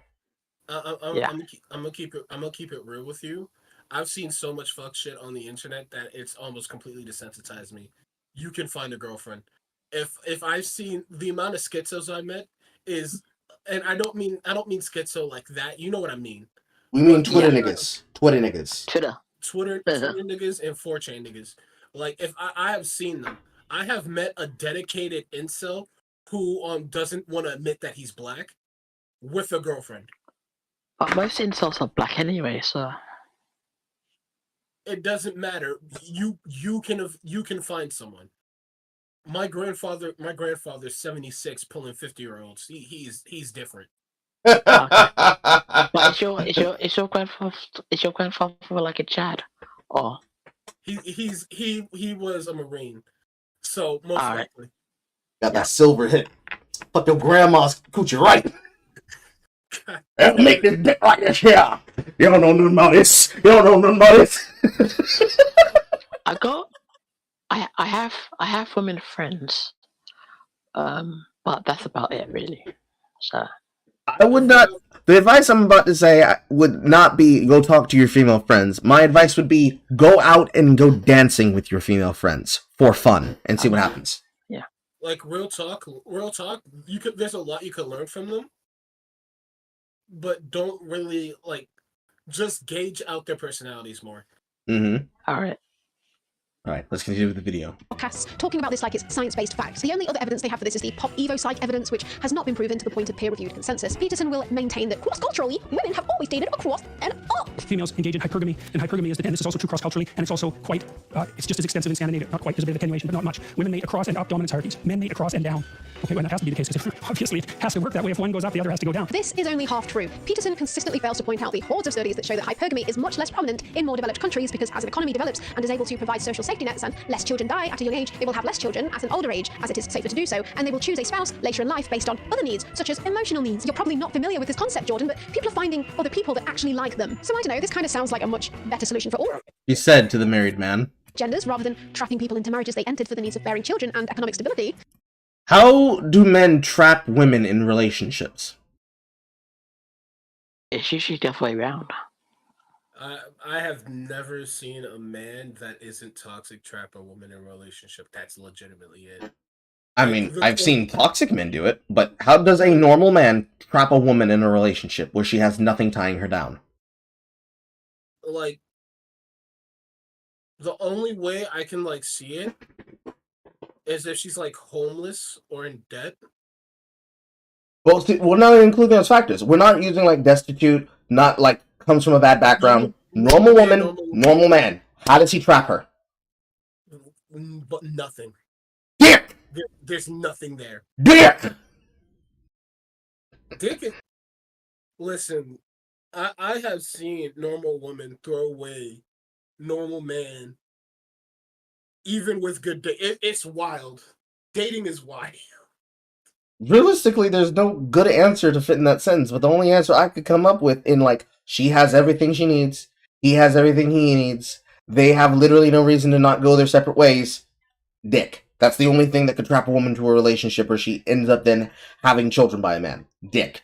And feeling bad. So dick and emotions. Yeah. But that's apparently the red pill utopia that we're all striving for. Peterson and his incel minions also don't account for the fact that men, on average... Peterson and his incel minions. It's just in, if you read 12 Rules for Life... We don't like... We don't like your Jordan Peterson in the community. Cleaning your room makes you an incel, guys. Remember that. Okay. We also need to say this, like, because it's plainly obvious. Oh God, women have relationships as they get older. What red pill guy would disagree? I've literally gave up wrestling for this. I gave up wrestling for this, Carl. I know. What wrestling? AEW. Yeah. What? Dynamite or Rampage? Dynamite. I was watching MJF talk about his reign of terror. Oh, okay. Yeah, because he's like the champion now, isn't he? Yeah. Okay. Did they have a pay-per-view event while they were having WrestleMania? WrestleMania was last week. It was like, it was last Sunday and Saturday and Sunday. Yeah, that was WWE, and I watched that. Yeah. Yeah. It was like last year. Day 2 sucked ass, but day 1 was heat. Did they have an event for AEW? They're about next week, isn't it? It's next week. It's called Battle of the Belts. Okay. I thought I had missed it. It's coming to London with Money in the Bank in July. I was gonna go, but I don't have the money to go. So. No, it's this Friday in Rhode Island. Okay. Thanks to Millennium. And WWE. This Friday it's Rampage and Battle of the Belts 6. Then after that, the next event, because their big event is like Revolution and House Rules. Okay. And House Rules isn't until May 12th and May 13th. Then there's Double or Nothing, which is May 28th in Las Vegas, which is always when it's at. And then they have... Oh, what the fuck is Forbidden Door? Hold up, that actually sounds heat. That's New Japan again. Okay. So it's gonna be because Impact and New Japan are doing a pay-per-view as well. Okay. And then they have another House Rules in July 15th. Okay. Of patriarchy earn more than women still. So it's not surprising that we're still living with the norms of a husband earning more than a wife. Divorce rates are actually lower than ever because marriage rates are lower than ever because people are actually waiting to find someone they actually fucking like later in life after their frontal lobes are fully formed. And this is actually decreasing the chances of younger, less... Their frontal lobes fully form and develop at the age 25. Men fully develop their frontal lobes at 25. Women kind of develop theirs right around 26 and 27. So my age. Healthy men being left with nobody, and of old female spinsters being left with nobody. But hang on a minute, say the incels, there is evidence that women are initiating divorces when they get promoted. This means they're looking for higher status men. We tell guys all the time that marriage isn't really a good institution in the United States. A woman choosing a bartender who is broke over a rich guy is just so far removed from The reality. concept is known as monkey bros. 70% of all marriages end because the woman petitioned to have it in. It's set up so that the one with less money is the one who gets spousal support. They've been incentivized to do so because of the wealth transfer. Or women, like the richest women in the world, either got their money through inheritance or they got through divorce. They just want to protect themselves. That's generally why they do it. So that statement right there is true. The majority of people who got the most amount of money transferred to them did so through either business acquisitions because of a 50-50 divorce or because it was in the divorce settlement. We witnessed this happen to many multimillionaires and billionaires, including Jeff Bezos himself. That's why whenever we see those headlines of top 50 self-made women, we usually end up finding out that the self-made is that she made herself some kids to a rich man. Breaks up in order to trade up. I could struggle with you, or I could take this money that the government's giving me, and all I gotta do is sleep with you. Ultimately, this can also be her searching for a bigger, better option. And they believe they've got relationship equity that they can make a withdrawal on at a later date. I'm waiting to see if they had a clip by Redonkulous TV and Terrence Pop, but they did not. I'm disappointed. Do initiate. Get too scared. So These Pop's clips. So let me get this straight. Women are marrying people that they actually like, but they're also marrying up. Women can't date down or marry down. Women are down. Women aren't the prize. Men are the prize. I would say the relationship between the two are the prize, but for meme purposes, yeah, men are the prize. Make more divorces now because when they feel that they can support themselves, they are less likely to trap themselves in an unhappy marriage in which they are expected to do most of the household chores. Then talk to your partner and use your fucking mouth. Causing them stress. There is no evidence that they are. What was that? How, like, again, the key to any good relationship is communication. What the fuck am I supposed to do if my woman just stops talking to me and just starts doing shit? Look, coochie. No, like even then, even if I eat it out, like even if I beat the coochie up and blow her back out through the ceiling, the fuck do I do? If she just stops talking to me and just starts doing shit. Eat it again. Eat it from the back. I have to keep doing that till she loses her mind? Yeah, until she's back to tell you what the fuck's wrong. Leaving them for higher value males. There is also another apparently hard to swallow pill that women will cheat on their beta male husbands with alphas. Another theory that Peterson backs up with particular fervor. I'm not saying anything for this or against this. This is a purely factual biological claim. Is they pick a monogamous marriage and they cheat with high status guys. Now, obviously in the confines of the marriage, that's a terrible thing. But that's a very uncomfortable subject, though, for women in particular. It's an uncomfortable subject for everyone. Right. Is there any evidence to back this up? Absolutely. Instagram thoughts. Brittany Renner. Amber. Aren't there like an enormous? Didn't Anissa Joma literally leave her boyfriend at the time for iDubbbz? Yes. Who else? Fucking Caterino. Okay, I have to say, Brittany Renner thing is even worse because when I looked in all the information, I'm like, oh, I heard people say he's a grown man and everything. And I looked at it, I'm like, did she start talking to him when he was like in high school? The fuck? Yeah. She groomed him, basically. She groomed PJ Watson, got him to get by him, and did it specifically to get access to his money after he got a contract. Because he didn't have any women around him that would protect him from it. How many? She love bopped him, basically. Yeah. But we're not allowed to talk about women grooming men because it makes the woman feel bad. Because women can do nothing wrong. Because women bad, women weak. Women worsting. Women always have it worse. There's this tweet I have on my phone that I just saved as like a picture. Hold on. And it's like the funniest shit. Because to a degree, it's just right. Where the fuck is it? You just posted in podcast chat. We gotta start getting through this shit. I have 3 whole videos to get through. This shit's gotta be done before Friday. Oh god, I'm sorry. Go ahead. You didn't do anything wrong. Absolutely not. From survey data, men admit to cheating on their spouses more than women, but the women are catching up with the men because the most common way for someone to cheat is with someone they know, like a work colleague. So now women have been allowed to leave the house more, they're actually beginning to cheat as much as men do, but there's no evidence that they've ever cheated more than men. And it's still not the norm to cheat either, like it's somehow become socially acceptable. Motherfucker, we have seen too many men on the street interviews when they say, what's something you haven't told your partner? And they all say they cheated on their fucking boyfriends. There's no societal shift away from monogamy. We still want to get married or settle in long-term relationships. Humans pair bond, that's what we mostly do. We're just doing it later when we're settled in life. Furthermore, there is no Settling in life, otherwise known as putting your reproduction choices on the back burner, which then leads to the comments people say about the wall. Should I put it in non-podcast chat or podcast ideas? Podcast chat. Again, what it's like she's saying this like she's like, I've researched all this Red Bull stuff, and then apparently didn't pay attention because they agree with you, but they just want to also say these women cheat, they monkey branch. And the only reason why they're not settling down is because they want the bigger and better thing around data that shows that the women who do cheat are doing so with high-status men. If we're going to talk about this through a pop evo psych lens, surely it's more evolutionary advantageous for a woman not to be hypergamous and to be wary of the risk of getting involved with the wrong man who will not support her child, since the woman has a... But then you have feminists that argue that it doesn't matter who they have sex with, and they should be free spirits that can have sex with whomever they want. And if you try to control women for that, that makes you an incel. And that also makes you a virgin. And it also makes you an abusive man. And it also makes you someone not to be trusted, even if you're doing that specifically in the interest of the woman and the potential children that she could come to sire by men that she doesn't actually know, personally want to know, or even like. always been the more selective gender. She's always had a choice between a beta or an alpha, so... What? Isn't she from the UK? Is Mooncat from the UK? I don't know. So yeah, she is. Okay.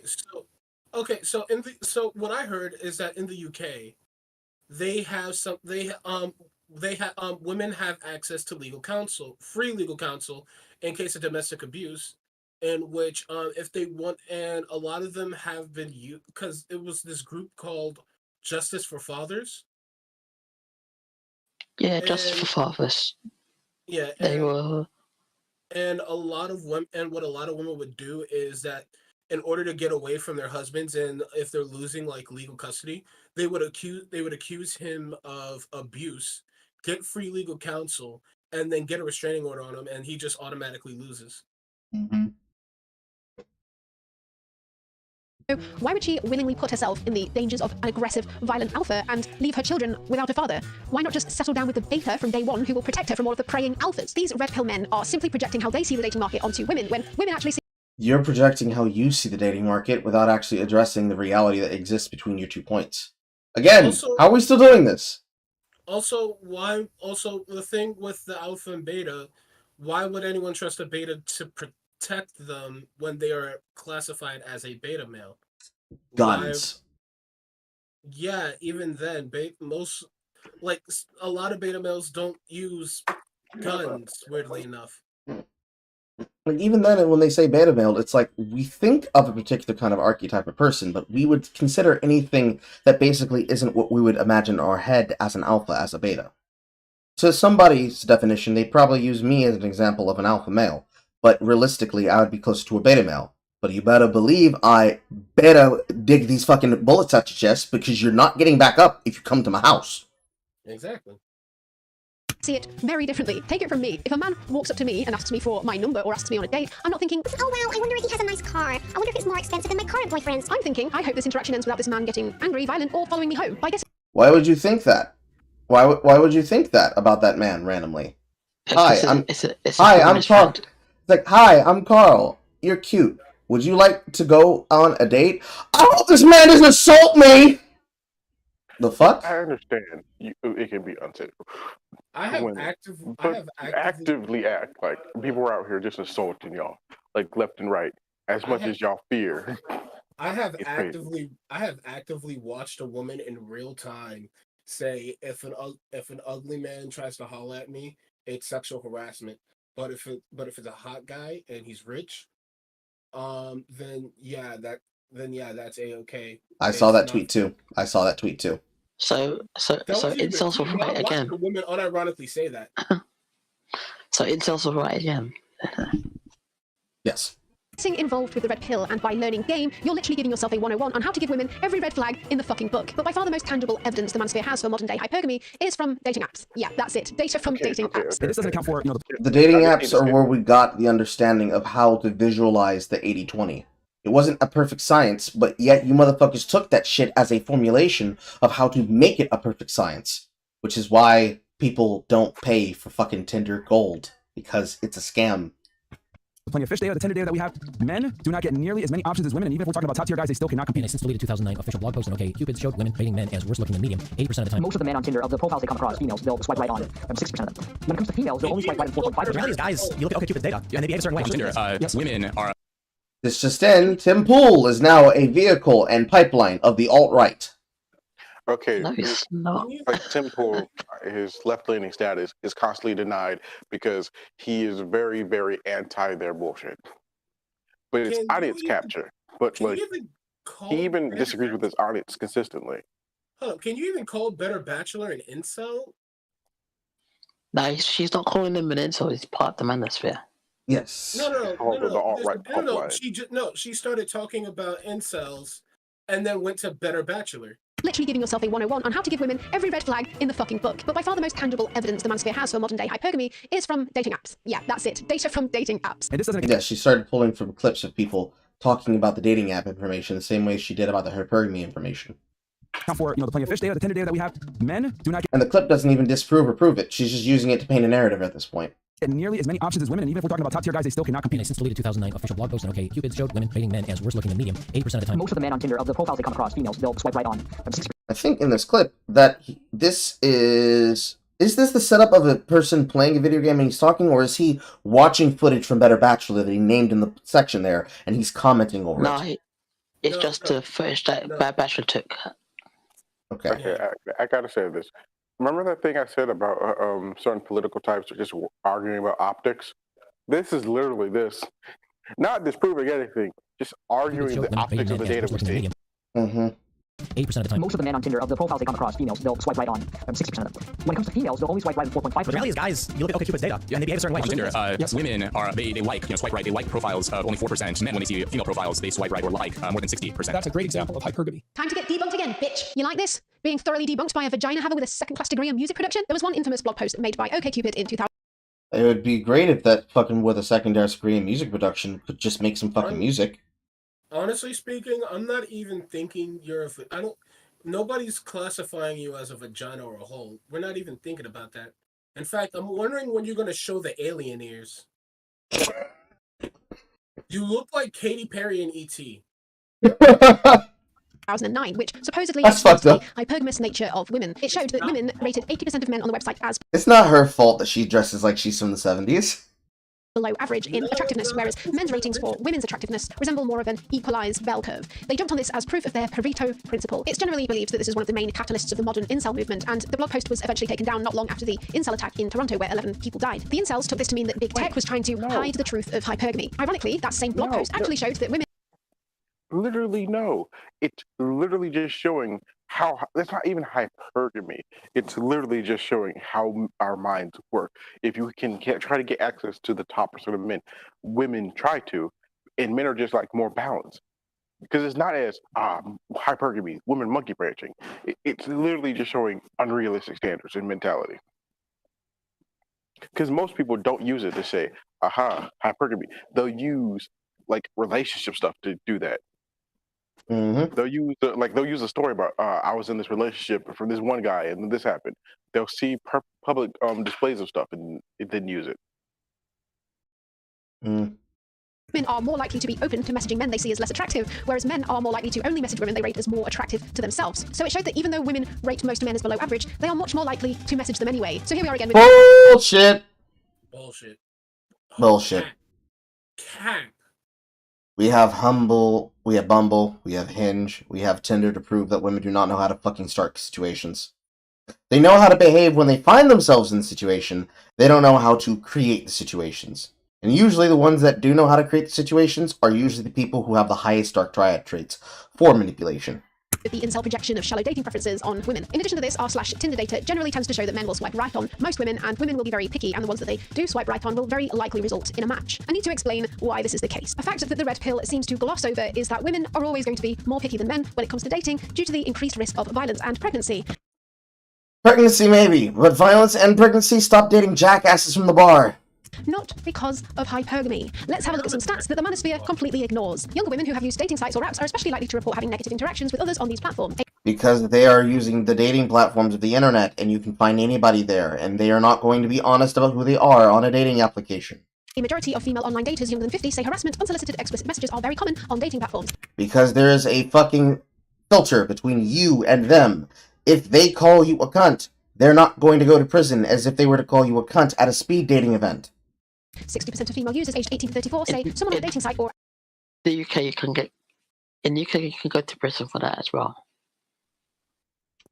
app continue to contact them after they said they were not interested, while a similar share, 57%, report being sent a sexually explicit message or image that they didn't ask for. Roughly half of women think dating on sites or apps are an unsafe way to meet people. More under 20s are sexually assaulted after meeting offenders on dating sites. The victims in 83% of the 671 cases were female and 17% were male. Oh, and I'm not done yet. Here's a full report from ABC about Tinder's failure to act on SA reports. Of the 48 people they found who reported SA to the app, only 11 even got a response from Tinder. Almost all of those responses did not detail whether any action was taken. And Match Group, the company that owns basically everything, Tinder, OkCupid, Match.com, Hinge, Plenty of Fish, and some others, has openly admitted that they do not screen for sexual predators on their free apps. A spokesperson said, there are definitely registered sex offenders on our free products, which is a bit like a spokesperson for an ice cream company saying, there are definitely flesh-eating spiders in some tubs of our ice cream. Don't blame me, I just work here. So look at you, ladies. While Tinder makes men pay for the slight hope of more matches, you'll have to pay for the assurance that you won't be assaulted. And even then, it's not guaranteed. I cannot stress this enough. Dating apps do not. The sites are still used.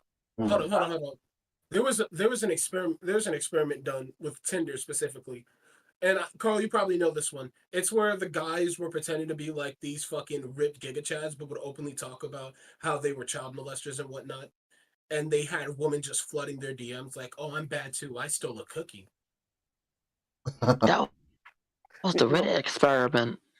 No, it's not just that, because like, oh, the sexual, so many, like, even the worst of the red pill manosphere people will say women don't actually care about certain things as long as they like, because so I'm going to talk about a personal experience. The older woman I worked for brought up the fact that she was gang raped. Like, straight up. She brought that up to me once, and I'm like, oh, wow. That's something dark you should just randomly say. But the whole thing about this is I've learned, it's like, I'm like, oh, well, did they get to prison? Did you report it? She said no. She's like, oh, I just didn't want it to happen. If it was going to... So many women do not take responsibility for their actions on the back end of it. What's responsibility or accountability? Like she let gang rapists get away with it instead of having some more DNA on the books to probably get them in prison. Yeah. So they can suffer a fate worse than being gang raped. Like, she says she didn't report it so that the biological material will get them arrested? No. I'm saying she didn't report it.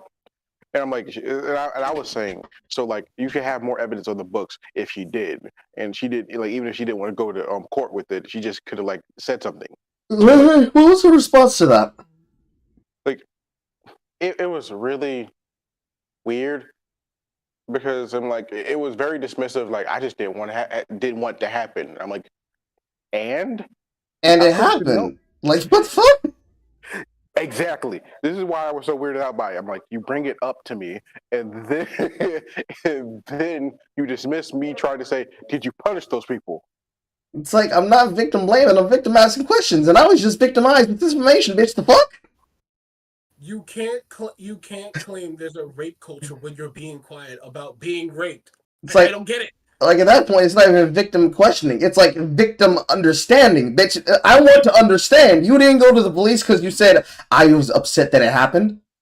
Then go to the police! The reason why I wanted to bring this up, because in this Tinder situation, was I've met women who've literally said on, like, Reddit or Instagram or in real life, and they'll be like, man, I just did, like, it happened and everything. I'm like, did you report it? She's like, no. I'm like, but why, though?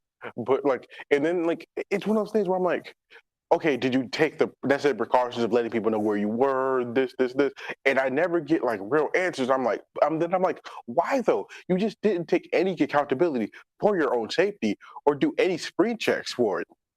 I'm still thinking. I'm thinking about Mr. Girl, where he openly said, like, on his YouTube channel about how he had a Tinder date with this MILF. And he, like, apparently raped her, and then she called him back the next day for lunch. I saw that. Yeah. I think that was part of his conversation with Shaylin the first time. The one where he made her cry.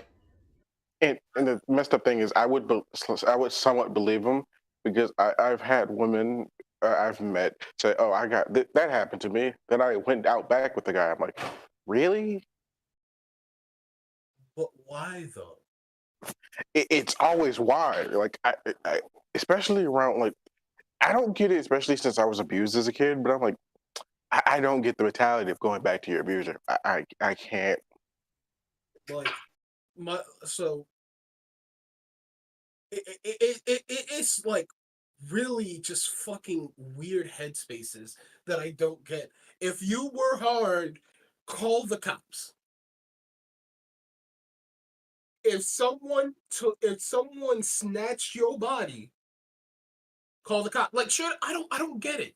I don't get it. You go and call them back like, oh my god, last night that was a bit dark, but we can go out for lunch. I don't get it. I don't fucking get it.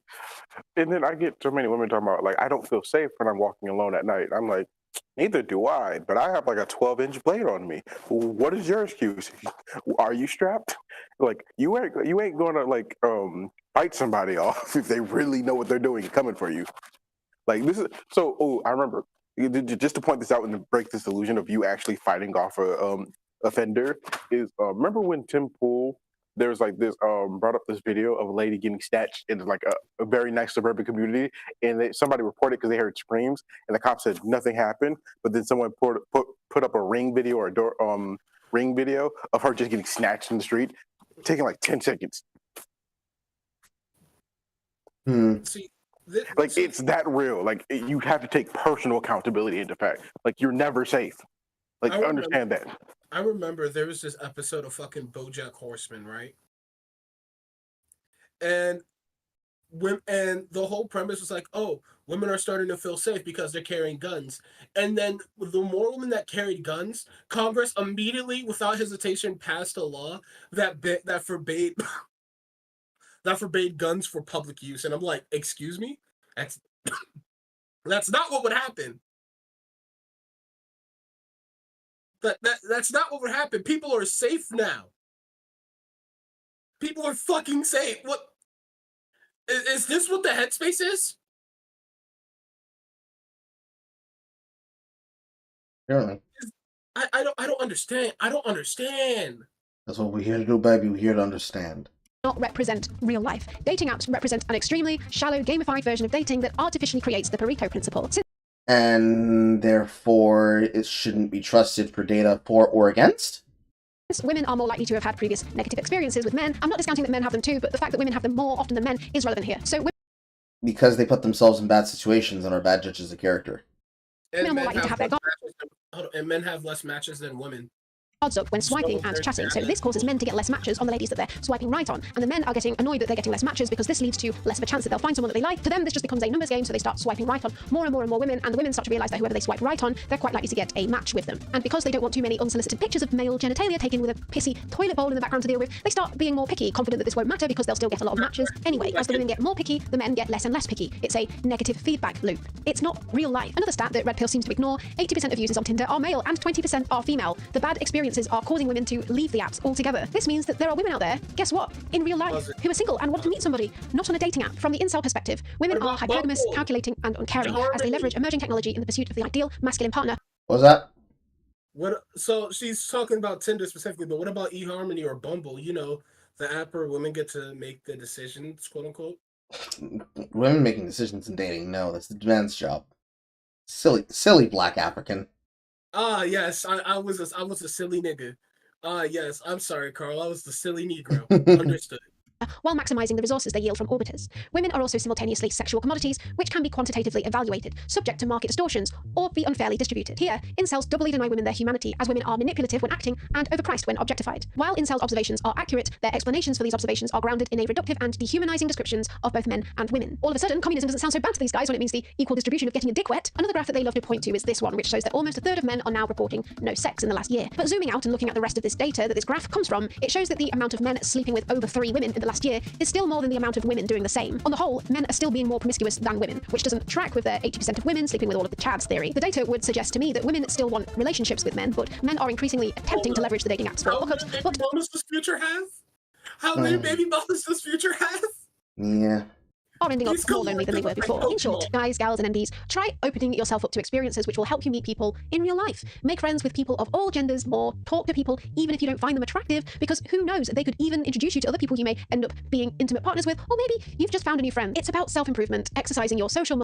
It's not about self-improvement if you're mocking them on the internet, because if it was about self-improvement, you'd go help them self-improve. I do it frequently. How many women were mocking Tyrese when he was crying? All of them. How many men actually vent about their frustrations in life? Not a lot.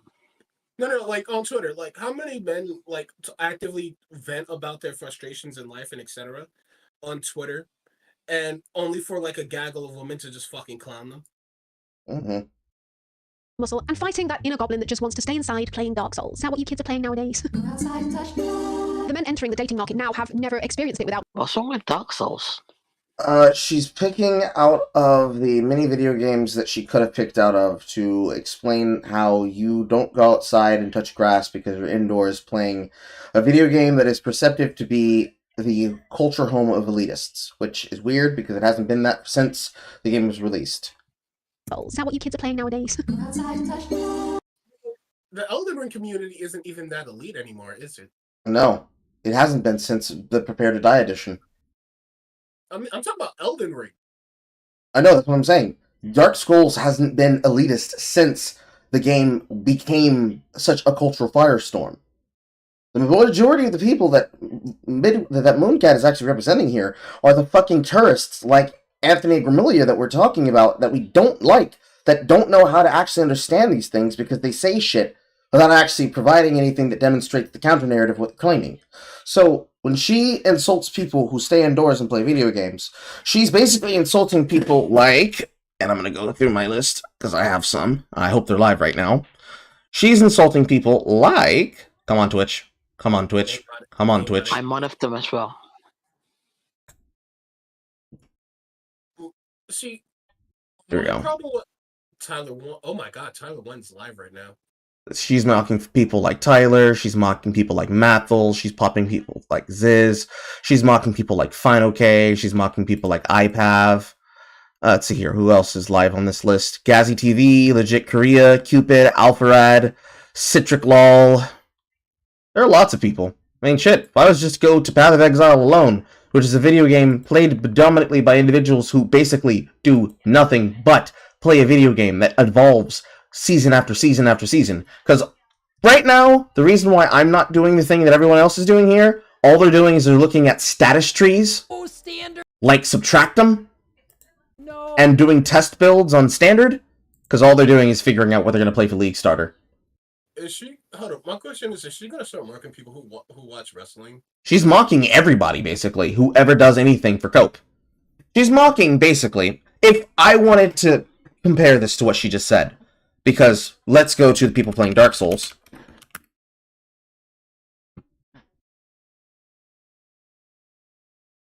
Jesus Christ, this website's so fucking slow. I could have gotten this information faster if I'd gone to fucking Solunome. But right now, on Dark Souls, let's use Dark Souls 3. Actually, no. I got one right here. So, we've got Dark Souls. You have less than 200. Remastered edition, barely 1,000. Dark Souls 3, 1.2k. That's actually about right. Dark Souls 2 has always been a redheaded stepchild. You can barely ever find people playing the basic edition because they're playing Scholar of the First Sin. Yeah. And then Elden Ring. Right now, for Elden Ring, you have 15.k viewers. All these people, all these men, all these different individuals, they should go outside and touch grass. That's right, Neil Puddles. You should go outside and touch grass. How dare you play New Game Plus 1? How dare you play a level 1 game, Kutcherlol? How dare you play fucking Elden Ring New Game Plus with co-op build with a friend that you're playing with for the 5th edition of your stream? All you guys should touch grass! How dare you play shield only? How dare you invade? Including you, women. This woman, you're wearing a shirt. You're wearing a shirt and it has your cleavage. So clearly you're a titty shamer. Is that how it works? Man, somebody who likes making fun of people about the Goobergate, you certainly are behaving like a person who cares about the fucking Gamergate. Lord fucking Christ. And you know this is a person who's supposedly really, really productive because she typed into Stable Diffusion, Dark Souls boss touching grass. Oh, fucking God. The men entering the dating market now have never experienced it without dating apps being involved, and this is a problem. I have experience without dating without being involved. I've experienced it with it and without it. Pretty much the same. You meet more assholes that are more willing to try and be like, listen, I'm not looking for a man. I'm looking for a fuck. He'll be in the corner watching. The prevalence of our culture in society makes this dating app's negative feedback loop even more pronounced as women have their guards up. There is not a rape culture in the United States. This is very much different for France because unfortunately they let my country be taken over. But in the US, there is no rape culture. You present somebody who you suspect to be a rapist, we will castrate and or murder them. This is the truth. If you tell people I'm being abused, they're going to help you. Because if it was a culture to let people be abused, they would look at you and say, huh, nice. And smack you on the ass. That does not happen. That is not real. Constantly on the lookout for red flags, scaring them off the apps altogether. Here's one post on the r/Tinder data subreddit. What was that? In the prison systems and the juvenile prison systems, there's a rape culture.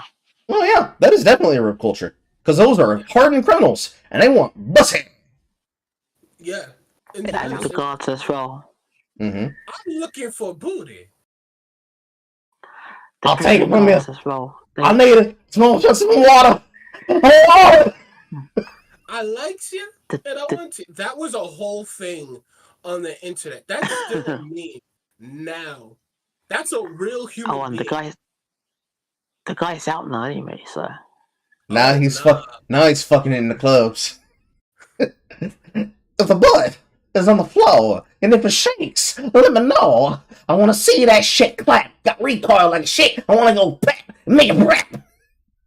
Could you imagine him with any woman now? Yes. Like, come the fuck on. If there was a real rape culture in the U.S., don't you think that instead of having statistics about people not speaking up, they wouldn't even report that they didn't speak up in the statistics? Mm-hmm. Like, there wouldn't even be a report, period. They would just be like, oh, and this country has no rape.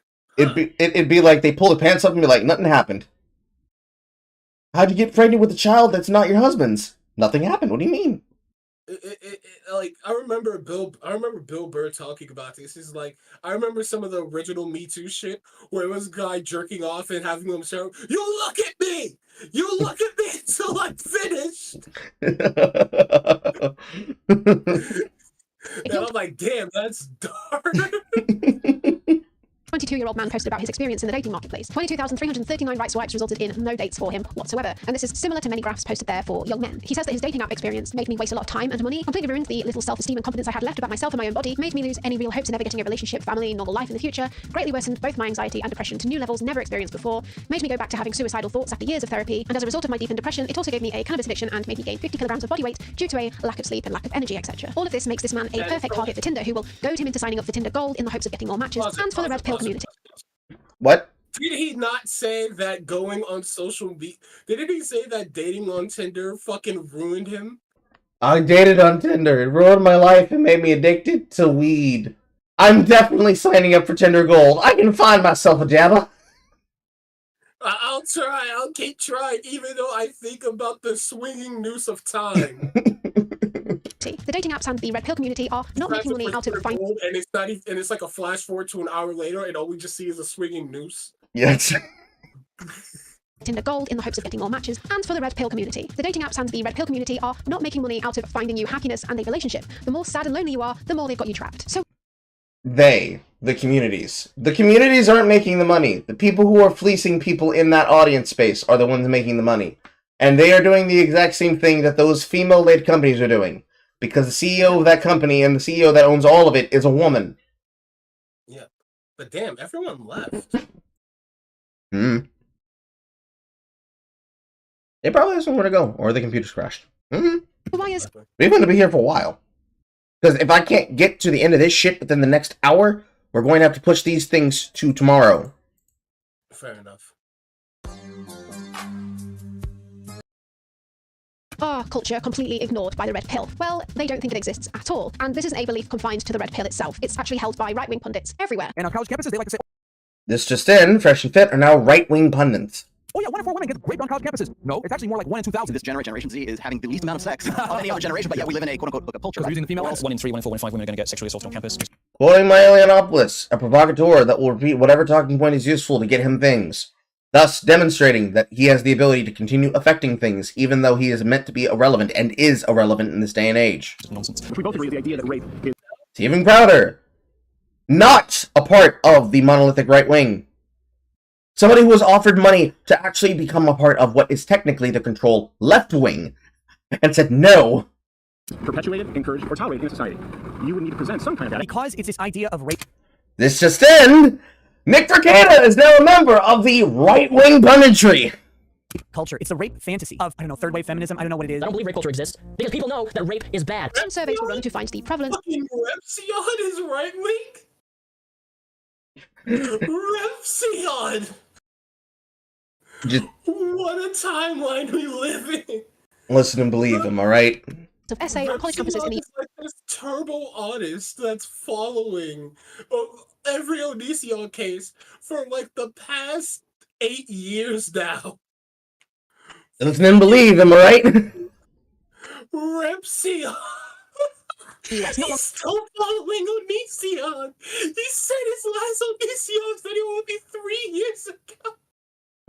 before Obama and Biden were elected. 1 in 5 of every one of those young women who's dropped off that first day of school before they finish school will be assaulted. The right claimed that this was not true, and they still believe that to this day, claiming that the real number is somewhere around 1 in 52 women. According to the Department of Justice, Bureau of Justice, 1 in 52 halls. That kind of includes, playing grab ass. Much more comprehensive.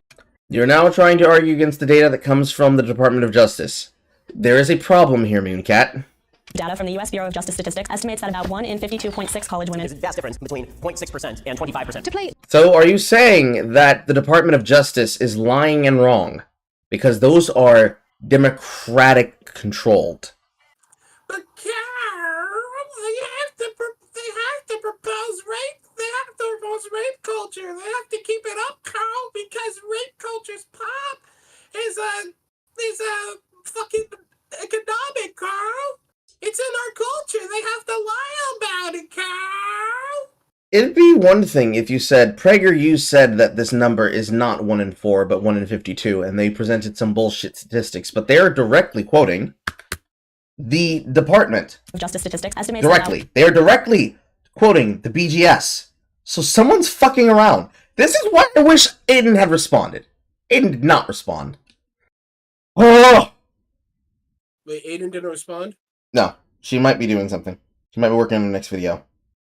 When she gets into her autistic creative fitch, it's possible to pull her out.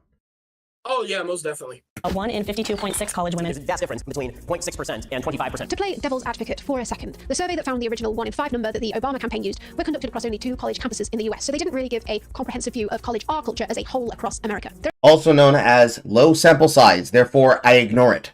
There's also no evidence to suggest that our culture is worse on college campuses than it is in general for people of any age, whether they're enrolled at a college or not. However, in 2015, the CDC... Considering that you have a youth that are around each other, and the youth might be beautiful people, and they are socializing in different activities and strategies, yeah, they would have more access to people if they were people who were attending the college from home than on campus, because it presents them more sexual opportunities.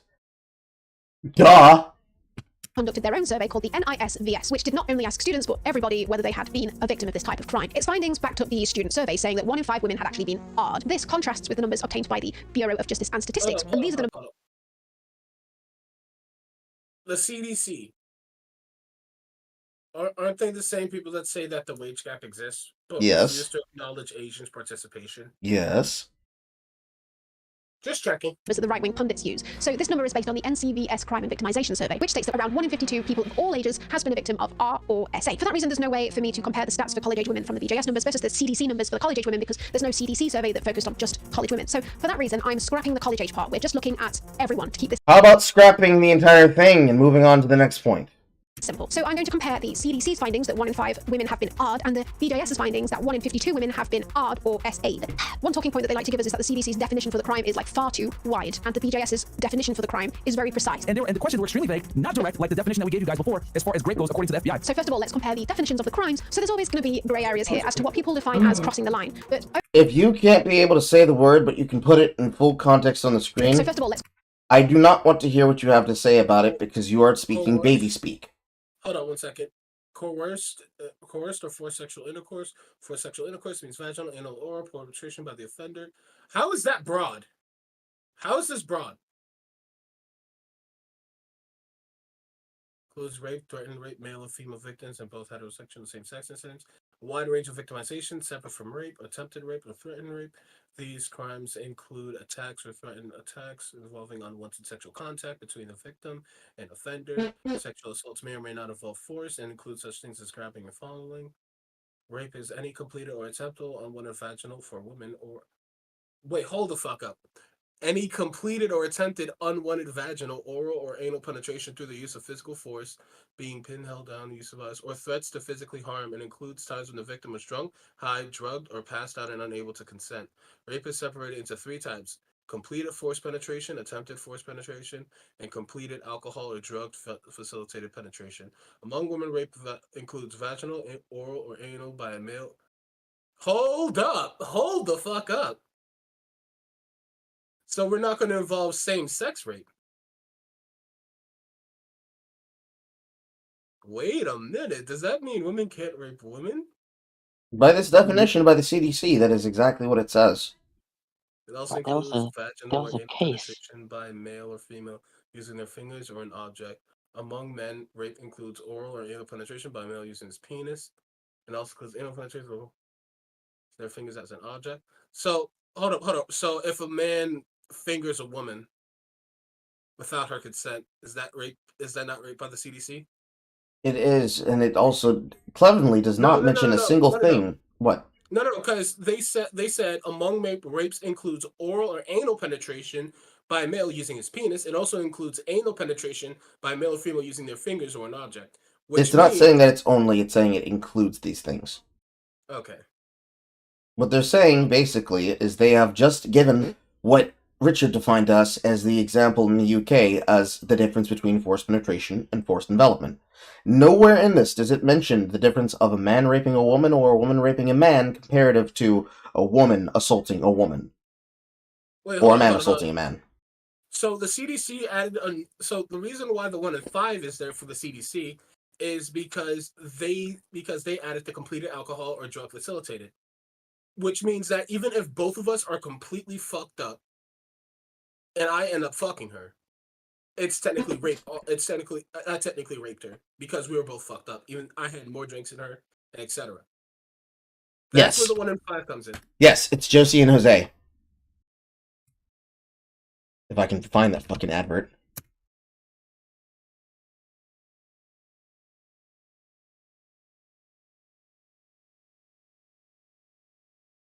Maybe I'm going to find it. Where is it? Why don't you check images?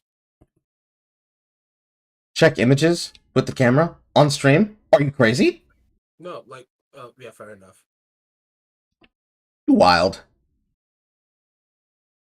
I thought you would have a safe search on. No. I watch porn. Yeah, that's why. Because you're on stream.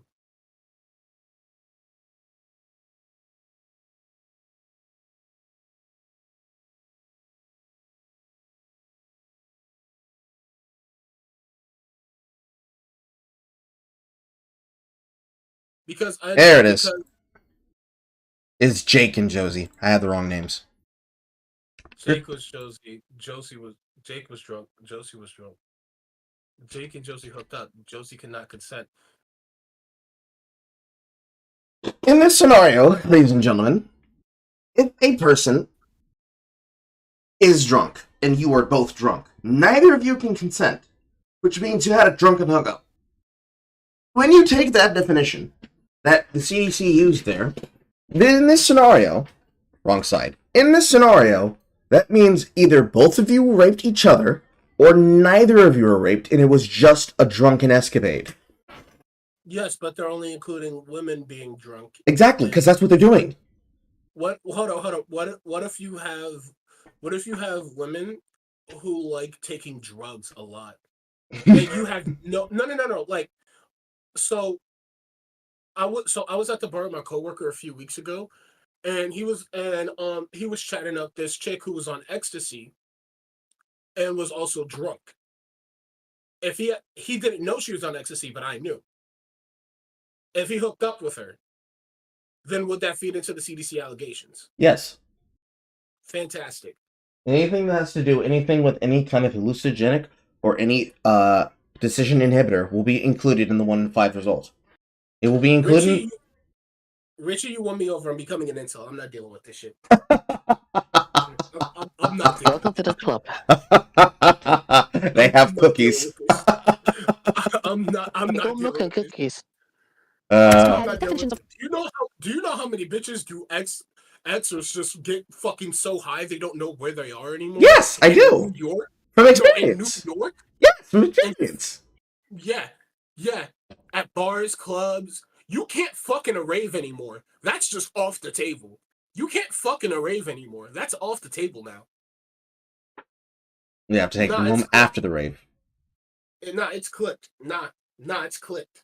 The crimes. So there's always the pace. Look at the battle for me now. I'm dedicating my life to Monster Hunter. No. It's because they're not. It's because they're not real scene girls. They are fucking rave forest bunnies. The grey areas here as to what people define as crossing the line. But overall, these definitions between the surveys are more or less pretty similar, wouldn't you say? They are not fucking similar whatsoever, bitch. What the fuck are you talking about? Coerced or forced sexual intercourse is a lot different than claiming amongst the women. This includes these things amongst the men. Rape would include oral or anal penetration by a male using his penis. You have destroyed the concept because it now is saying, oh, if they only have these tools, then therefore. Whereas this motherfucker said rape, coerced, forced sexual intercourse, meaning vaginal, anal, oral penetration by the offenders. Not with their penis, not with their vagina, with anything, period. There is also the extra added definitions. Well, there's extra added ones of drunk or, drugged or high, intoxicated, really, because that's what they mean. To what people define as crossing the line. But overall, these definitions between the surveys are more or less pretty similar, wouldn't you say? So how did the CDC find that 50% of women had been a victim of SA and 1 in 5 had been a victim of R, whereas the BJS found that 1 in 52 people had been a victim of either R or SA? It's down to how you conduct your survey. The stigma surrounding R culture prevents people from knowing they're a victim of R or SA and even willing to admit to themselves or others that they're a victim of R or SA.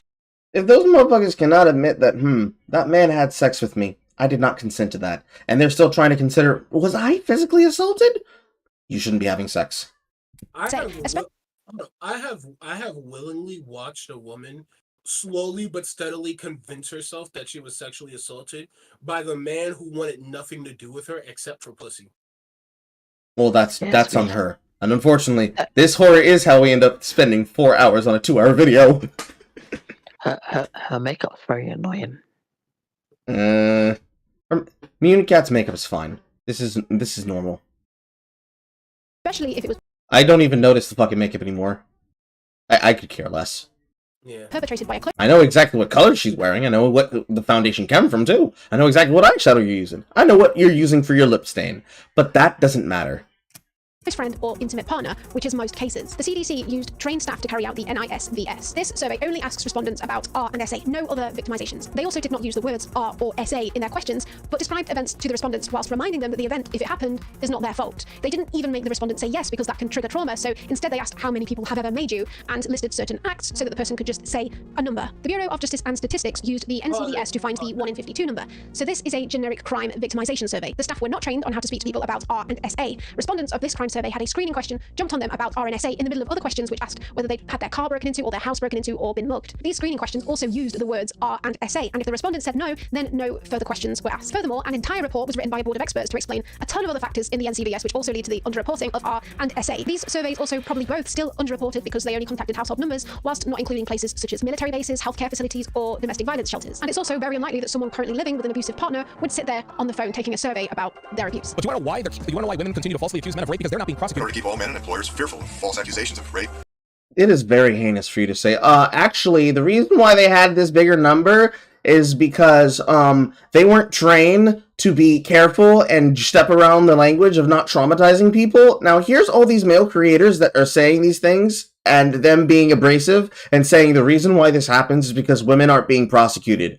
Women should be prosecuted when they falsify rape statistics. The crime and the punishment of sending people to jail for things that did not happen should be that you take that punishment plus the amount of time served that they had to stay in for until they were proven innocent. So if I get accused of rape and I go to jail for 15 years, you need to go to jail for 30 years. Wasn't there a woman who had a man arrested for rape because she dreamt that she... Yes. Yes. Yes. Yeah, that happened. Yeah, okay. I thought, wasn't there a teacher that raped a teenage boy, had a kid with him, and when he didn't pursue charges on her, she sued him for child support? Yes.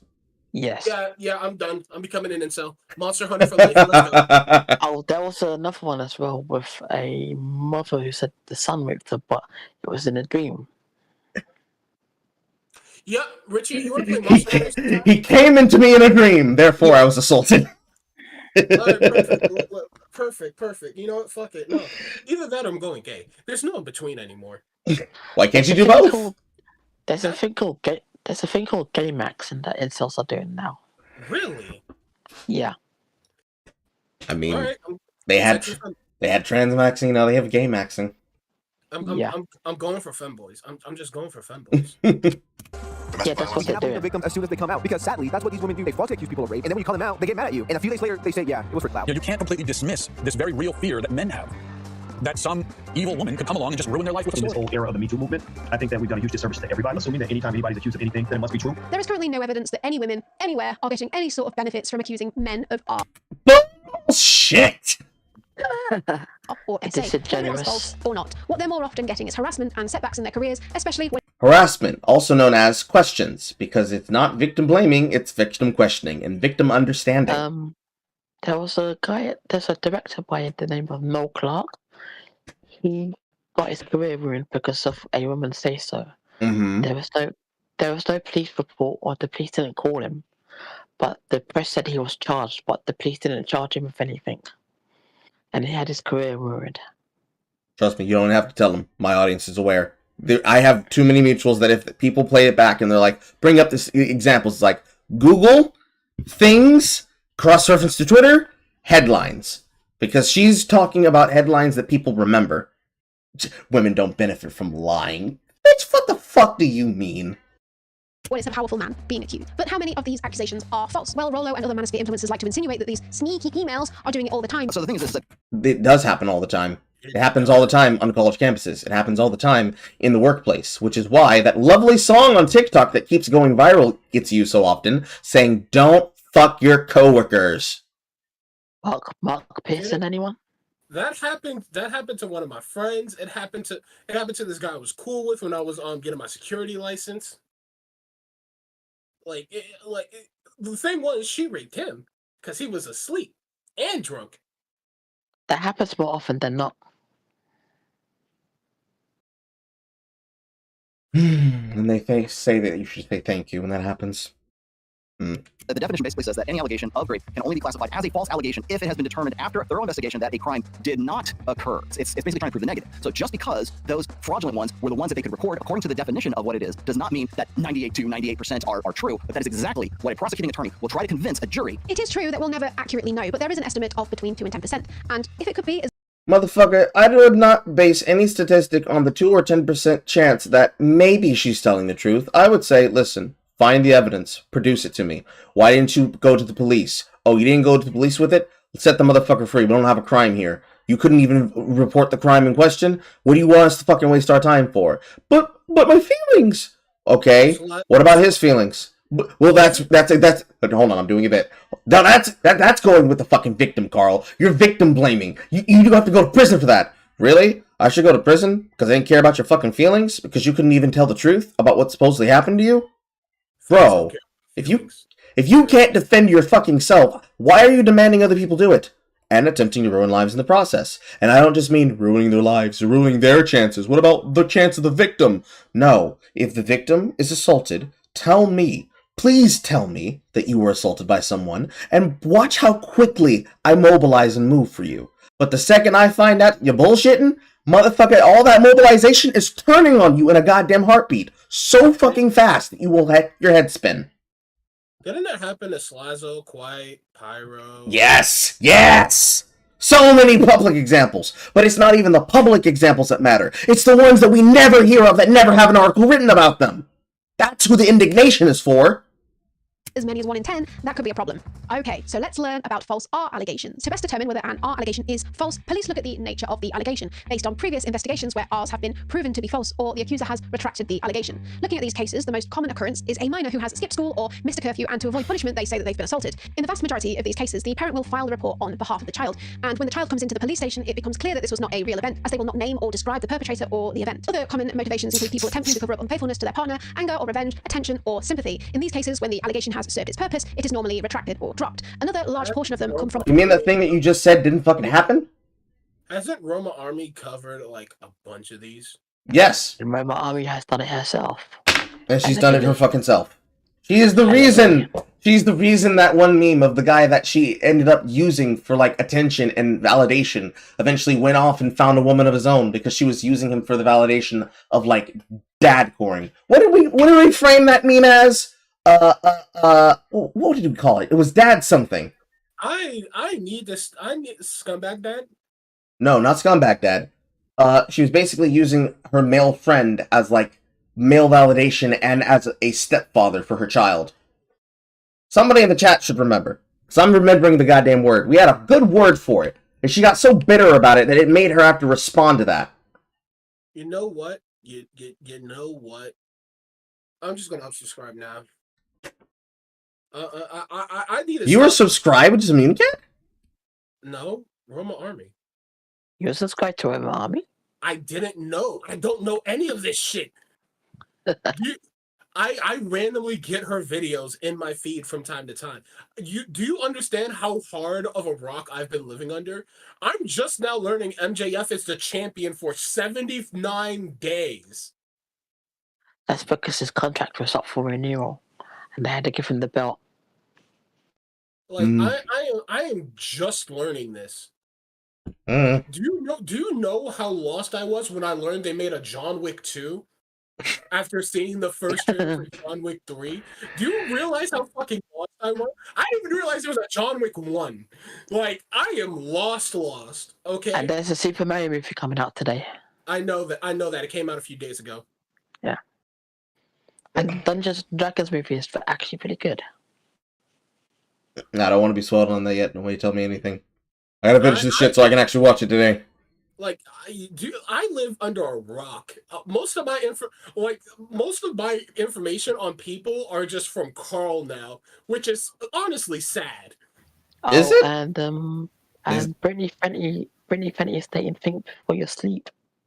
Hold up. Is Brittany Venti done something fucked? Her account got... she's dating a Manosphere guy as well. So. Oh, good for her. Which one? Think before you sleep. Think before you sleep. Yeah. Good for him. Good for both of them. That's a plus. Mentally ill people. These people will also very likely describe a violent attack, the type of R that we know is not actually that common. An R allegation is unlikely to be false if the victim describes a situation that involves... It's really funny that you are censoring the word rape, but you have the definition for rape on the screen. R that we know is not actually that common. An R allegation is unlikely to be false if the victim describes a situation that involves someone that they know, an intimate partner or a friend as the perpetrator, and the issue of consent could be construed as a grey area. But of course, we don't know. Some of the allegations counted as true could be false, but just as much some of the allegations counted as false could be true. But this doesn't mean that police are throwing men in jail based on the assumption that an allegation is true. Bullshit. We have the headlines, we know the news stories, we've seen the celebrity cases of this happening. Stop it. based on the nature of it. You still have to prove it beyond reasonable doubt, which for R is incredibly difficult. Out of 216 complaints that were classified as false, only 126 had even gotten to the stage where the accuser lodged a formal complaint. Only 39 complainants named a suspect. Only 6 cases led to an arrest, and only 2 led to charges being brought before they were ultimately deemed false. Here, as elsewhere, it has to be assumed that some unknown percentage of the cases classified as false actually involved real Rs. What they don't involve is countless innocent men's lives being ruined. According to the National Registry of Exonerations, since records began Usually because that ruining happens in the public sphere, and then they don't talk about it because they realize, oh, we got the wrong guy. in 1989, in the Yes. You know the explicit consent shit? Yes. Ongoing enthusiastic consent. My brother was literally just complaining about how that shit is so unattractive for his girlfriend to do from time to time. Yeah. It's fucking unsexy. It's some of the unsexy shit you're supposed to do. Cause me and him were fucking talking like 2-3 weeks ago, and he was venting about his girlfriend and how he's trying to leave her, but she won't let him go. And he was like, just be a nice guy. And and she was just like, oh, do you want to have sex with me? And he's like, bitch, just go for it. I don't need to make a schedule. We don't need to make a schedule to fuck. Is this okay? It's like I remember one time she went to Atlantic City with her friends, and she kept calling him on his day off, and he's like, bitch, go cheat. Go have fun. Cheating sounds like fun. Get drunk. Go suck some dick. I don't care. It's like, would you like some dick? I'm like, now o'clock seems nice, but I don't need to schedule this shit out to 9:30. In the US, there are only 52 cases where men convicted of SA or R were exonerated because it turned out that they were falsely accused. By way of comparison, in the same period, there are 790 cases in which people were exonerated for murder. In the average case of a false R complaint, the charges will be dropped and the man accused, if there even is one, will never even know about it. You are far more likely to be a victim of R or SA as a man than be falsely accused of it. You're also far less likely to report it or tell anyone about it. This includes domestic violence as well. If the manosphere really And why is that? Because those men get mocked. cares about the well-being of men, that's what they... If we have a sidebar for every comment, we'll never finish today. I'm very sorry. I'm very sorry, but she just kind of made a self-contradicting point. Yeah, she did. Because she's like, oh, if the manosphere really cared about men, they would talk about how they're more likely to be victims of domestic abuse. And like, they do. Actively. They actively talk about it. Like, they talk about how there's no men's shelters for them because the last person to open up a men's shelter committed suicide. Because you guys told him that he was doing a crime and a disservice to the people, because how dare you not shelter women? And then you ensured that he couldn't shelter men or women. No, it was a woman who did it. I just remember the first male that did it. It was Aaron Pitsy tried to set up a male shelter, but she couldn't do it. And El Silverman tried, but he killed himself. And wasn't there also a woman who was living as a man, and she was like, I have That's never Nora. felt so. That's Nora Vincent. But she still didn't. But she still didn't have sympathy for men, even though she lived that one for almost a year. She said, I've never felt so depressed and sad in my life. And she killed herself. It's fucked. It's really fucked. And the fact that they don't talk about this shit because they want to paint a narrative, their narrative. Oh, see, that they're not going to talk about it in this video. I can promise you, Mooncat will either have already covered it, or will make a video talking about the news, or made a video when the news went public for Nora Vincent's death, that they will then say this is such a horrible tragedy. She's playing both sides of the fence. It's just like fucking Signifier is. they'd be talking about. But it's not masculine to be a victim of DVR or SA. You know, when my mother's generation became single mothers, at least they still had some shame. As we know, single mothers raise the worst children in America. That's a fact. Go look it up. Number one, a woman can't raise children by herself. I don't care what you guys say. If you look at statistics, That's often what the boys do in particular. They think they're gay, and they generate the missing masculinity in the gay. 80% of black males who are in jail come from single mother homes. I've never ever met a single mother who actually puts her kids first. Single father. Playing multiple clips of them repeating this does not mean that the talking point becomes false, woman. Raise better children than single mothers. Sorry, not sorry. That's statistically But guys do not date single mothers. Single mothers are the ones who are disproportionately raising the thugs who are doing these violent crimes. The studies back up the point that most criminals hail from single mother homes, but the studies that they cite also... It's not right. What? Vosh is right wing. She just played a fucking Vosh clip. Yes, she did. Vosh is now a member of the right wing. Congratulations. To point out that single mother homes are correlated. Almost halfway through the video. Don't welcome him. Vosh, welcome. We have cookies and fucking horse fucker. Hello. We have horse cock. Isn't Vosh like We got Monster Hunter as well. Oh, he's only going to be interested in the horse cock. He's only going to be interested in the horse cock and women who look like they have horse cocks. So Vosh's Discord got leaked a while ago, if I remember correctly, and he was talking about I want to go to like right-wing families, fuck the wife, and fuck their dog. Oh, that was old. That particular leak was very, very old. That's like from 5-ish years ago. However, it was salient because that's where we got the horse fucking memes from. He really likes horse cock for some goddamn reason. There's no cock like horse cock. With extreme poverty. Extreme poverty and being a single mother, surprise, surprise, is also correlated with stress and mental health issues. But ensuring that these single mothers have support through healthcare programs isn't the answer. No, of course not. That's socialism and we'll have no... Yeah, I don't care about the talking what you're having there. If these single mothers are having stress because the stress of raising children by yourself is a problem, it would best be alleviated by being able to find a man that would help with that. And a lot of these men are being told that they shouldn't be with a woman who's had, quote, sloppy seconds. Because it's not manly. Which is enforced not just by men, but also by women. Even the women will then disrespect the man. Because they will then say, how dare you? You don't really like me. You're just settling for me because you can find somebody else. I've seen this happen. I've had the conversations with the men. I've helped them through their fucking therapy sessions. It's extremely fucked. None of that, please. We need a good masculine father figure in the home. Let's also ignore the fact that many single mothers from working class demographics break up with their child's father because they're abusive and are more likely to commit a violent crime, and a lot of the time are in fact incarcerated. But no, this isn't a problem with poverty causing crime. You didn't mention black there for some reason. It's not just black, but predominantly. Crime and violence is the absence of masculinity in figurative years. But just in case you were thinking for just 1 second that because of this they'd be pro-abortion. What? Why is she bringing up poverty? Because she was going to bring up a point about abortion. Because surely we want fewer single mothers. That's why I said today abortion is all about hypergamy. Women get to decide who gets born and who dies. Let's also ignore the fact that the rise of the contraceptive pill actually...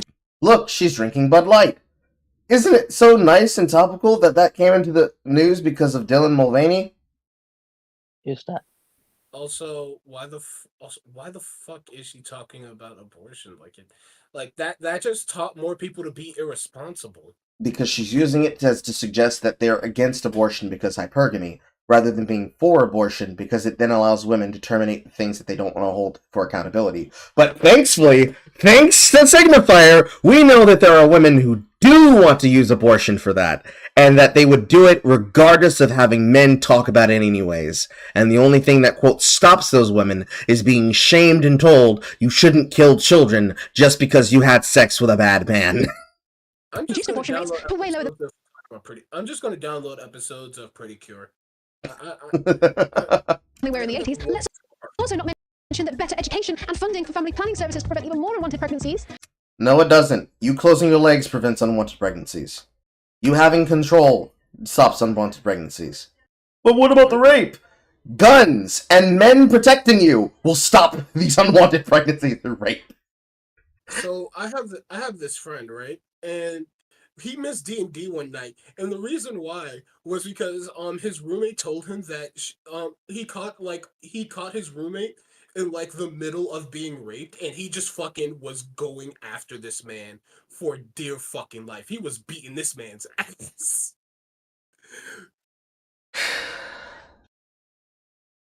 And I'm just like, yeah, that makes sense. If we lived in a culture that fucking cheers on rapists, he would be fucking tag teaming you. Yeah. If it was celebratory, if it was celebrating, he would have been like, tag me in, bro. Ding, ding. Oh god, I want to kill myself. Just. If I didn't have cavities in both of my fucking side incisors and molars, I would chew a fucking hole through my mouth, I swear to God. But yes, giving women less control over who is born, but also ensuring that their lives are taken over by motherhood against their will and trapping her into relationships with potentially abusive... She can always choose to adopt. She can always choose to give away. She can always choose to avoid accountability.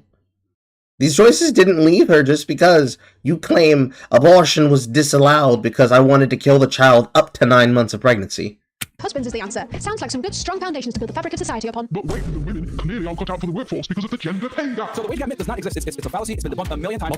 The pay gap does not exist. Women are getting paid less because they're working less hours, not because they're being paid less for the same work. If they are being paid less for the same work, that is a federal crime. That company can become insolvent and be taken over and be severally from between having the company destroyed and then having the wages paid out of the restitution of the liquidation of the company to having the person in question who is holding you back in that capacity fired from their position and you even given that position as a replacement, as subsidy for what you would have lost plus what you would win in court.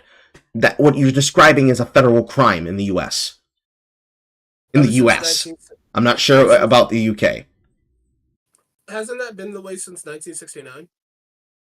63. In the US, 63. What about in the UK? 70s somewhere. Okay. So there was a film made by it called Made in Dagenham. I've seen that film. The more you know. Varied analysis of the pay gap indicate that it doesn't exist. But yeah, you're describing a federal crime. If you can be able to provide proof of that somebody is garnishing your wages because of your fucking womb, you will have their balls and their career. You mentioned agreeableness. Agreeableness is a very big predicator on how much money you earn. So-called wage gap is mostly Agreeableness is a predicator on how much you earn because it means that it's the quality that allows you to be an ass kisser. Women prefer to be agreeable rather than being ballbusters. The ones that are ballbusters usually are either A, in a position above you as a manager, or B, they're at HR. perhaps entirely an artifact of Also, Christina Summers is now a pipeline to the alt-right. Welcome, based mom! different choices men and women make. The wage gap is a myth. Wage gap. Tim Pool is now a pipeline to the alt-right. Welcome, Tim Pool! And Kevin Samuels. And Kim Samuels, the highest value angel, is a pipeline to the alt-right. Yes, that's exactly what we needed. Cleet is saying, I don't know about that damn nigga, but I like what that man is saying. He says some good shit. Some good shit. Don't say some good shit from that nigga's got some balls on him. Women do not get paid less than men. It is illegal to pay two people. Is that Jack's Films? The different choices men and women make. The wage gap is a myth. Wage gap. Women do not get paid less than men. That looks like Jack Films. I might be wrong though. Not Jack Films. That's Isaac Butterfield. Okay. It is illegal to pay two people that are doing the same job different. Now, the gender pay gap exists for many reasons. One reason is discrimination, which has been proven with blind tests using CVs with male and female names, causing women. That's not an actual thing. You're describing implicit bias, where you're comparing the Johns and the Jennifers to the Shaniquas and the Terrences. I could say the same thing in my life experience because on a piece of paper, my French name hyphenated is Jean. What we're going to hire? Are we going to hire Jean or are we going to hire Stanley? I don't know. I can't say his name. What is it short for, Carl? Alistair Jean. I don't know. Are we going to hire Alistair over him? I don't know. Alistair seems exotic. Men to be offered on average It's not even a thing, woman. $4,000 less as a starting salary and perceived to be less competent than men. But another reason is the tendency for women to be more agreeable. This is true, but there is no hard evidence that shows that this is actually hardwired into women's nature. It is hardwired into their nature because women have been told and taught as children to be polite and to be ladies, to never raise their voice, and to not show aggression, to learn how to manipulate not through the expression of emotion, but through the control of emotions. Navigating the workforce under a patriarchal regime tends to... Patriarchal regime. A patriarchal regime is women are able to get to the position that men are through hard work, labor, and meritocracy, rather than the good old boys club. shift the person's personality to guarantee survival. Aggressive women, especially... What? I will never fucking forget that one episode of Power Rangers RPM where it's Dr. K talking to the Yellow Ranger, and she's like, "I will now ignore my evolutionary trait, I will now ignore my evolutionary instinct in order to belittle you, in order to make myself seem like the superior woman, so I can get more males." I'll never forget that shit as long as I live. Aggressive women. It was a different time, bro. They thought they were going out of business. Of colour are known to receive harsher consequences than men in the workplace. However, the manosphere likes to contend that this one factor of the weight gap, agreeableness, which is half within a woman's control, is the reason for 100% of the disparity. But this is... It's not a reason for 100% of the disparity. I would say it's more like 67% of the disparity. Some of it done on bias, some of it done explicitly because they understand how the math works, and some of it because they can look to you and say, look, see, it isn't real. Don't believe your fucking lying eyes. Far from the truth, but these mentioned factors are dwarfed by the main culprit, motherhood. When a woman becomes a mother, she falls behind in her career substantially. Yes, because she then goes home on maternity leave to take care of her kid. Duh! What happens when she's at home, not working? She's getting paid on a particular wage rate based on the hours that she would have worked if she'd been in the office, which is lower than the amount that she would be earning if she was in the office while taking care of the kid. It's an equation that a company does when they give out paternity and maternity leave. They wager how effective are you going to be being here than being at home and then able to return to doing your job. Actually, she will take more time off than the father to take care of the child. And yes, exactly. She's taking off more time, meaning she's working less hours, meaning she's being paid less because she's working less hours. Causing her to fall behind, work less hours, and get paid less. Now, you could argue that she chooses to do this because of her ingrained motherly nature, but if you take a... No, she chooses to do it because she wants to be at home. She doesn't have to choose to do it. She could hire a babysitter. She could put them in daycare. Fuck? Look at Sweden, for example. You could argue... Stop using Sweden. ...that they are the most advanced country in terms of gender equality. The government funds the same amount of leave for the mother and the father, with a 90-day minimum for each parent, and the remaining 150 days allocated however the parents themselves choose. But social... Sweden. I want to bring up a fun fact. Even though they are the most equal in workforce, in which it is a disparity of like 51% of women work and 49% of men work, women still actively choose to take the comfier jobs. Social norms expecting the mother to take more time off. That shit we all know. There's no point to even stay on it, which is why we keep making sound about it. I'm never going to finish.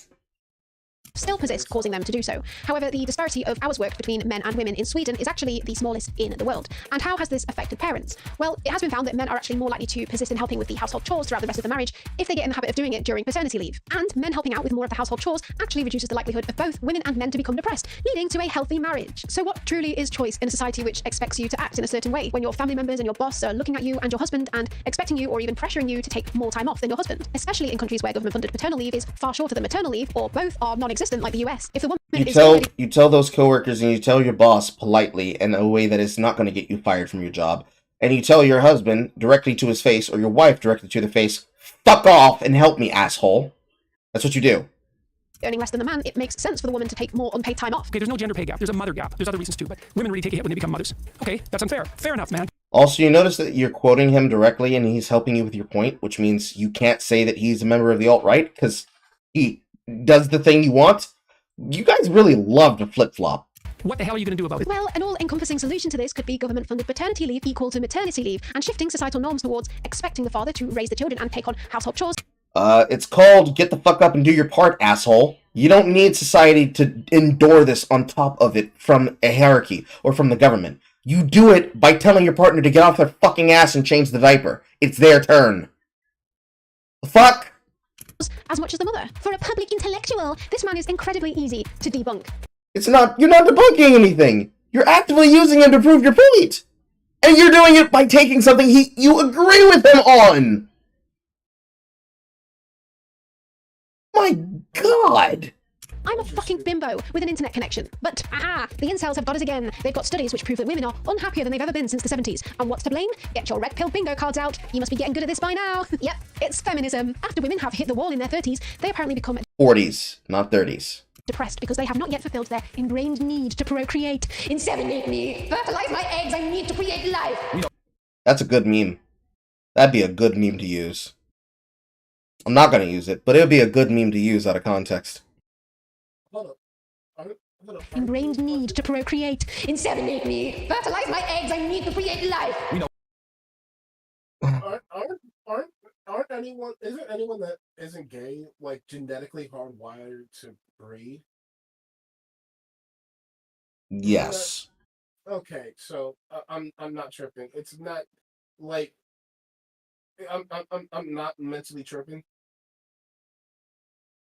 I feel like it's not worth talking about. Or even commenting on her statement. Outside of, I could make a clip out of that. But, moving on. So, that female life approval ratings have went down as feminism has gone stronger. Studies have shown that ever since feminism and equal rights, women are unhappier. Man, y'all leave this goddamn nigga alone. Dear Christ! As feminism has gone stronger. Studies have shown. I have seen this Jubilee clip 100 fucking times, and they always rag on this guy. Leave him the fuck alone! He was the only insult that Just came out say you want to publicly. fuck the men from Fresh and Fit. Just say you want to fuck them. That ever since feminism and equal rights, women are unhappier. According to the scientific research, women are happier and more self-conscious than they've ever been. And so women are much unhappier. Freedom and happiness, those are not the same thing. They're not even close. They have no idea how to have a job / career and a family. So, and there's no answer to that. It's a really difficult problem. No, there is no evidence to support that this is the reason for women's unhappiness. If we take a wider look at the data, There's lots of data that you can use to factor the unhappiness. The majority of them are suspecting that women would be happy doing something that gives them fulfilling meaning, and the most meaningful thing that a woman can fulfillingly do is 1, take care of somebody else, and 2, create something as a legacy. What can women do to create a legacy? They can make a company. They can build a brand. They can help somebody else raise children. And they can have children of their own and raise children of their own. Now, I'm not saying that's the only thing you need to do. You are more than just a biological imperative to reproduce the human race. However, you can do that while having great sex with your husband and playing Monster Hunter. It can be done. everyone's actually way less happy than they were in the 70s. That's why I dress like this. It's cope. But women's happiness has declined a little faster than men's. It has been hypothesized that women's happiness was artificially high in the 70s because we were optimistic about the feminism movement. But then we slowly realized over the subsequent decades how much systemic fuckery we'd have to deal with. Or was it that you realized as a Australian woman that you lived what effectively was a penal colony, and now that your country has returned again to being a penal colony, you white women with dyed hair who then have the ability to immediately become trad have fucked you out of everything because they've ruined the social fabric of society through the non-stop activism. UK, not Australia. Main cause of unhappiness in women is stress due to expectations to take on most of the household chores, even though she's now joined the workforce. In addition to that, we're now comparing ourselves with men in the workplace, and we're often treated differently. So while men's happiness has been declining, probably due to late-stage capitalism, women's is declining a little faster due to the compounded issues. So we overtook you on one thing. We broke the glass ceiling of sadness. Bitch, suck my labia! Nobody wants to suck that crop duster you call a pussy. Okay? I'm not saying anything. I'm not saying anything. I'm gonna read chat. Because thank Troy FC's been leaving comments. Also, horror. We can't keep staying here. We'll never finish. 2 days later. Vosh tangent. It's the only thing that matters. Did the Red Supers ever ask why the toxic red pill stuff is thriving? No, they do not. They don't ask the question. They just look at the problem and say, this is a problem and we need to talk about it. Isn't that because they actively went out of their way to deplatform Jordan Peterson? They've tried to deplatform a lot of the people, especially the ones they claim that are part of Goober Gay. If you're not They tried to deplatform honey badgers as well. Women to be agreeable and then stop being agreeable, ladies. That sounds like it's completely under control. If you're equal to men, you are equally capable of changing your behavior to be conducive to your long-term goals. The ladies' victim mindset will hold you back. Long live the long streams with Carl. Last comment before I go. It's current year. All men need to do some household chores. I'm currently single. I do all the household chores. Will these women stop acting like we live in the 50s? No. They won't stop acting like it, and they won't stop dressing like it. I meant 2 minutes, but I'm tired as fuck and I'm multitasking. I don't blame you, whore. What do you want? But the incel Pied Piper's solution for all of this is what he has called enforced monogamy, a regression. The incelled Pied Piper. I say something. We live in a family, y'all!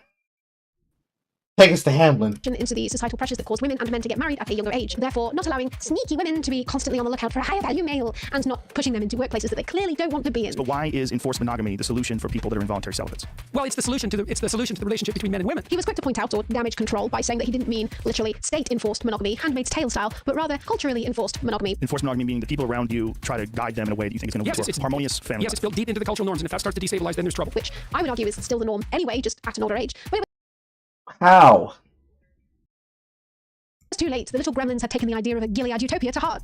Overall, he is a intelligent man. Yeah. Overall, he's a very moral man, I would say as well. He talked about a concept that was called enforced monogamy. And enforced monogamy is basically a concept of, as it sounds... This is not a case of them believing that they knew what they were talking about, but them repeating something they heard and trying to extrapolate it on it further. That's more a problem of them idolizing a man, then taking his philosophy, and then getting worse. Rather than the man taught them something poor, and he endorsed them to get worse. Or somebody taking something that was a good tool for everybody and then deciding, you know what I could do? I could use this information to make a bomb. I'm not going to blame the man who made the information. I'm going to blame the man who made it into a bomb. Enforcing monogamy. This is all just a common reactionary trope, pointing out... Reactionary?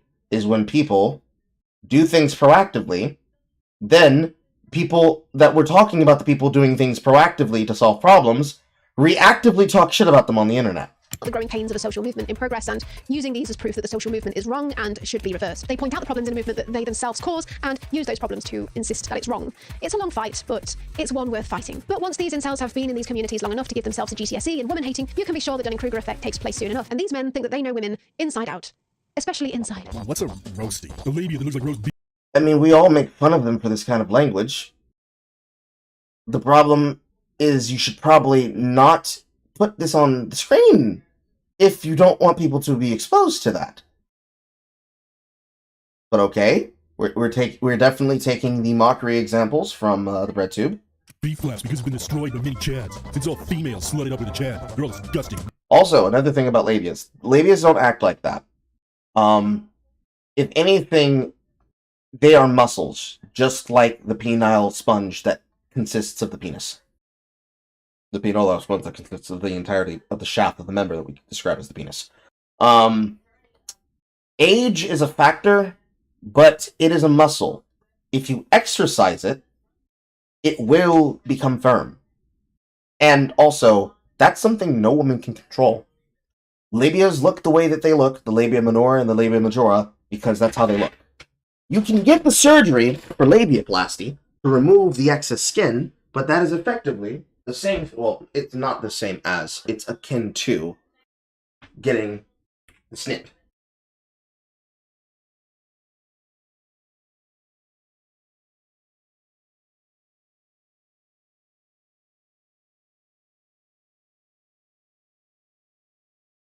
You know what? I think I'm good. I thought I only have one of these left. I actually have 3 more left. For tomorrow.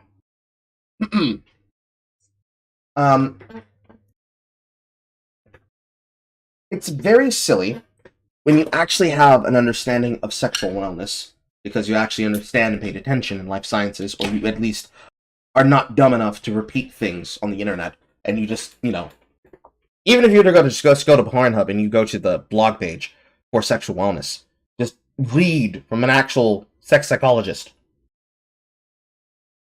things about how your body works. It's a lot more productive than repeating talking points from what definitely is the comparison of what female dating strategy does and what the bitter incel purists do. Fun fact, nurses take the baby away from the mother for the first 12 to 24 hours because the female's natural instinct is to kill the baby, so that they can avoid taking responsibility and they can... Who the fuck's this? It would be great if y'all would hold these people accountable and actually put the fucking names and profiles on the screen, because this is retarded. Go back to Chad/Tyrone. It's called postmortem distress birthing. If you were revamping the human body, and we had to give boobs an actual useful function instead of just sex appeal, what did you have them do? If a woman tries to maintain the muscle there, then she can eat body, and we had to give boobs...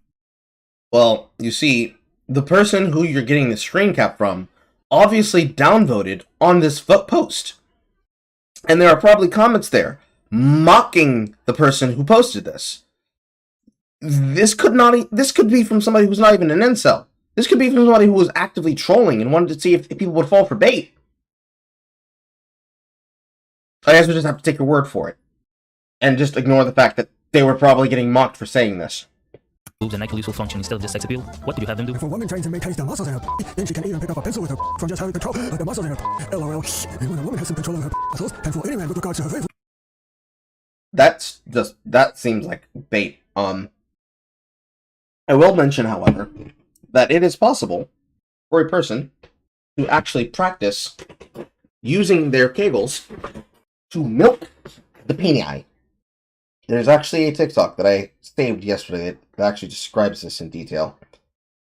I say detail, gives an example. Lord, please let my phone not be frozen. Thank you.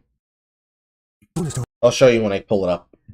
You do not want to know how I wrote the script for this video. We're talking about genitalia here. Women nowadays ravage their precious part with tools and shit, stretching it out, prolapsing it. No wonder half of them on here complain about sizes. They're creating holes big enough to trap... The vagina can be able to push out a object the size of a watermelon through a hole the size of a pinprick once it is dilated wide enough. That's not an argument. That's really dumb. It would make more sense if you said this about the booty hole. Because there are women that are prolapsing. They're booty holes. Why do women even need gynecologists? It's just another excuse for women to pretend they're P-words with so many problems and get the gender-oriented pity party they crave. In reality, it's little more than a P-word social visit and a puff of perfume. Let's face it, if women's P-words... That is definitely an example of somebody who's bitter who uses MGTOW as a cope. That's just somebody who's ignorant of sexual illness. really did have enough problems to warrant going to a doctor, then that's because they can't keep their legs closed and use them too much to manipulate men. This is why I'm MGTOW. What did she do this time? She used the kitchen roll to wipe again. Well, she has been on a budget this month. Yeah, you are oppressed, yeah. And it isn't restricted to female anatomy. There are also many theories flying around about semen retention, even though there's very little science to back any of this up. But that doesn't stop them. Despite being the most technologically advanced society that we know of, there are 130 suicides every day. Various other illnesses and negative events in the world can also be traced back to people who have chosen to waste their vital fluid as often as they felt like. The male fruit flies expend lots of their resources, energy, and time in pursuit of... I'm having difficulty finding the fucking video in question.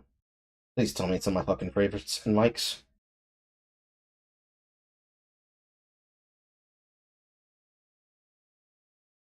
God damn it.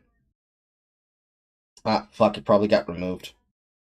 I'm seeing a lot of videos here that were removed from my, bookmarks made specifically for stream. It was probably removed amongst it.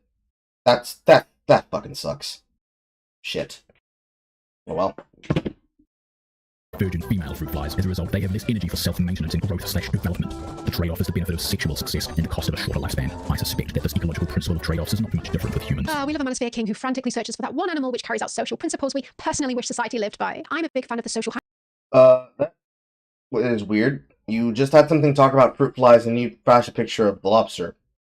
The lobster is a creature that behaves based on chasing what effectively is a Pavlovian response.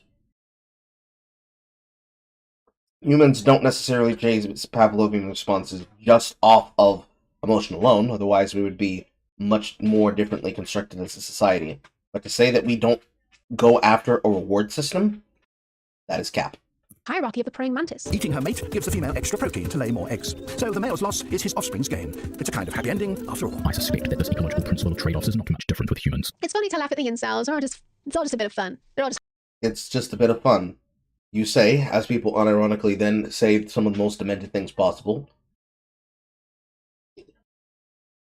to justify their hatred of men. It's just a joke.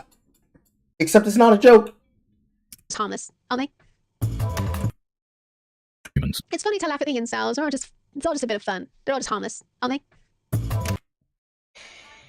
Oh man, aren't they all just harmless? Aren't they all just creatures that don't want to do things to you?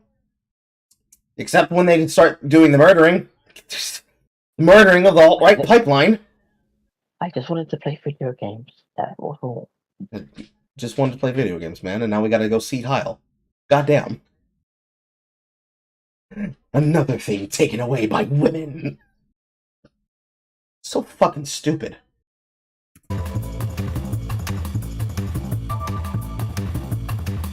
There is no ideology that does a better job at recruiting new foot soldiers than the alt-right. There are a lot of young white men struggling under... They seem to be having an issue finding successful examples, because I'm pretty sure Marian Lopez took a hit, Ethan Ralph took a hit, Nick Fuentes took a hit, and they've never been serious on the internet or taken seriously on the internet for a while. Is Nick Fuentes even white? Half Mexican. The white state capitalism, who are simultaneously being told that they're privileged and live in the best country in the world and living the American dream in a nation whose advertising campaign is textbook masculinity. No wonder they're confused. For white men, it seems that the most common way into the alt-right is to begin blaming your issues on immigrants, and it escalates from there. However, it seems that if you're a young male of colour struggling even harder due to systemic racism, you're more likely to be funneled in via a hate of women. This would explain the wide range of ethnicities within the incel community, so much so that they've sort of sorted themselves into categories in order to begin being racist. We've gotten from red pill to incel. Explain the wide range of ethnicities within the incel community. So now, just people she's using clips here of systemic racism, you're more likely to be funneled in via a hate of women. This would explain. This now means a man who literally died getting pussy. In the wide range of ethnicities within the incel. And Donovan Sharp, a man who not only hates incels provocatively, but is a man who settled on a woman who actively, constantly G-checks him, and he allows it. She chin checks him? G checks him. She shit tests him. Okay. Oh, okay. Shit tests or G checks. As in gangster check? Are you gangster enough to let me bully you? I heard chi checks, not G checks. No. I was choking. Okay. Incel community, so much so that they've sort of sorted themselves into categories in order to begin being racist towards themselves, holding the genuine belief that all women reject them because of their race. Asian people are more neonatal in how they look, so women tend to not be attracted to those facial features in general. So women tend to not be attracted to those facial features in general. They call themselves. There's a difference between being attracted to a regular everyday Asian, like Elliot Rodger, women tend to not be attracted to those facial features in general. So losing your fucking mind over a boy band like BTS. Elliot Rodger. Need I remind you that the BTS and Korean idol culture in general is some of the most physically artificial shit in the history of the planet. Like, it is extremely artificial. Like, the amount of plastic surgery and makeup and just touch-ups that they do, I can guarantee you, none of the BTS guys actually look like the way they do when they're on stage or in their music videos. They almost certainly look nothing like that. It is effectively as close to AI as you could possibly get in real life. Let's not even get started on the female artists. So are they fake as well? Yes. Yeah, it's a bit better in Japan than it used to be, but Japan used to be like this as well, quite a bit. The idol industry in Japan has gotten better because over time they started having better standards, because they started having more American performers like Paida, who have lived there, start to show that social justice quality of theirs. And just as a response to it, not necessarily that they were the cause for it, but as a response to seeing that, they started having better ethics and standards about it. They still have cults every now and again, but when we start talking about Korea is literally controlled by a cult that has the ability to decide that these people will or will not have a way to live. And if you are ever in the idol industry in Korea, there's a good chance that you are being sold into sexual slavery, male and female. 1,500 years of slavery. I thought they said it was 150. Literally 12 years an idol. 15, it was 1,500 years. 1,500 uninterrupted years of slavery. They call themselves, among other names, black cells, curry cells, and rice cells, and it is often white blonde women who are seen as the ultimate Stacey. Did this start because her ex-boyfriend became an incel? Don't know. I have no clue. That's how it normally starts. Has anybody got the deep lore on her?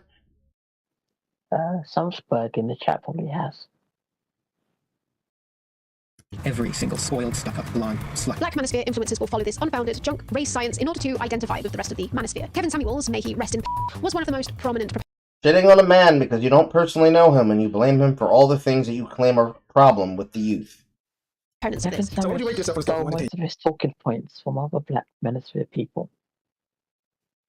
You can't use that. I would say a 9. This is where it becomes a difference of your opinion. And I do this in real life as an image professional. Well, then I would say I'm a 7, but then you say Image professional, image coaches are literally told to tell you, listen, you think you're hot shit, but you actually look like garbage. they don't count as 7 then. That makes you what? A 6, but that's a hard metric right there. But Well, that's the truth. I want it to be ranked. Where would you rate yourself? I would say an 8. Okay, 28, and your dress size 6? Yes, sir. And how much did you weigh the last time you weighed yourself? I was 160. 160? Yeah. At 5'7"? So if you're 5'7" and 160, you weigh more than the average man your size. How do you think that affects your perceived SMB? Weight affects you by dropping you. Every 10 pounds drops you a point. Marriage market is extremely competitive. You need to get your weight down to about 130. Is that your natural hair? No, sir. Your hair, you work out, you sweat so much. Oh, that's bullshit. That's bullcrap. That is a bullcrap black girl argument. His YouTube channel thrived from telling mostly black women that they are less attractive than their hypergamous nature makes them think they are. No, he told black women that then said, oh, I can't find men because men are shit. And he said, okay, so what are these things that you claim they're saying about you? And being a black male and talking to the black men, we keep having to repeat this every time. After having talked to the black men and being told by the black men, listen, the women are being fucking delusional, bro. I'm working on myself. And I'm doing literally shit you fucking told me. Remember when I called in last time? I did the shit you told me. And they still fucking telling me no. He started asking the women, And he realized the women are some bullshit. But he was still harsher on the men than he was on the women. Mm-hmm. Which is kind of like...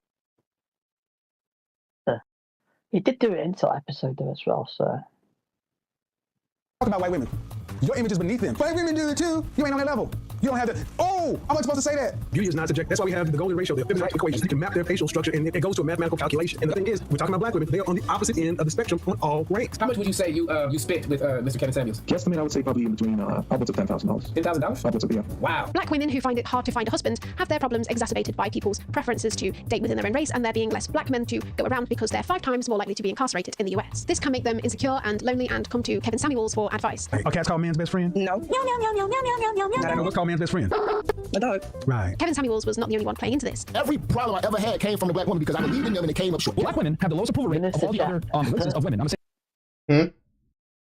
Minister Chap, he has his own YouTube channel. Once again, good evening, Carl. Hello. What are we covering today? Today we're covering Unicat like I promised that I would the last time we were live. We only have 3 and technically 2.5 days before Crucible starts. And if I finish this video today, then I can shove in one of these videos before we do PoE University for the streams. So we have either 1 or 2 videos. I'll have to probably pick between the 2 because I don't feel like we'll be able to do a 1 hour and 42 and 38 second video and a near 1 hour video, basically nearly 3 hours of content in the amount of time for that stream tomorrow.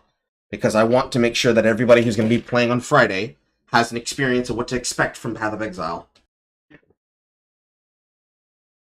Oh lord, it's so fucking painful. The problem I ever had came from the black woman because I believed in them and it came up short. Black women have the lowest approval rate of all the other races of women. I'm gonna say that again. Fresh and Fit constantly peddle racist vitriol against black women and sometimes black men. Right, what? She look back at like, bro, if you want to date a bunch of Shaniquas, go for it, man. Yeah, like me and Fresh aren't really down with the brown. When black men come up with names that sound stereotypically black, that is perpetuation of black misogynoir. I don't want to know what it's called when I choose to do it. They'll probably say it's some kind of minstrelsy. SinglePlayerCarl is an example of minstrelsy in real life. Every single time he opens his mouth, he puts us back in the coon times. Like that, Night Riders? I don't really date black girls. Because like most black girls like annoying, how to put this, ratchet, and they don't know how to like give desserts. If we had black women, would we bring African American women and black women on the show? Okay, but the question is, there was even an incident where they goaded a black woman into getting very drunk on the podcast, something that they often do. And Myron, looking for a good bit of content, decides to antagonize her further and further about how much money he thinks that she makes. Okay, cool. We're not gonna have this debate. Like, you're the one trespassing, looking stupid on camera. Okay. Your invitation is officially retracted. If I wanted to, I could physically grab you and throw you out of here. I'm not gonna do that. Like, literally, you're a clown. You're a little stupid. Until she snaps and stamps on his foot. Yeah, so she stepped on my foot. She did it. Oh, what? And what do they say to the camera immediately afterwards? Why is it always the black chicks, bro? It's always. When we sat down at our table. I mean, like, he brings on the ratchet girl, he antagonizes the ratchet girl for content, he gets the content that he wants, and then continues producing the content that makes him the money. Making sure that in full view, he gets it on camera so he can milk it for highest profit. I don't know. Why would a producer produce the thing people came to buy? It's so weird, dude.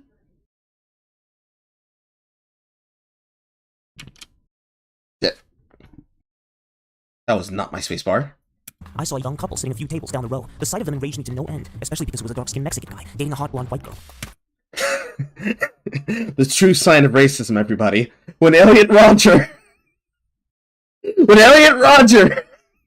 and Wizard of the Coast agree on an opinion.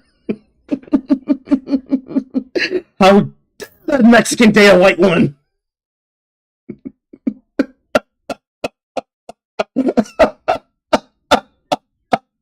I am satirizing, but I am very serious right now. How could an ugly Asian attract the attention of a white girl, while a beautiful Eurasian like myself never had any attention from them? I thought with rage. When you're an influencer operating on the precipice of the alt-right, say you run a YouTube channel, you have to fool new recruits into thinking that you're just making edgy jokes. So let me get this straight. You grew up in a Muslim household and you're not covering your hair and your boobs right now? Well, again, you guys. It was a very open-minded household. The honor killings will commence. Like I just... Stupid. All new recruits into thinking that you're just making edgy jokes. So let me get this straight. You grew up in a Muslim household and you're not covering your hair and your boobs right now? Well, again, you guys. It was a very open-minded household. The honor killings will commence. Guys, if we make a joke about a woman being raised in a Muslim household and she breaks literal Sharia, otherwise known as woman's law under the religious caliphate, is that being an edgy joke when you live in a Western country and she's allowed to go outside? Or should she be meant to go live in Dubai and immediately get stoned? What's more preferable?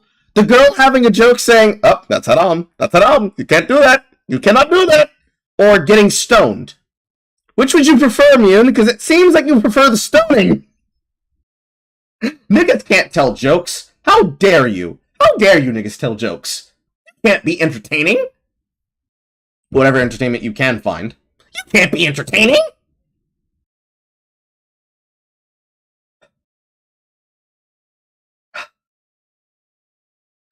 Just me and you for the first time. Like, yeah, I hate women. I get it. I hate women too, bro. Like, it builds up. It's not really your fault. A woman's orgasm is useless. That's why a lot of societies, they call women's clitoris useless. And as you would expect, in the manosphere, this edgy discourse often devolves into R jokes. RSD, the now defunct PUA company, once run by Owen Cook and Julian Blanc, would make jokes about one of their coaches driving around an R van. There were once countless videos evidencing RSD's coaches' assaults on women, which have all been meticulously scrubbed from the internet, as Owen and Julian attempt to rebuild their brand as a more clean-cut lifestyle coaches. Owen Cook went through a breakup that he dealt with so well that he decided to give himself an entire new persona based on a movie character. He then bragged about a violent essay to a group of men caught on video, which has since been wiped off the internet. I won't read what he said because it's disgusting, but it can be seen. Then I don't have to listen to what you have to say about it. I'm not saying that I'm defending the man from his action. The man did this action. He deserves to be brought to the best contested law, or found in a room with me and my pipe. Excuse me as I go retrieve it. Last time I had to touch it, I had to deal with my fucking pipe in my bathroom.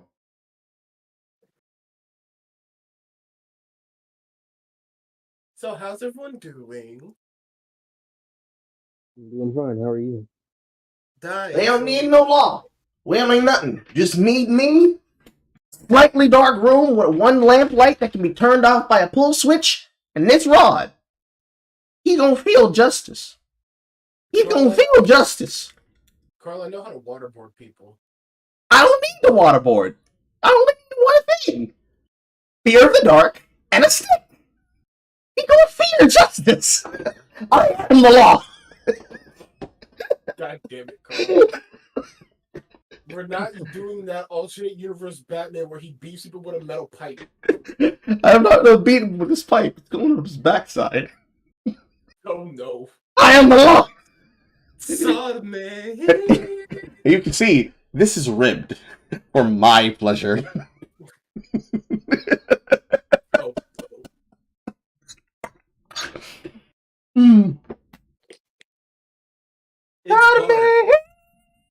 It's barbed for my pleasure. In this article, if you really are interested. Together, they started the largest PUA company in the world, but following some controversy surrounding violence towards women, they have since tried to wipe all evidence of this from the internet. Blanc's PhD in female attraction involves a disturbing fixation with physical violence. Blanc proudly posts photos across social media of him propositioning women into chokeholds using the hashtag choking girls around the world. In a video that has amassed over 50,000 views and since switched to private, he teaches men how to essay women in Japan. Just go through Tokyo, grab girls and yell Pikachu, and put her head on your D. Blanc instructs his audience before showing footage of himself doing just that. Inspired by their leaders, their followers would talk among themselves on forums about their own R and essay conquests. As someone is indoctrinated into the cult of misogyny, it gets increasingly unclear whether these posts are just edgy humor. The humor gets particularly dark when these men start to call themselves R-cells and start goading each other into committing a crime because it's almost guaranteed to go unpunished. Some of them will even convince themselves that this is what women actually truly secretly want and it's their job to show them. It seems to be a natural progression from the red pill idea that women want powerful, higher status men that treat them like their subordinate, compounded by the dehumanizing language used in the PUA community that reduces women to non-sentient robots that you simply have to program. Look for girls that have qualities that make them coachable and get those bad habits out of her. There is an acronym in the PUA community for absolutely everything, such as inflicting FTCs onto HB8 and using specific techniques like BHRR to surpass her UFEAs. But now Owen has rebranded his look to a bearded man with dog tags, cleavage, and serial killer glasses, and rebranded his grifts trying to separate from the Tyler Durden persona that he created. Now he runs 2 YouTube channels where he sort of shouts at the camera for 2 hours trying to get vulnerable men to sign up for his free confidence course, which will also make you really rich, but it's not convincing enough to be able to get men to stay on his stream for more than a second unless he has a woman sat next to him in lingerie. He's clearly still aiming for the same demographic. The free tour, of course, is just a heavily pressured sales pitch to get people to pay as much as possibly can be squeezed out of them for the full course. Don't you just love it when audio files get corrupted? Let's try the last bit of this video again. And Julian, after announcing that he had transformed himself through meditations, training, and an insane amount of deep inner work, has become a self-improvement speaker with a similar setup. They still sometimes work together, shaming young men into getting minimum wage jobs so that they can squeeze as much out of their pay packets as possible. If you can't afford it, there's a comment like, I can't afford it, then what are you doing watching this video? This actually means that you probably should find a way to get this. Because if you're not making money right now, what are you doing? I'm educating my audience on how to deal with both you and her. It's working. One and their mom is begging for employees. Get a job. Find a way. Another PUA, John Anthony Lifestyle, tries to get his followers to sign up for the John Anthony Lifestyle. The first rule of the John Anthony Lifestyle, I'm assuming, is to get Thor's hammer tattooed on your bicep. Nothing more manly than getting a fictional male heartthrob spool inked on your arm forever and then showing that off by wearing tank tops as often as possible while you use your platform to constantly bitch and whine about other men who are actually selling the exact same product you are. You can pay $497 for his course. Here he is with some women he's filmed without their consent, so Lord only knows what else he's up to. His other course, the Leeds Machine, is $697. This is... I'm doing drugs. Okay, so when people pose for a picture and they don't leave the frame, that is them giving implied consent. That is also true. He's filmed without their consent, actually selling the exact same product you are. You can pay $497 for his course. Here he is with some women he's filmed without their consent. You keep trying to catch that one frame without having taken on double time. The one where he's kissing a woman. Actually selling the exact same product you are. You can pay $497 for his course. Here he is with some women he's filmed without their consent. Fuck! Oh, I hate slowing down!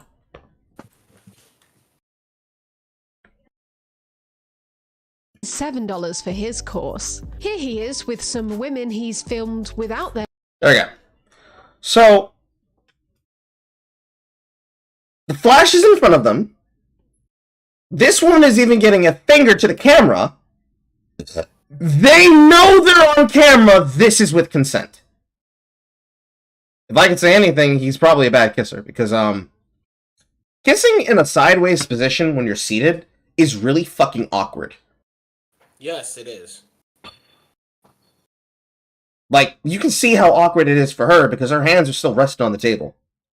Yes, you should probably try to caress a woman's hand. One hand here, some hand either here or here, because realistically your hand's going to move. You only really need one. Well, that and based around the yoke of the chin. That and the other kiss does not look comfortable at all. It looks more like he's like putting his whole bottom lip up too high. Yes. Anybody who happened to watch the Hardy Boys when they were with that one woman who had a heart motif?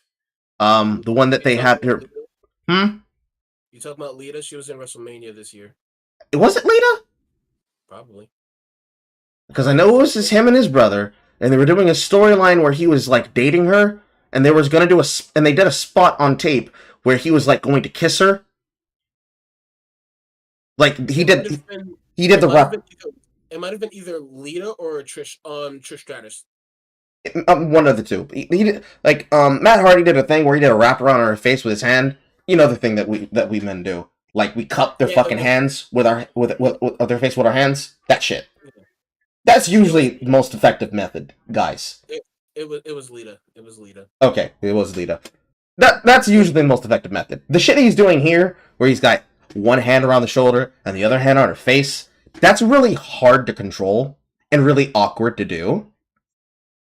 The standing one is much better, by comparison. This man's just man's just doing this. It's like fucking posing like statue. Now presenting Carl's new modern pitch, a new modern classic with a modern boyfriend. I don't remember. I don't know who this guy's name is, but he's like this well-spoken light-skinned guy with hazel eyes who talks about why Japanese women are princesses and shit. And he's like, "Oh yeah, I want to train men to become men. I want them to go to the gym. I want them to learn what women are for recreational use and which women to love, and etc." I'm like, wait, but you openly talked about how you had a girlfriend and you loved her, but you would fuck other bitches on the side. That's not some like Giga Chad move. That's some bitch nigga shit because you have side bitches. Very concerning. Could you truly say you love this woman, but you fucking other thoughts like every weekend? It's dependent upon how delusional he is, and usually the answer is they say yes, because she doesn't have to know. Their consent, so Lord only knows what else he's up to. His other course, the consent, so Lord only knows. So, like, they're all looking at the camera, and you might remove their face because it's like, oh, they don't realize they're being grifted, but, like, all of these people So, look, this one on the right is even posing! Yep. Ass out, facing the camera. Fucking, and I hate when women take away somebody else's agency and say they're being exploited. Stop asking women why they're being racist, Carl. What else he's up to? His other course, the Leads Machine, is $697. This is his guide to navigating women like an NPC dialogue tree. Women literally only want one thing. You shouldn't do that. Leads Machine is $697. This is his guide to navigating women like an NPC. So, Richard, remember earlier when you asked me the question about did this work on women and how did it work and why did it happen? When I said I used multiple things, I didn't just have a flowchart. This is why you don't use a flowchart. Women in flowcharts. No, women in situations, men in situations are not flowcharts. Sometimes you can use the same technique, but eventually you're going to hit a situation where someone's going to be like, no, I do not want to go to this place. I don't like that thing at all. And you're going to have to come up with something else. Like, going to the bar is not something women want to do. But you know what most women always want to do? Throwing axes. Yes. It's a new experience. Not many of them actually get to, and not many places actually have a place to go do it. That is a factual statement. I had this friend who was going to this fucking bridal shop, who was going to this bachelorette party, specifically they were going to fly out to go throw axes and drink mimosas.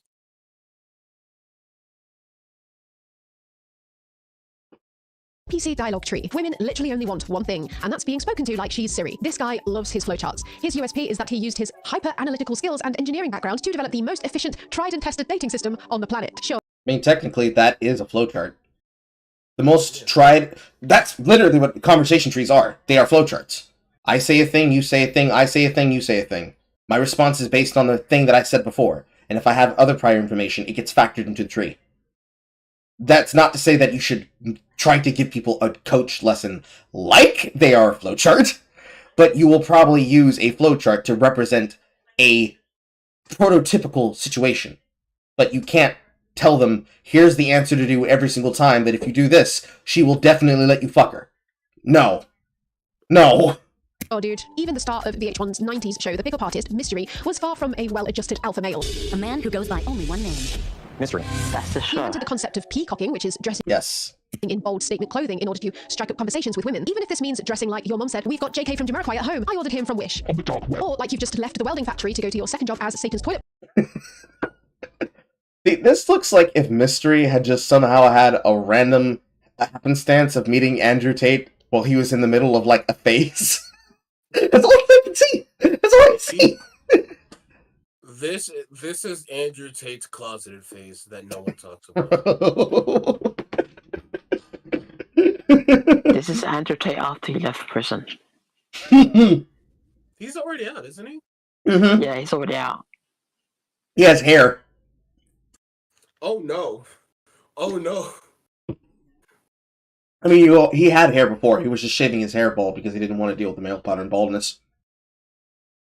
Plunger, but your friend has a Monsters Inc. themed BDSM party. His protege, Neil Strauss, the man who wrote the game, said Mystery would threaten violence against women or their new boyfriends when they rejected him, sometimes against the woman's unborn fetus, or would threaten to video game himself. He has since had children but lost custody of them somehow in 2016. Neil Strauss himself now regards the industry as hateful and having left him with a debilitating sex addiction, which he had to work through in order to settle down with his wife. Rush V, the controversial PUA whose meetups were banned from the UK, among other countries, advocated for the legalization of art on private property. He is literally a born-again Christian. He has disavowed himself from any and all of his work, and the fact that you are using this work to try and justify a pipeline means that that pipe is fucking busted, bitch. That he later walked back on and described as satire. He would market his courses as simple dating and pickup advice for lonely men, but once they were in the room with him, he'd yell about how much he hates women for an hour. Women are being applauded and encouraged to look like fat, outer space cyborgs. He wrote multiple books about how to game certain countries, which basically served as diaries of our confessions. He slowly unpeeled more layers of the alt-right onion, but soon realised that the alt-right did not consider Rush to be a white man himself. The Miss needs to respectfully leave him the fuck alone. They won't. Whenever they find somebody that they can talk about, anyone that they can never use to justify the worldview, they're not going to leave them alone. They're going to use them, even if they're dead. They don't care. They don't care. Black women still talk about Black women still talk about Kevin Samuels. He's been dead for like a year. They'll never let it go. they'll never let it go that he told them the facts. Won't let it go that he told them facts. Well, I shouldn't even say facts. They won't let it go that the opinion that he had that was based on what he was experiencing and seeing in his job was something that they disliked. And because they disliked it, they wouldn't accept it. And on top of not accepting it, they got very bitter that they could not be able to just stop people from being heard entirely. So it's like dealing with my mother. Yes. Fantastic. Is it fantastic? No. It's the exact opposite, Carl. Successful. So now he's had a spiritual awakening, he took mushrooms, and is highly ashamed of his past, believing that sex before marriage is all wrong. But he's still peddling anti-Semitic conspiracies and believes that the government and women are all controlled by Satan. Well, see, he doesn't do the thing that I would talk shit about, but he's still a wackadoo. Therefore, at least he's grown himself a nice beard and even thinks hugging is wrong now, so he won't be going anywhere near you ladies. If I am in a courtship with a woman, I will not give her a full body hug. I will not learn about the contours of her body. I will never get a whiff of her glandular scent. I will be blind to her flesh and ability to please my flesh. One manosphere influencer, Jonathan Sharp, who is on his third channel after having been removed from YouTube twice for hate speech, will reinforce the idea to his followers that women find violent men attractive. Men with criminal records get better treatment and hotter women than men without them. That's how it is. If you have a criminal record, a violent criminal record, or if you serve time in prison, women are more attracted to you. He will try and impress his followers by giving off the impression that he himself had been arrested for violent crimes when they were, in fact, for fraud. He has even written a blog post before advocating for domestic violence because it... we don't have to hear about that because we already had the shit covered by two professional black males. App and Preach. We've been here. Bitch, we've been here. You old.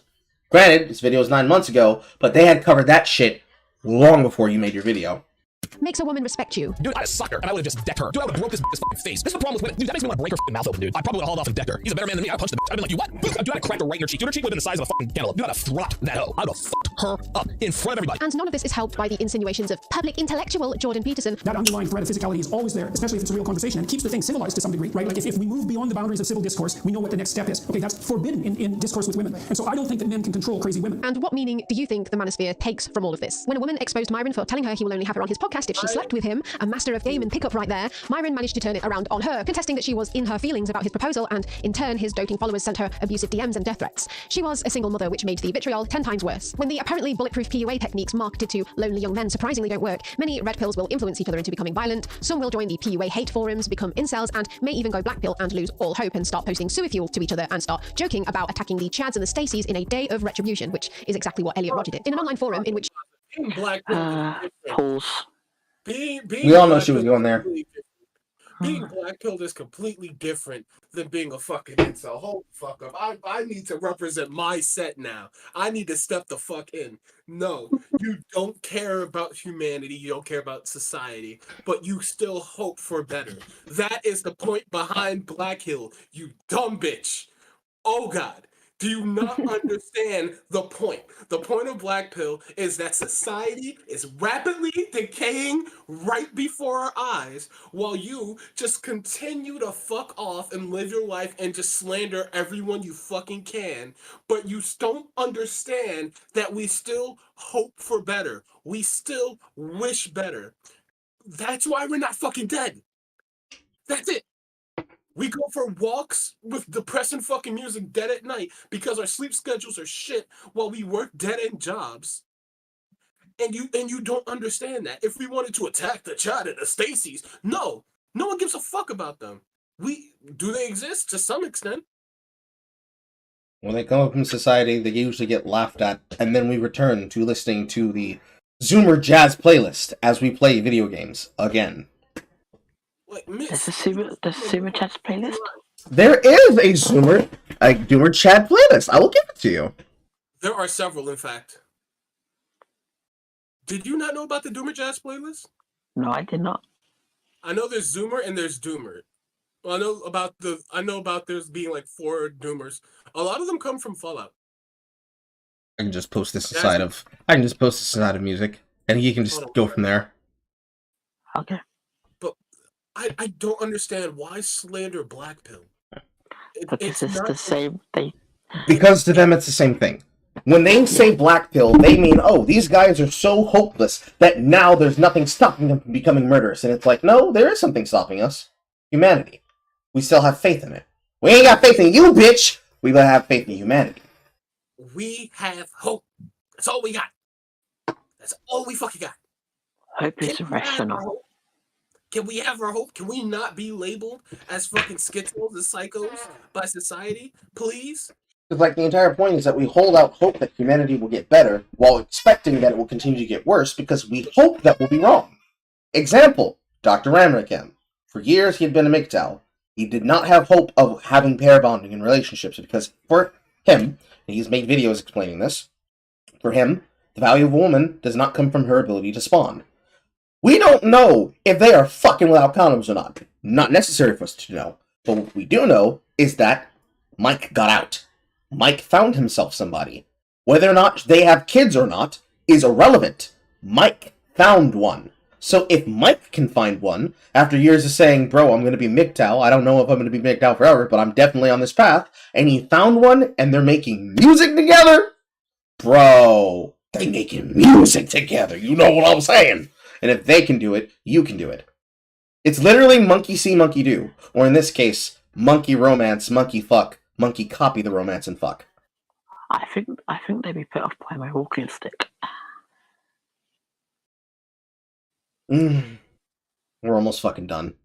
You do not know people personally, or you cannot hear people's tone, it can come as a shock to some members of the community who all thought that this was just for the lulz. I left after the Toronto attack because I didn't want to be a part of a community that supports violence, even if it's in a joking way. All this has driven me to a point where I'm dating a man now. I have a boyfriend because I couldn't put up with women anymore. I couldn't put up. Well, there's the game action. I told you guys. Game action, bro. It's the way. This is the game. This is the game. Why do you think there was a guy on 4chan trying to turn incels into femboys? Because they want a personal library of Discord kittens. Yes. I know how they think. Isn't that No, that was the real reason. He wanted a personal Discord library of Discord kittens. Isn't that what that guy Kevils had? What about Kevils? Didn't he have a stable at some point? Yes. Clara Sedenti. Because I don't want to get banned. Clara Sedenti indeed did have Catboy Ranch. Realistically, they weren't responsible for the formulation of the ranch, but they were definitely benefiting off the fact that there were a bunch of people who were willing to talk about sexual objects in a sexual manner to the transgender streamer. And ever since the failure that was DropKiwi Farms, Keppels, as many of you might have noticed, has decided to go to the position of trying to act like a based trans user.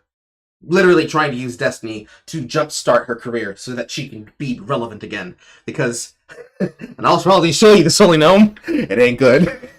Isn't that what Destiny did for a while before he jumped down the left rabbit hole again? Well, he didn't do anything. He was pushed off of Twitch because people hated him being, well, bigger than them.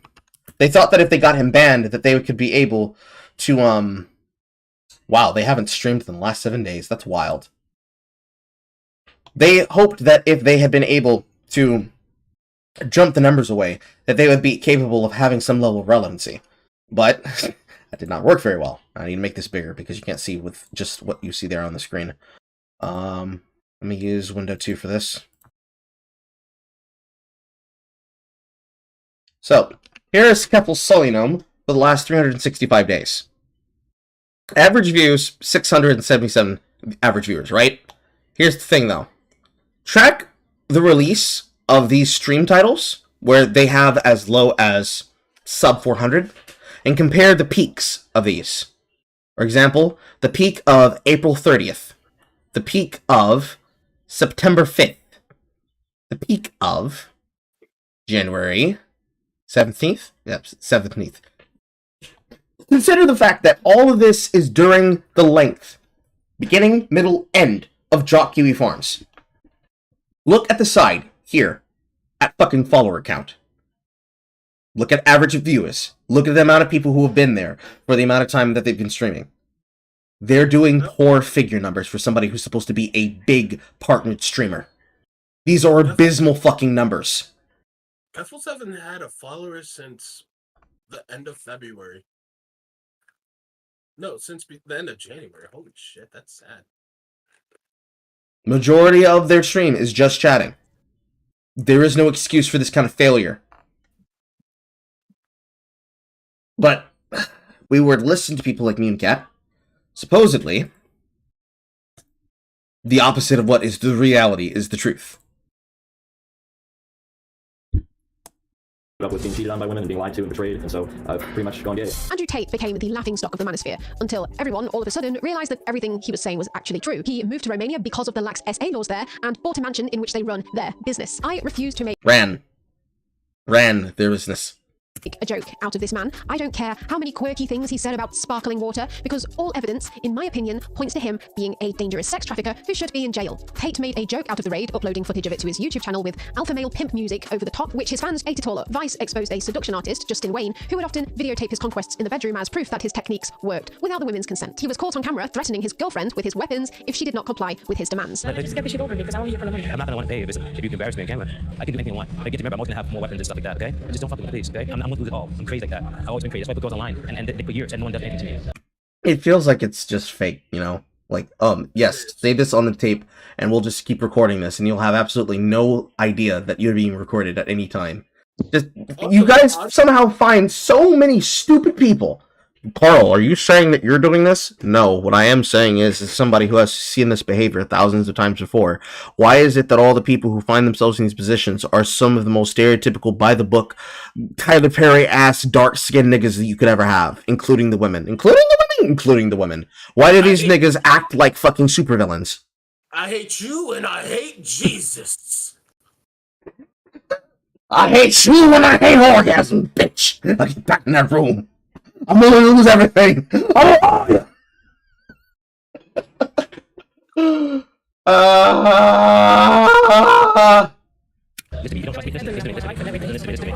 discourse around the alt-right parade in Charlottesville was also focused around race, but Please let the fucking riot go. Please let Charleston fucking go.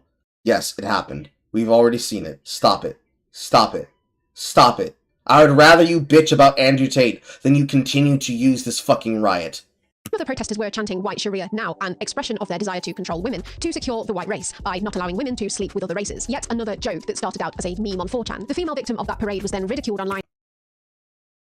The protesters were chanting white Sharia now, an expression of their desire to control women, to secure the white race, by not allowing women to sleep with other races. Yet another joke that started out as a White Sharia is a joke and meme. Be honest with yourselves. Is the West even worth defending? Sure, white homogenous societies are worth defending, but it's still possible under Islam. Face it, there are barely any pagan Christians that become too weak, and Jews are, well, Jews. The only uncut religion left is Islam. Gas the thoughts. White Sharia now. It's a half joke. They actually do want women to stop being whores, being a threat of violence. You do realize that what you're admitting here is that you're saying, oh, they were joking about white Sharia, but you're joking about white Sharia, not Sharia. So you're saying that Islam is correct, and they were correct in their assumption. The only uncut religion, uncut in this context meaning the only religion that's allowed to do the violence and can get away with it, is Islam. Specifically, the kind of non-moderate Islam.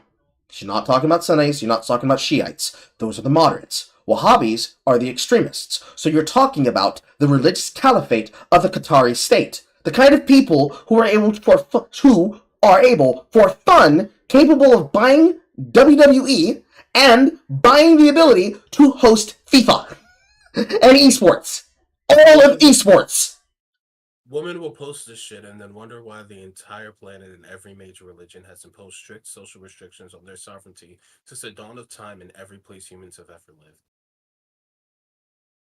When we say it, we joking. When they do it, it ain't a joke. meme on 4chan. The female victim of that parade was then ridiculed online by the right. I thought she died of a heart attack. He was shocked by seeing the car crash happening. Had a heart attack. Old clips of Sargon, and what was MW? What was MW? Millennium Woes. Millennium Woes, thank you.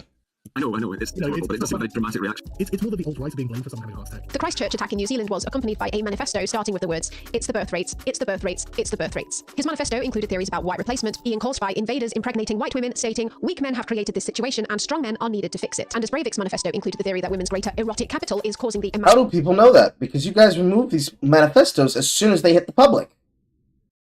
of men, creating a matriarchy that will be the downfall of the white race. Even while I was researching this video, America's worst attack in 10 years by a young male shooter happened, a young man who had shown signs of misogyny beforehand. And what were the right focused on? The left has been on a 50-year mission really to de-emphasize the importance of fathers in the home, and the results have been disastrous for all Americans, especially for young men in urban settings. A direct talking point from the manosphere. Common victims of gun violence in the US are, in fact, women being shot by their husbands, men who have shown a history of domestic violence. A study was carried out in the UK to figure out the core causes of familial homicide. 90% of people who kill their whole families are male, and the overarching issue connecting these were men who were too heavily in a very stereotypical conception of what it means to be a husband and a father within an institution called a family. Their view of the family is very black and white and doesn't reflect the increasingly dynamic role that women can play in the economy and in the institution of the family itself. These men are still mostly seen as lone wolves and not as victims of the alt-right pipeline.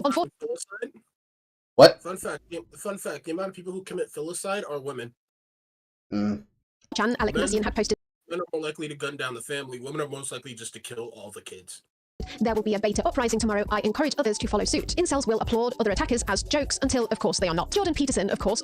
I don't think they applaud attackers. I think they look at the news, they joke about it, and realizing, yeah, we're not those guys, and go about their fucking business, but you keep associating in their minds. Because they use the title to refer to the fact that, yo, I haven't been very lucky in love. You use the term to the same way that you call people chuds. Almost defended Minassian, saying that the cure for his anger would have been a society working to ensure he got married, and backing up the popular incel theory that hypergamy was the reason for his loneliness. Men who carry out politically motivated attacks of any kind usually have a history of domestic violence, yet this connection between the attacks and the clear written evidence that this kind of violence against intimate partners is being applauded and even deemed necessary on alt-right forums seems to be completely ignored. Are we going to do the same thing for the Tennessee shooter, or is it not connected to those things? Was it disconnected from those things the moment the bullet made contact with their brain and bounced around like a bowling ball? I'm just checking. I'm trying to make sure I keep the rules in line. Remember the Muslim guy who went to a gay nightclub and shot her up? Yes, I do. How apparently that was brought up as an alt-right thing. Yes, I do.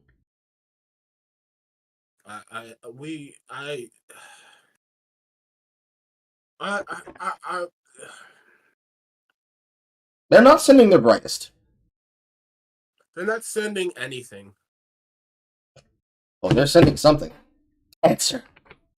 The rates of domestic violence are extremely vague because, similarly to our culture, it's difficult to survey people on these issues due to shame and stigma. How many times has this violence happened in private to an intimate partner that was never reported to the police? Islamic extremism and white supremacy is well documented when it leads to violent attacks, but why not the misogyny as well? Conservative media is not helping. Because misogyny isn't a violent attack. It is a feeling. In order for them to deal with it, they need to have violent attacks. If the violent attack is, my husband gave me a sour look after I came home last night, they can't go off of that until the violence becomes a physical body. If the society could minority report everyone, they would. But I don't think you would like the outcome of that. And even making the misogyny seem normal. My investigation into Meghan Markle made me see that even though the media outlets supporting her would mention racism, there was almost no mention of the misogyny. The slut Because people don't want to accept the fact, and you definitely didn't want to accept the fact when you made this, that Meghan Markle definitely fucking castrated the powerful prince of a country and made her into his Hollywood husband. Made him into her. I said made her into him. The first time around! But no, she took the Prince Harry and turned him into a preening fucking diva of a celebrity. She did all this so that she could be able to claim to be royalty, and she was rejected by the British people because she had nothing like Kate Middleton. She had no respect for the crown. She had more interest in trying to make fashionable moments to compare herself visually to Diana than actually understanding what it means to be married to royalty and the duties that come with a station in an office such as that. And I don't think there's many people in the world that can understand that. Because the idea of, I'm married to a powerful man, and thus it is just as the same as it is my job as his consort, the same it is as the first lady, to try and get people to follow an example. I want people to follow the example of, listen, you fail in life, girls, just become an activist at a young age, then become a celebrity on a show like Suits, then immediately throw yourself at the foreign prince of a dignified nation and fuck his brains out until he's willing to impregnate you with multiple children, solidifying your ability to say that I was married and became a queen, when actually you were so shit at your job, you couldn't even hold the title of Duke and Dutch of Sussex. Sussex. It's hard for me to say, goddammit. Sussex. Fuck you! No, but so honestly speaking, Carl. honestly speaking, the only thing that ran through my head as you were saying that was the Eddie Murphy sketch. Sketch where he was like, "Oh, I know who you are, Mr. Taylor." Fucks him, takes half his money, and instead of looking at the camera with thumbs up, he's looking at the camera crying. Oh God, we should reset. We should reset. We should reset the world? I agree. Yeah. Oh God. Nocturne, now! Please, God. You gotta do something, bro. You gotta do something. Global warming ain't hitting fast enough.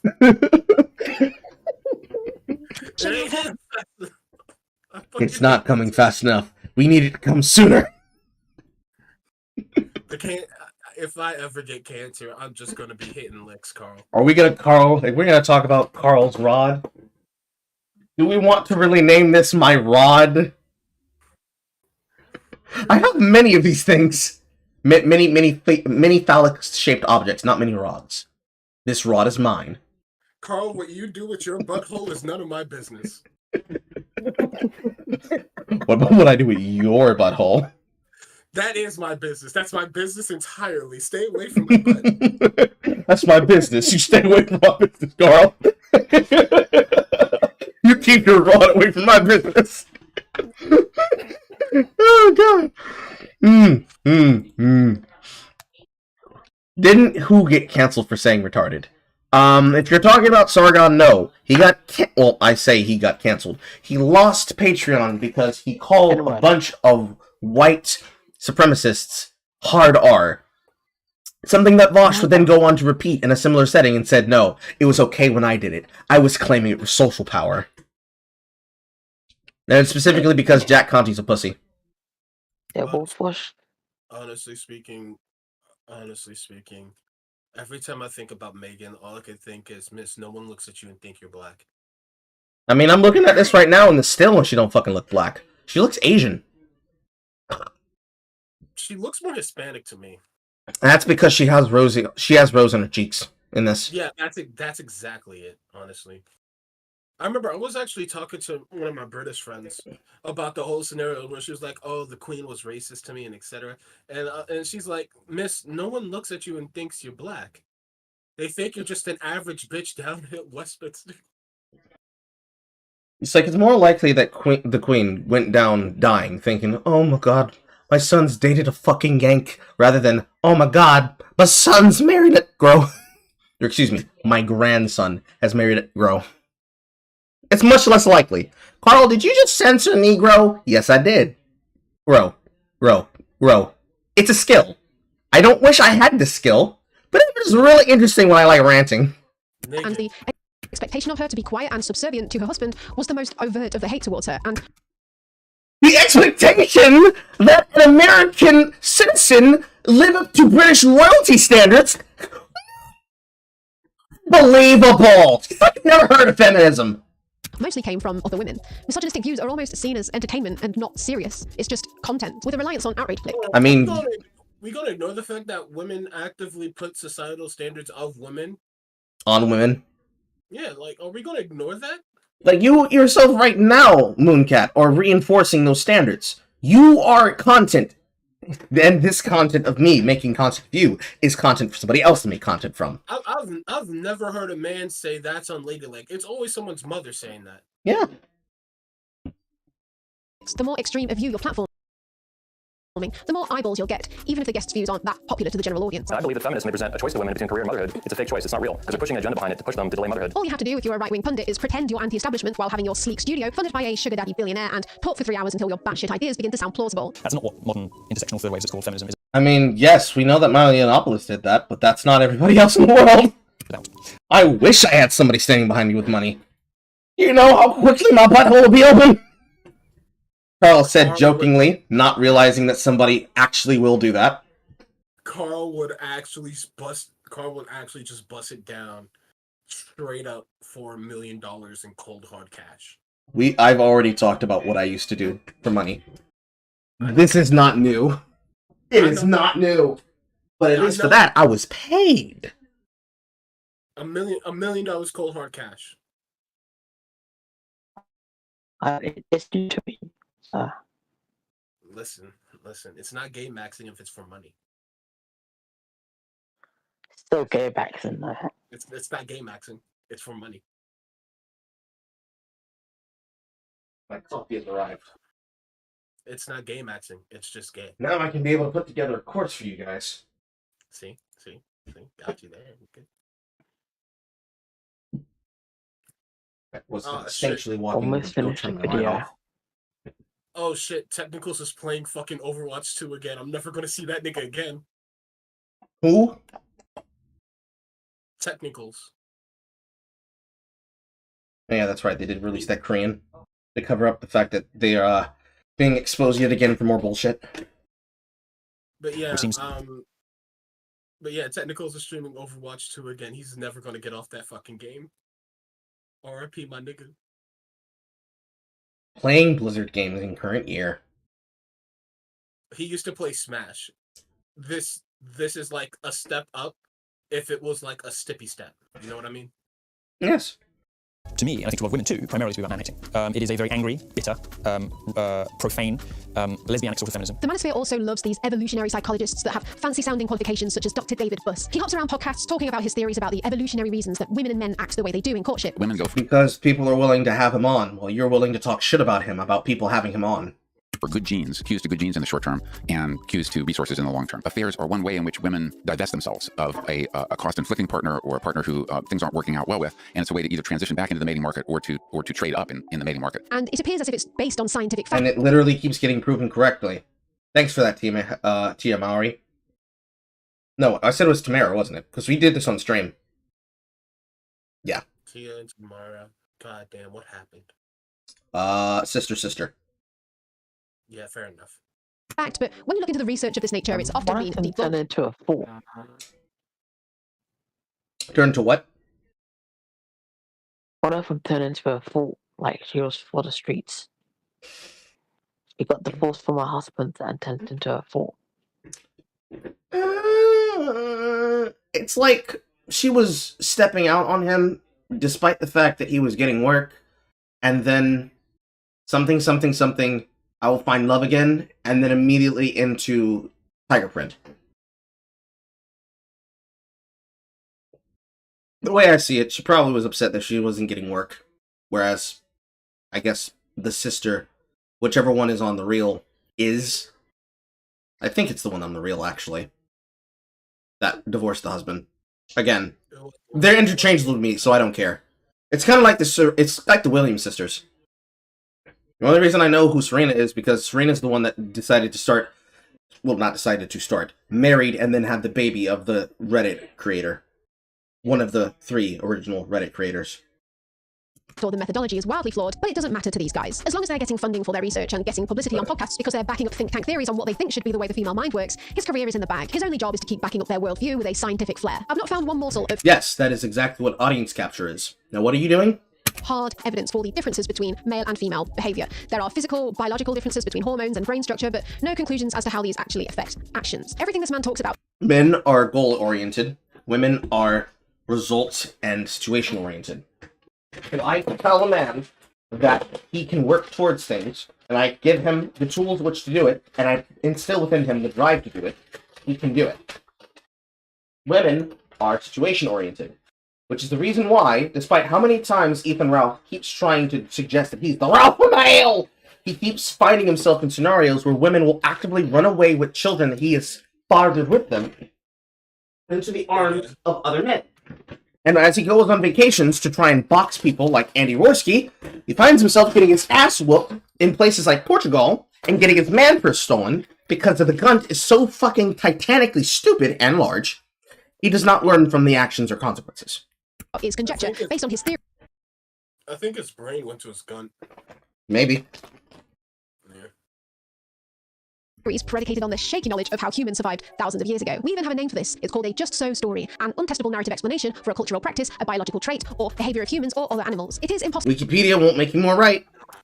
to test Dr. David Buss's theories, controlling for socialization. That's what makes everything he says, in my opinion, a just so story. I think he has the right to speak of his theories in the context of them being a theory, but how he can go around speaking with such confidence of the evolutionary reasons women go for bad boys is beyond me, yet his academic prowess allows him to appear as if he's just speaking facts and logic. Which is the same thing that happens when you use your fucking editing and soft uwu girl music that is copyright French. Same thing. Girls end up going for bad boys because they are more dominant and tend not to put up with them. On top of that, they have the choice of selection, which is something that a lot of average men do not have. As a result of that, they are deemed as more highly valuable, such as Future and etc. Which is why Future has 10 baby mamas and he doesn't visit a single one and continues to make more. It is very simple. People want what they believe they can change or what they cannot have. It is very, very simple. But hating women, just so story. What, hating women? Future does not like women. He just likes fucking them. He'll actively tell you, throw the hoe to the streets. I have seen active women cheat on their boyfriends in concerts because the guy's a superstar or he's marketed as a bad boy. We had bad boys pushed to us through TV for most of our lives. How many 90210 and Gossip Girl remakes must we go through before people learn that they are attracted to the quote-unquote bad boy? How many teen dramas did we go through where it always ended up with, oh, I love the bad boy. I love the misunderstood one because I can change him. I can get him to open up. 50 Shades of Grey and Twilight is the exact epitome of this. And I get it. People want what is believed to be unobtainable. People want the thing that others covet. I get it. But you're not going to create a change out of these people because most of the time they see you as a pump and dump. It doesn't matter. It doesn't matter how quote unquote good your personality is. It doesn't matter if you're a good person or not. Some people legitimately exist just to use and move on. It is that simple. No matter how much good there is in the world, there will always be people to act upon their negative desires in order to keep moving forward and keep doing whatever they want to. That's how desires work. I desire something, so I will go out and actively attain it. If not, I will let my desires lay dormant and bottle up until I am filled with resentment and it bursts out one random time. That is just humanity in a nutshell. It doesn't matter. You want to talk about changing the way people act, the way people talk, you're enforcing your desires upon them. You enforce the way that people want to change upon them. It doesn't matter. You are part of the problem. So fuck off and have a bad day. SinglePlayerCarl, how could you let him just say that? That he was spitting facts. I have a desire for goth bitches, crazy bitches, and femboys. I act upon those desires. He acts upon the pussy. He absolutely goes wild in it. I have League of Legends femboys in my DMs as we speak. Do they look good as Sivir? Oh, they look amazing, Sivir. He's got the sneaky butthole boys. Exactly. You already know. It doesn't matter. Miss, your pseudo-intellectualism is not going to save you. It's not going to help you because you're trying to find problems where there is none. People are allowed to express their beliefs, ideals, and what they find as research. And just because you think it's either a grift or wrong, because of your personal views on society and the way people act, does not make you right. In fact, it will never make you right. You are just a hypocrite. And I'm certain that this is a grift or that your beliefs are paper thin, because the fact of the matter lies that as long as you have these beliefs that are rapidly changing to fit whatever person's narrative, you will always change it constantly. You will hold no real weight in your beliefs. So politely shut the fuck up and have a bad day. I would rather listen to Vosh talk. Guess what? He's speaking his feelings. The only subgroup of the manosphere that's purporting to work for actual progress for men's issues is the men's rights activists, but they repeatedly fail at actually They're not involved in that. And the guys on the side that you're antagonizing want nothing to do with them either. Because they see them as not going and picking a side. And they also don't like the fact that the women that are leading that are the ones that have to speak up for it. Because it takes a woman to speak up for men's rights. Because the feminists won't listen to men. getting anything done to help men because they relentlessly focus on blaming women and feminism. Has feminism gone too far? Feminism has always gone too far. Feminism today exists simply, well, the reason it's always existed, to extend female privilege over men. There are 2 national screening programs for cancer. More men die of prostate cancer than die of breast cancer. There's not even any discussion about there being a national screening program for men. Women have protection against genital mutilation. Males have no protection against genital mutilation. Of course, he doesn't back up his original statement anyhow, instead listing a slew of issues which are important to men, but nothing to do with feminism. They focus on the difficult and dangerous jobs men do, but they will position that as an argument against feminism, as a sort of competition for who has it worse, rather than looking to the systemic issues that cause this. Men are encouraged to work dangerous jobs in a capitalist society that does the least amount that's legally possible to protect their safety. Any sane feminist would fight on your side to rectify these issues too. But what's the solution? But they don't. They instead pull fire alarms. They try to get people to be platformed. Yeah. And are successful at it. Punched in the face. And you get punched in the face as well. Honestly speaking, this is a battle of ego. That's all this really is. Women just have a naturally higher ego. That's fine. But you're trying to enforce your will desire into which you believe your ego's better. The day you are drafted for the war is the day I will fucking laugh right in your face. That almost happened. But a guy got killed because of it. Good. Let it happen. Let it happen again. I want it to happen. No, because there was supposed to be a draft. There was supposed. No, I'm getting real sick of this pseudo intellectualism. You want to talk about culture and society? Fine. Get drafted. Get fucking drafted. I'm serious. If I have to fight and die to protect you, you have to fight and die to protect me. That's fair. I'm getting real sick of this shit because all it is just men bad. Whenever you are rationally screaming misogyny, it's actively misandrous because you're trying to find problems where there is none. So you find problems with men and the way men behave. There will always be differences. As long as there are differences in ideas and the way we are formed, there will be differences. Our chromosomes alone create differences. It doesn't matter. We can either try to get along or we can either die. There's no in between. But what about subservience? They want subservience. They can kill themselves. That's not gonna happen. In Minecraft. Laz, he said Minecraft. He said in Minecraft, so it's cool. In front of my Cheetos Locos Sacos? I have lived long enough to see too much stupid shit. My life is an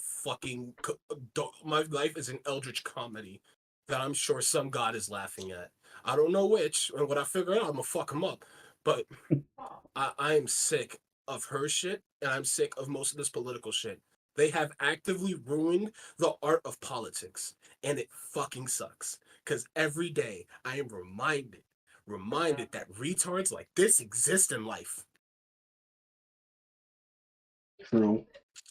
Jesus Christ. It always sounds like a joke. You would do society better by participating in the Tide Pod Challenge. Damn. Say we need to help cis straight white men, but we do. I know, however, that by having a vagina, I'm probably not going to be a very convincing mouthpiece for these types of men. Plus, my video is probably not going to get thrown into an Incels YouTube recommendations, but I am aware that my audience is. But it was. Hey Richard, aren't you watching the video? I mean, technically, I was thrown into his mentions, or somebody mentioned me to him, or I did something to attract him to my audience before, and I was told about your video, and thus they are here, talking, giving their opinion, live. So that was untrue, Mooncat. That was untrue. Your voice echoed, loud and far, and it was shrill. And now we're here. I find it crazy, right? I find it absolutely fucking insane that it's always these type of people that end up going for the toxic person, you know what I mean? Like the real dick down, never call you again, I'll fuck your mom in front of you type of people. We don't know that certainly for themselves. She just has the aesthetic of girls who are like that. But yeah, I don't care. I don't care what moral high ground you fucking stand on. Until you can prove yourself, your word means nothing. Technically, that's supposed to be the standard of the world, but we decided that that's not good enough. Oh yeah, judging people by the content of their character, of course. Yeah, that's too high of a standard. Let's debate politics. 80% male, and you're the guys that can help. I've shown you exactly how these people get indoctrinated, so perhaps you could help someone. You have not. You've shown out of context clips and clips that have things that you preferably like to use in them to try and justify your point. Honestly speaking, this just feels like Quagmire yelling at Brian. Mm-hmm. This is what it is. We're just talking to fucking brick walls here. There will never be any good discourse. One person just wants their way, the other person wants their way. There will never be any good discourse. I just want niggas to stop lying. That's all I want. They won't. It's profitable. To see a manipulation tactic that's being used on them. It could be racist and misogynistic slurs masquerading as edgy jokes or manipulated statistics, or when they can't do that, they'll tend to focus on outlier cases such as the Duke lacrosse case. Keep a lookout for your male friends, co-workers, and family members. The Duke lacrosse case, otherwise known as a false rape allegation? You did that? You did that? That's it. That's it. I'm gonna go tell a femboy I love them.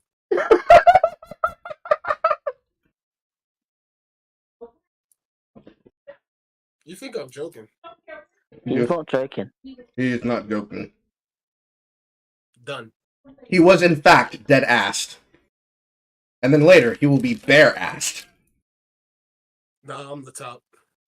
He has embraced political homosexuality. I take it he's femboy Mexican.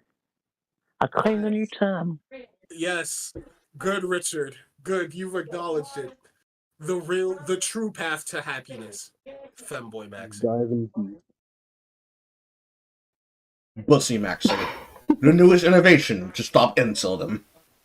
Why does femboys try to treat me better? I don't understand. Why do they treat me better? I think we're gonna go with the dankula answer here. Women treat your dick like it's a tour. Femboys and gays and homos make Jesus feel like it's their god. They're praying at that altar. Give them some political favor. Chat to them about deep stuff.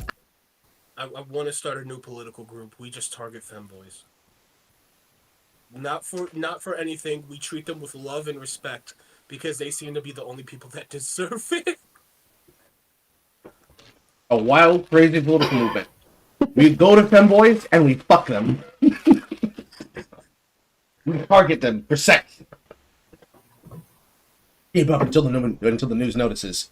Then, to really get under the skin, we marry them. Yes. That'll prove it. That'll prove everyone wrong. You're not an incel if you're gay. You're not an incel if you're gay.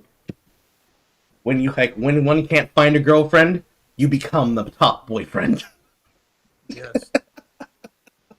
They'll never see it coming. Or you just do pay for play. Or you do pay for play. Honestly, with enough femboys, I don't think you have to pay for it. I think they're more than happy to do the sex. They very much are. They very much are, and it is just amazing. Sincerely. And try and make them see that their problems are valid, but the way out is to band together as a class of workers with different and nuanced issues, stemming. No, the answer is not to become fucking socialists and communists and unify on class struggle. Because you can't even unify against the caste system that you create by being the kind of person that will say that in the same breath you are indignifying the kind of men and women like Richard. You don't care about them. You care about using them like a political tool. And that's what annoys the majority of us, especially me. You don't care about your fellow man. You just see them as a tool. A cudgel. A sledgehammer. An automated jackhammer, if you please. Madam, s'il vous plaît. From the same oppressive economic system we've all found ourselves under, rather than a battle between who has a penis and who doesn't. I have provided some links to Men Against Sexism, Beyond Equality, and the Men's Liberation subreddit in the description. In addition, I think the content creators on the left could probably give dating and relationship and sex advice a lot more often. It's something that we don't really talk about. They shouldn't, because the majority of them happen to be sex pests, or struggle with relationships. That much, and when we're not even talking about it, where are they going to go? Anyway, here's me. They're going to go to 4chan.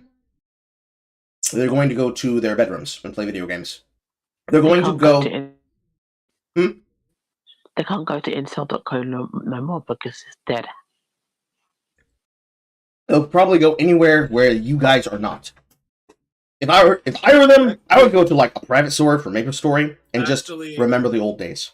Actually, Carl, I hate to inform you, but they're going into 4chan now. That's terrifying. Maple Story it is, boys! You remember that you remember that picture I sent you? You know who? Yes. 4chan. I mean, you gonna go see her though. Nope, not anymore. Why? What happened? It fell through. Yeah. So me. I was.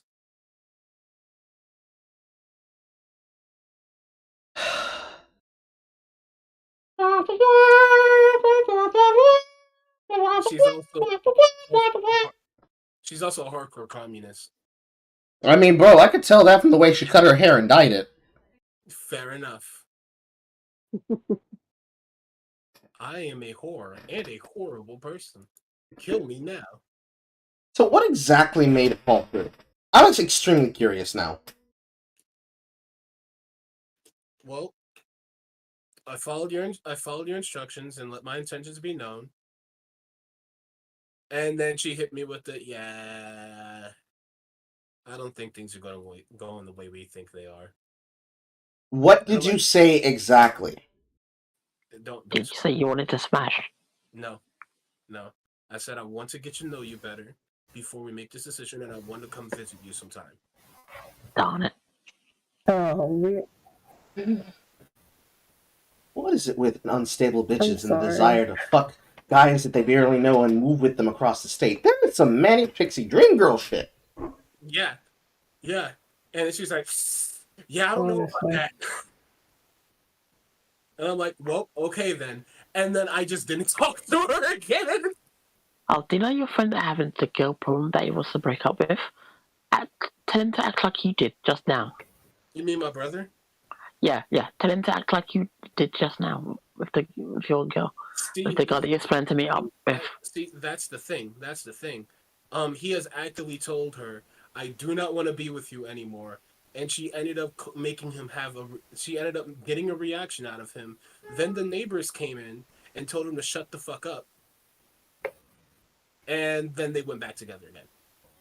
Oh, okay. So the only choices your brother has left now is to make her have an extremely powerful orgasm after like 3 hours of sex, and then drop her off at her house and say, don't come back here anymore. It's over. It's done. Fake death. He sincerely told her, I sometimes think about hurting myself just to get away. And she was like, that's only gonna make her be a manic pixie dream girl. And she was like, why are you being so dramatic? Damn, nigga, damn. I was just like, hey, yo, what? And here I thought you were going to tell me, well, Carl, I told her about your channel, and then she came and said, no, I can't date you. You listen to that coon! See, that's the thing. Only my closest of friends know I talk about you constantly. I am even afraid to, I'm afraid to introduce you to one of my fanboys because of the shit I said. Here's what we do.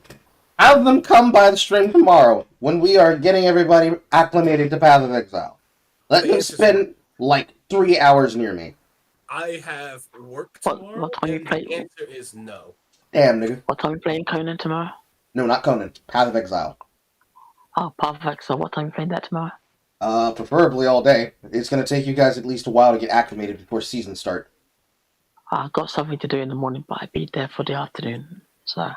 Okay. You're gonna probably want to get the game downloaded tonight. Okay. It is free. On Steam? Yes, it is. Okay. You can use Steam or the website, but everybody uses Steam. What else does this girl have to say for the end of this goddamn video? And my friends doing a song. So imagine if instead of this long-ass video, you instead made this fucking song. And you just stopped doing all this extra shit and went right there. That would have been better. She make a band called the Roasty Girls. No, she's making a parody joke of a song called the Roasty Girls. Here's me and my friends doing a song. It's all been trying to be fun. Why does your friend look like Candace Owens with glasses? Without glasses? Why do they look... Can somebody please explain to me why they all look like they're posing for a fucking JCPenney commercial? JCPenney commercial, fucking WB in the mid-10s. They look like the new cast of a CW show. Yes! Riverdale. They look like Riverdale. Which reminds me, I started watching a CW show and I wanted to kill myself. Which one? Gotham Knights. Yeah, you tried to watch Gotham Knights, nigga. What the fuck was wrong with you? Oh. Don't do that. Me and my friend are hardcore Batman fans, and we're like, okay, all right, Batman's dead, and it's up to his son and some villains to work together. That sounds interesting enough. That premise could work. We didn't get 9 minutes in before we spent an hour talking about how retarded this all is. We didn't get a minute in. Mm-hmm. I feel because we were bitching about the main character because he's not any of the fucking Robins. I feel bad for the fat friend in this music video. She doesn't seem like she's interested in being here. She isn't. She was paid.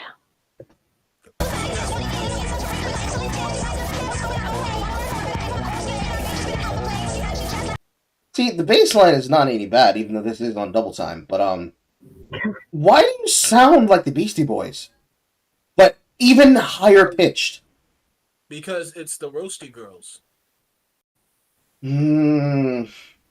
It's a parody. I mean, parodying implies that you're doing something funny and not shitty. This is shitty.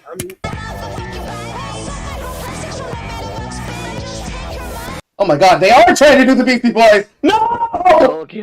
Yeah, but if they wanted to do Beastie Boys, they could have went the Greedy Girls. Or the Baddest Bitches, or something with alliteration. That's the point behind Beastie Boy.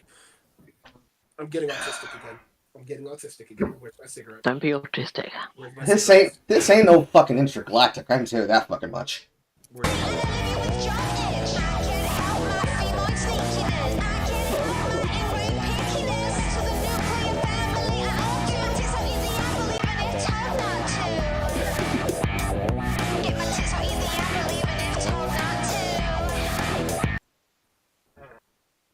Okay, but wood. Can we please stop, please? Carl. Listen! Hear me out! No. Stop. No, stop it. The bitch is built like an 180-degree angle. Stop it. Carl, she will kill you. Oh my god! 180-degree angle, nigga? Are you serious? You know how they have the dotted circle around? Yes. Listen, I don't care if she's obtuse. Listen, nigga, I don't care if she's obtuse. I want to get acutely acquainted with her. We are fusing dad jokes and cringe jokes. There's no way further, guys.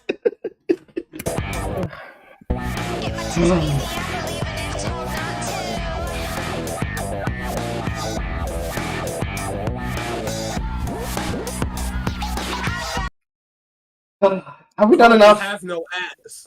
Is this enough? Have we suffered enough for today? Yes. Yes. Please. Nigga, damn. Turn this musty shit off, please. How much longer on the video? No more. This is enough. 7 to 8 hours is enough. Oh Christ! Oh, the cracker, that is horrible. I feel bad for everyone involved. We should all feel ashamed. You should feel ashamed. You know how you should show your shame? I sincerely wish you were all figments of my imagination, that I was in a coma for years, and that this is God torturing me until I repent, and then I wake up from the coma. I've literally just flipped my Discord back on, and I just realised she's absolutely as mid as I imagined her to be. Everyone's mid. Nah. The big bitch is about as low tier, low tier God mains her, and then dropped her for Candy. Nigga, no! Not low tier God! On do. Listen, she put an apple between her saggy titties. If I have to look at stretch marks on titties again, I'm a fold. All right. I saw somebody put rainbows on them when I was heading home from work one day, and that fucked me up. I can't look at rainbows the same no more. You should tell me your body count now. The shit the two of you go through. That's hilarious!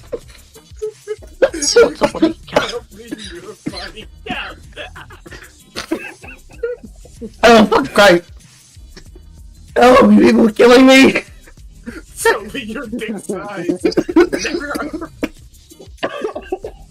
Tell me your cock now!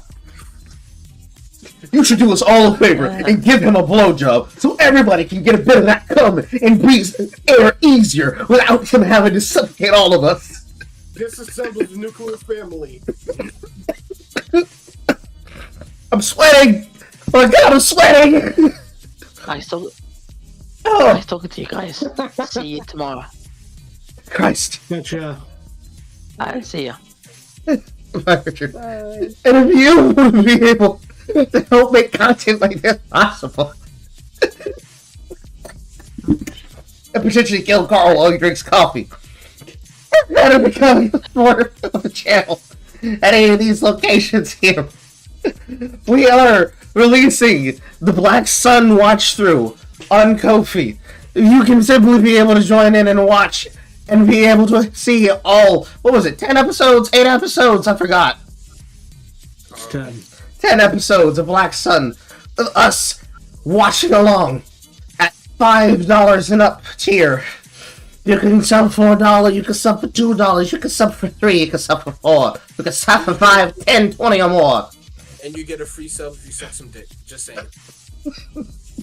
My boy Carl needs some action. No, I don't. Fuck his dick.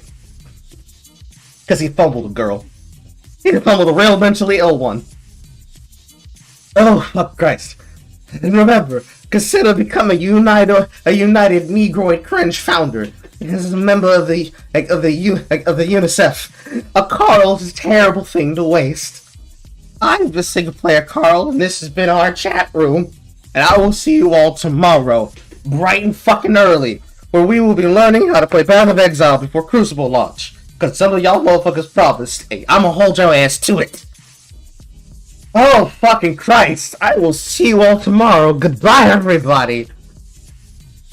Oh, I'm sweating so much. I don't even want to get up. Oh, that's a gut buster.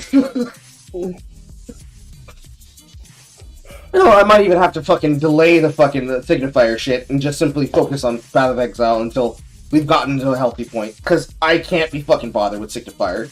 Jesus fucking Christ. Jesus fucking Christ. Why does everybody sound like him? That's my question. That's what I want to know. Who told them, listen, we finna start copying this black nigga, and we're gonna all start making content just like him. We'll say shit, but we'll never be able to give the false hypothesis of the other problem we describe. And then we'll say it's all the incels' fault. Gutbuster, dick scruncher. Just want to die, man. Bring it on, Lord. I'm ready. Take me home. I don't want to be here no more. I am dangerously curious how the rest of that video is. At the same time, I value my sanity. I value my sanity. I couldn't watch anymore. I can't let them fucking slander good Jewish musicians like the Beastie Boys. Carl, they're white chicks with a token black friend. That's all they're going to do is rip off of other people's shit. You know this. You like comics. Yes, I do indeed love white women. That does not mean that I want more white women to act like that. It really did go to shit in New Zealand when they started letting people act like Australia. Yes. Penal Colony 2.